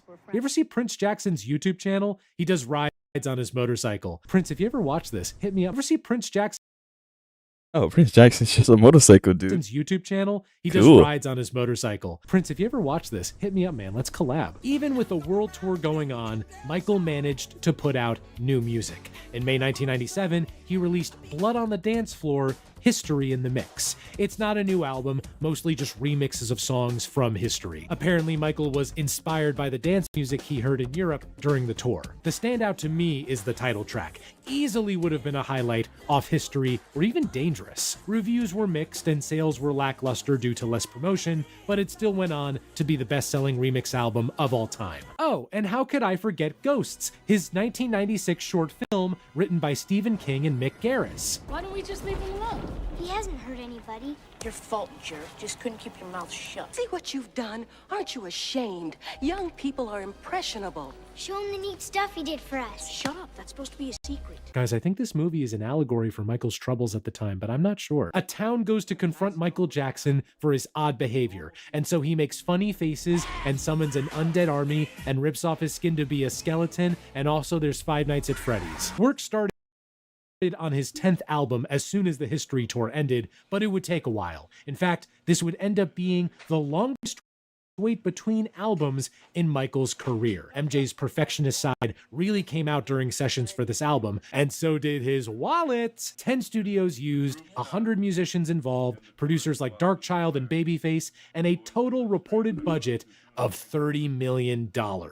This new album would be the most expensive album ever made. And again, not qualifying that, no one is going to spend $30 million to record an album ever again. Michael would make occasional public appearances throughout the late 90s, but in September 2001, he held 2 concerts at Madison Square Garden for his 30th anniversary as a solo act. Not only did his set list run the gamut of his whole career, but there were also appearances by Usher, Liza Minnelli, Britney Spears, NSYNC, Destiny's Child, and his own brothers reuniting as the Jacksons. You know, maybe this is his child and his own brothers reuniting as the Jacksons. You know, maybe this is just me, but it's weird to remember that MJ existed at the same time as other artists. Still, it's not like this period was perfect for Michael. For one thing, he missed an important meeting on I believe I didn't know about this back then. September 11th, I missed out on a 2001 lot. by oversleeping. Come on, man, you could have at least tried to run over to where the meeting was. Oh, in October.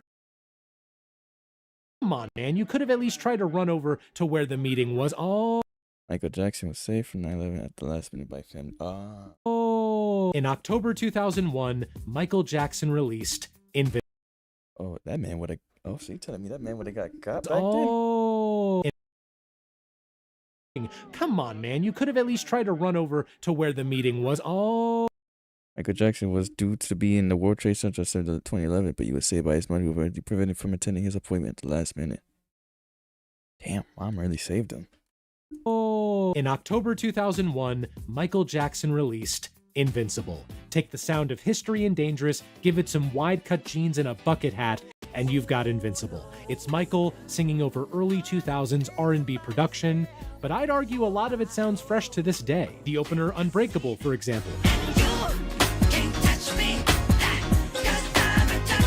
Great hook, great production, a verse from the late Biggie. It was actually supposed to be the lead single and the title track. The album was originally called Unbreakable. I know, right? Completely different message from the title they used. The lead single was instead You Rock My World, which, yeah, makes sense. That little bit of syncopation in the piano part, that's all you need, my man. An intro by Chris Tucker doesn't hurt either, nor does a music video starring Marlon Brando. Bing bang. Heartbreaker has a sick, stuttering beat, especially towards the end. Like, listen to this. That's awesome. And MJ still makes room for his smooth side on Butterflies, Whatever Happens, and Break of Dawn. I always think that last one was sampled on De La Soul's Break of Dawn, which wouldn't make sense because Break of Dawn came out in the 90s, but the beat from Break of Dawn is an MJ sample. It's I Can't Help It from Off the Wall. That said, the same things that didn't click with me on History and Dangerous are here on Invincible. It's a bit too long and a bit too overstuffed with ideas. But still, it's neat to see Michael trying after all these years. Man could have rested on his laurels after the 90s, but he basically made his own future sex love sounds 5 years before JT. Nice.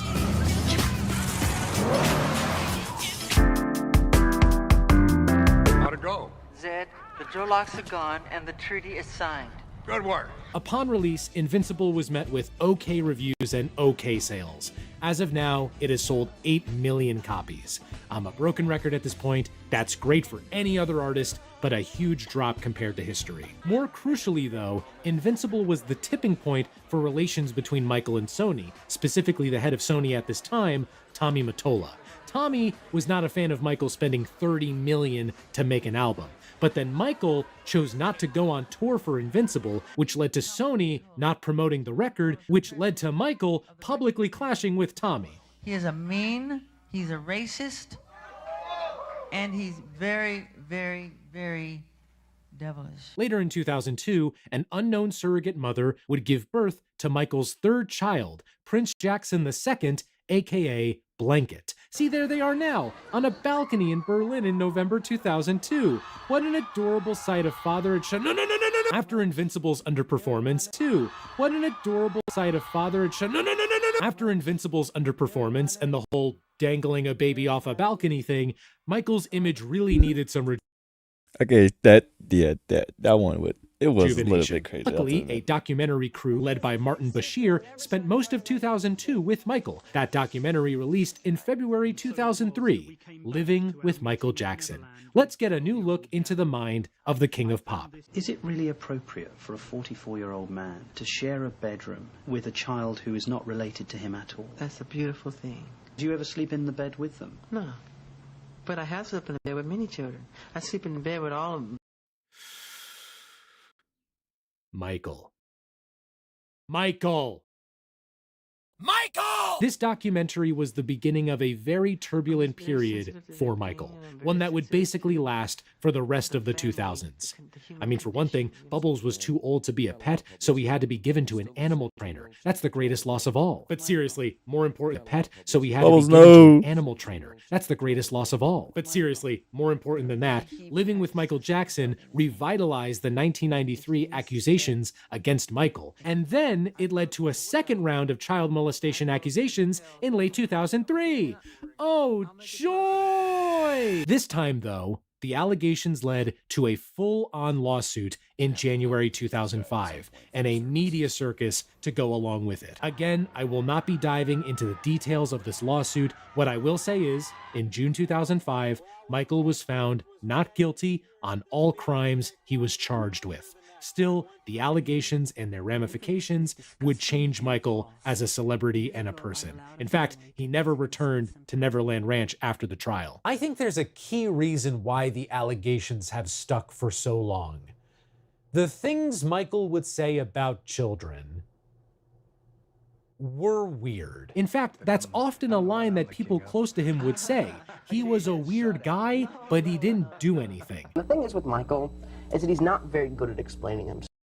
McKellen.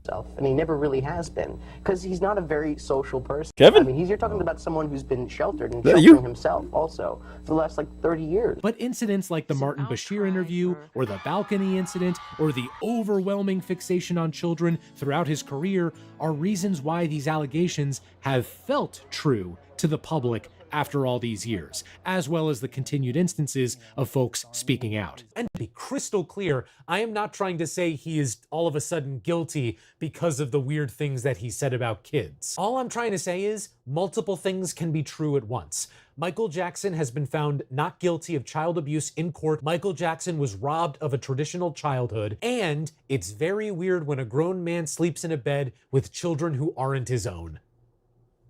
Multiple things can be true at once. What makes this story especially hard to avoid is that as a kid in the 2000s, this is what I knew him for. For context, I was born in 1995. I didn't really learn who Michael 2006, 06, right here. Jackson was until 2003, 2004. And when I did, it was from the lawsuit. Craziest thing is, throughout my whole life, I never knew about MJ. Ever. And the balcony. I was introduced to him as this strange, eccentric man. And then my mom played me Billie Jean, and I was like, oh, so he also made some of the greatest pop music of all time. You know what else makes it hard to avoid? We're done on the musical side of things. Invincible was the last album Michael Jackson put out while he was alive. We're done with mainline albums. The only things left now to talk about are these allegations coming back to light. Well, I guess we can talk about what happened after. Following the trial, Michael was invited by Sheikh Abdullah to move to Bahrain.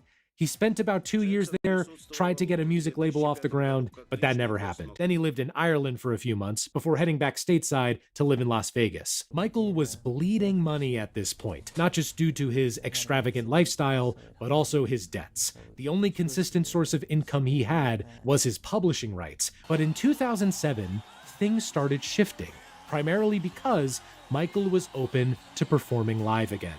Not only did he and his team start planning a comeback tour, but he was also talking with folks like Pharrell and Neo to make new music. He was planning to make more films. These plans finally became public in March 2009 when Michael announced a series of London shows titled This Is It. While only 10 were planned at first, that number went up to 50 after insane demand from fans. However, and you probably know this, those shows never happened. Sort of immediate sort of Guys, perspective. the LA Times is reporting he's dead. Carlos, I'm going to cut now, you off because we do have now word, according to the Los Angeles Times is reporting that Michael Jackson has died. Michael Jackson, the pop music and dance innovator, passed away yesterday. Jackson appeared to have suffered from cardiac arrest. He was 50 years old. We lost one of the world's most loved and greatest pop stars that we will probably ever know. Shock and sorrow at the passing of a legend. Outside the Los Angeles hospital where Michael Jackson was pronounced dead, tears for the star and his family. I might not feel the pain that they feel exactly, but to me I do.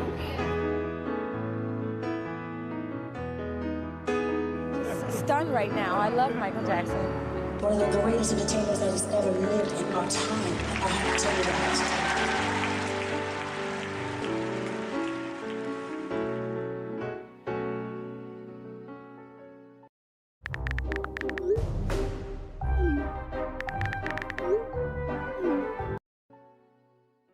I remember when I covered Prince, I had this anecdote about where I was when I learned that Prince died.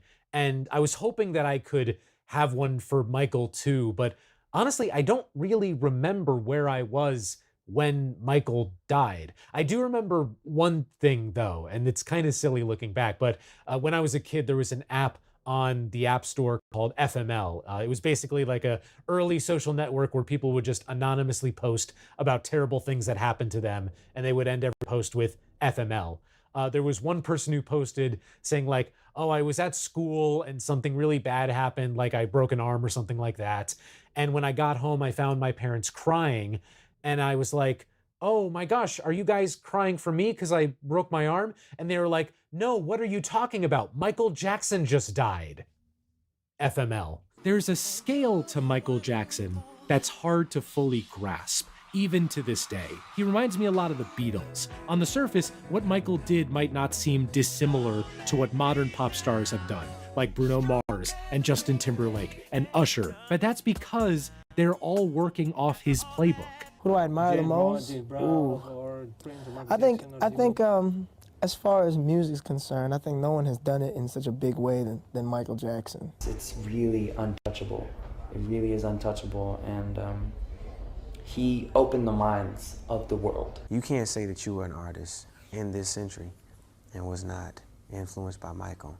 The archetype of a modern male pop star can be traced back to Michael Jackson. Pop music today does not exist without him. So what's happened with the Michael Jackson brand since? Well, the This Is It shows had to be canceled, of course, but they were able to release a concert film in October 2009. In tandem was the eponymous song with backing vocals from the other Jacksons.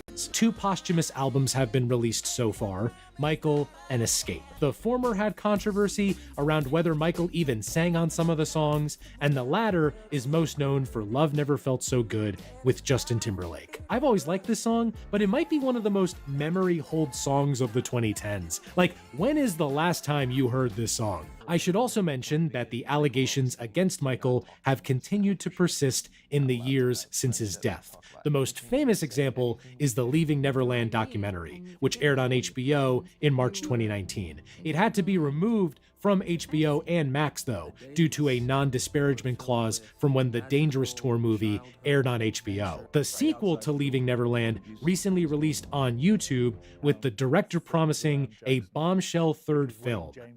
What a weird thing to tease. What he's referencing is, in 2026, the two gentlemen will be going to trial for a lawsuit against Michael's estate. Like I said before, for the rest of his life and beyond.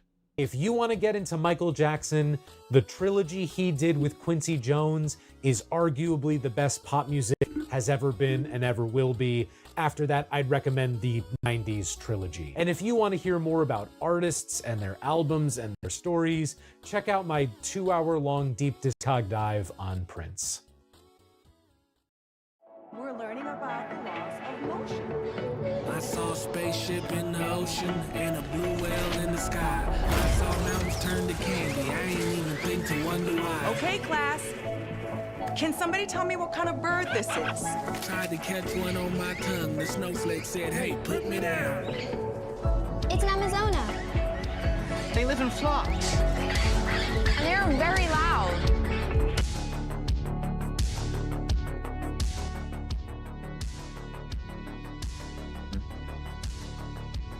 Well, we may never have another like Michael again. That fact and state, there may never be another like him again. But I do have hope. One day, maybe there's somebody else that can surpass that hyphen that was set years before. That stage that was risen years ago. Maybe somebody in time will come along and raise the new stakes. Maybe. Just a hunch. But for now, we can definitely say is yes. He was definitely the king of pop. 100%.